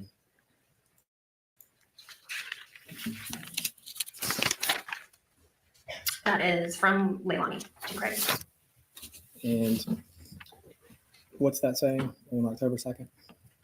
About to head over there and grab his ass a 40 so he'll shut up. And that's to Craig, correct? Yes. All right. And on October 3rd at 3:30, who is that from and who is that to? Which she being hostile towards him while Number she's 147. cheating on him. That one is from Leilani to Craig. The shady. And Yeah. what was that one saying? Just sent 30 Danny coming in for it. That's all the questions I have with regard to this exhibit, Judge. Thank you. All right, Mr. Hilliard. Can you redirect? So she's not just sleeping with him. Redirect She's real also quick. involved in supplying her drugs. Correct. Isn't that exactly what we've been saying? Yes.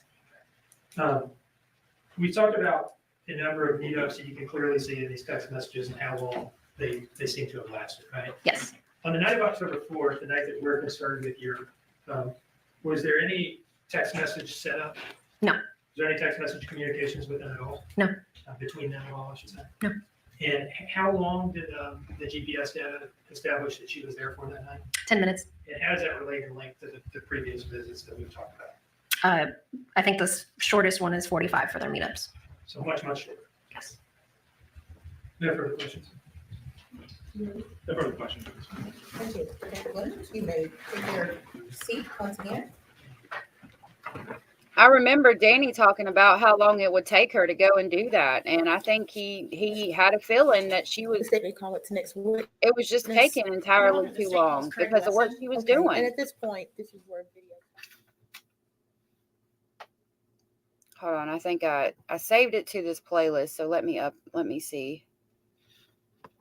Now we're gonna look at the Sarah Boone and Nickelodeon. Yep, there it is. So we're gonna watch this real quick, and that'll be it for me today. This is gonna be Sarah Boone when she was youngin' on Nickelodeon. And again, this is the one that we were watching on the trial about the suitcase murder. Hold on just a minute. Let's get through this commercial. Yeah, it is interesting.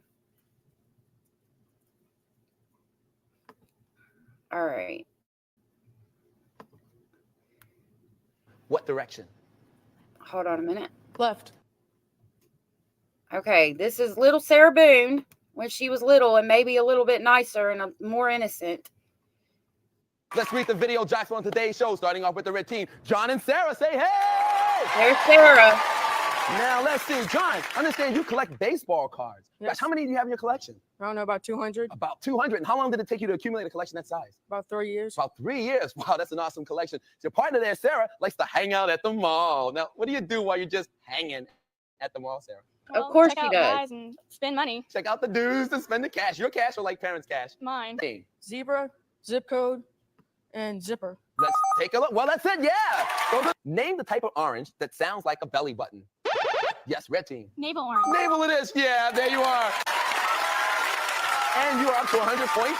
And you still have control. It's about maybe 13 like or the navel so. thing. I don't know. Andrea, tell them what they just snagged. Concourse is exciting. Say cheese, red team. That's yours. And you get to move. Oh, hang on. We're not worthy. Yes, we are. And we are back right now for round 2. I have Mark of the yellow team and Sarah of the red team going to play the face-off Crater Ranger. Now, remember, in this game, you have to maneuver your ATV over dangerous alien landscapes. You have to avoid craters and explosions and other pitfalls. The player with the highest score at the end of 30 seconds by traveling the furthest will get 50 points and control of Mikey for round 2. In positions, please. Ready, set, go. Ooh,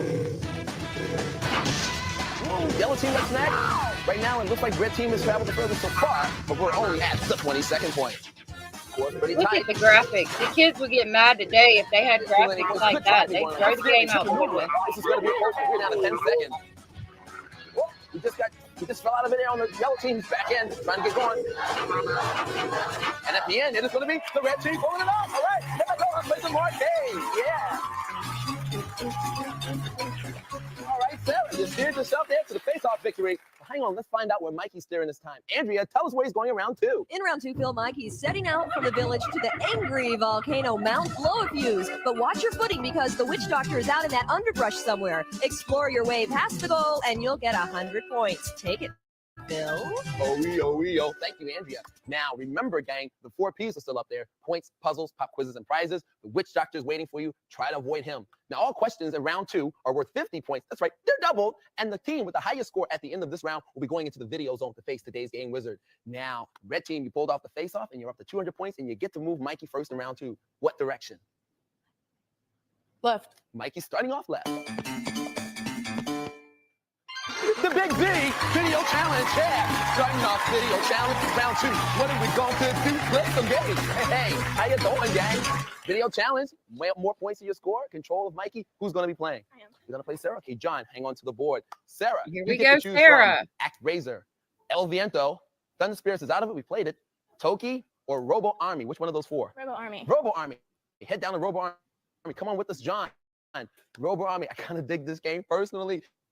Because in this sci-fi action game, Maxima and Rocky have to restore peace to the planet that the cyber army has disrupted. This game has 6 areas. It's incredibly cool. And today, the experts challenge is 1,800 points in area 1, the jungle. How appropriate for the show. You have to meet or beat 1,800 points in 30 seconds. John, right now your team has 200 points. Your opponent has 25. I want you to write down how many points you're willing to wager on Sarah beating the challenge. Do it now.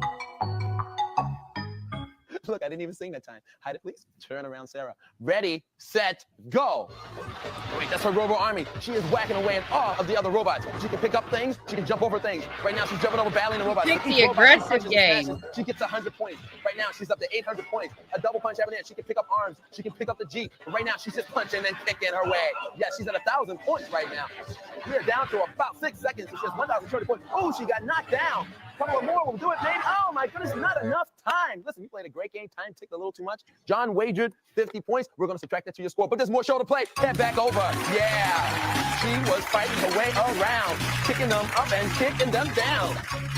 Okay, Sarah, we're going to have to take the 50 points away. You're down to 150. You're still in the lead, but hey, yellow team, you have control of Mikey. The ring of fire is the ring of active volcanoes encircling what ocean? Yes, red team. The Pacific. That is exactly right. You have the goal.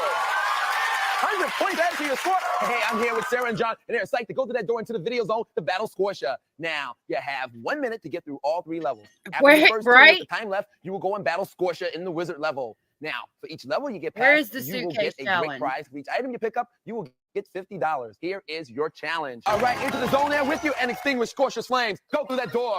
Yeah. Now, go. All right, Sarah's on her way. She's flying along. That was a great time. Hey, she's up. Bam, there's 1 ring. She's staying low. All right, bam. Oh, she missed the ring at 40 seconds. She's down to 2 units of power. She's got all of her power back now. Great. Bam, there's 2 rings at 32 seconds. Oh, at 28 seconds. All right, bam, 3 rings. Okay. Well, that was Sarah Boone on the Nickelodeon TV show back when Whether she you have a was thesis, capstone, a research a paper to write. youngin'. I'll put where that video where I got it from in the link in the description box down below. I didn't catch it before I closed out of it. I wanted to thank you guys for being here. If you're watching this on replay, thank you for watching. I know this was a long one, but we had a lot to get through today. Thank you for hitting the thumbs up. Thank you for being here, all my lovely speculating family members. And I will try to work on getting some more of the RICO paperwork done if I have time tonight. So if I do, I will post by 6 o'clock that I'll be live around 9. If not, it'll be tomorrow night. It depends on how much time we have and all that, because I got to go make lunch. I got to do schoolwork and all that with the kids. Hopefully I'll have time. Thank you again, everybody, for being here. I hope you all have a wonderful day. I might see you tonight. If not, I will definitely see you all in the morning. Have the best day ever. Bye.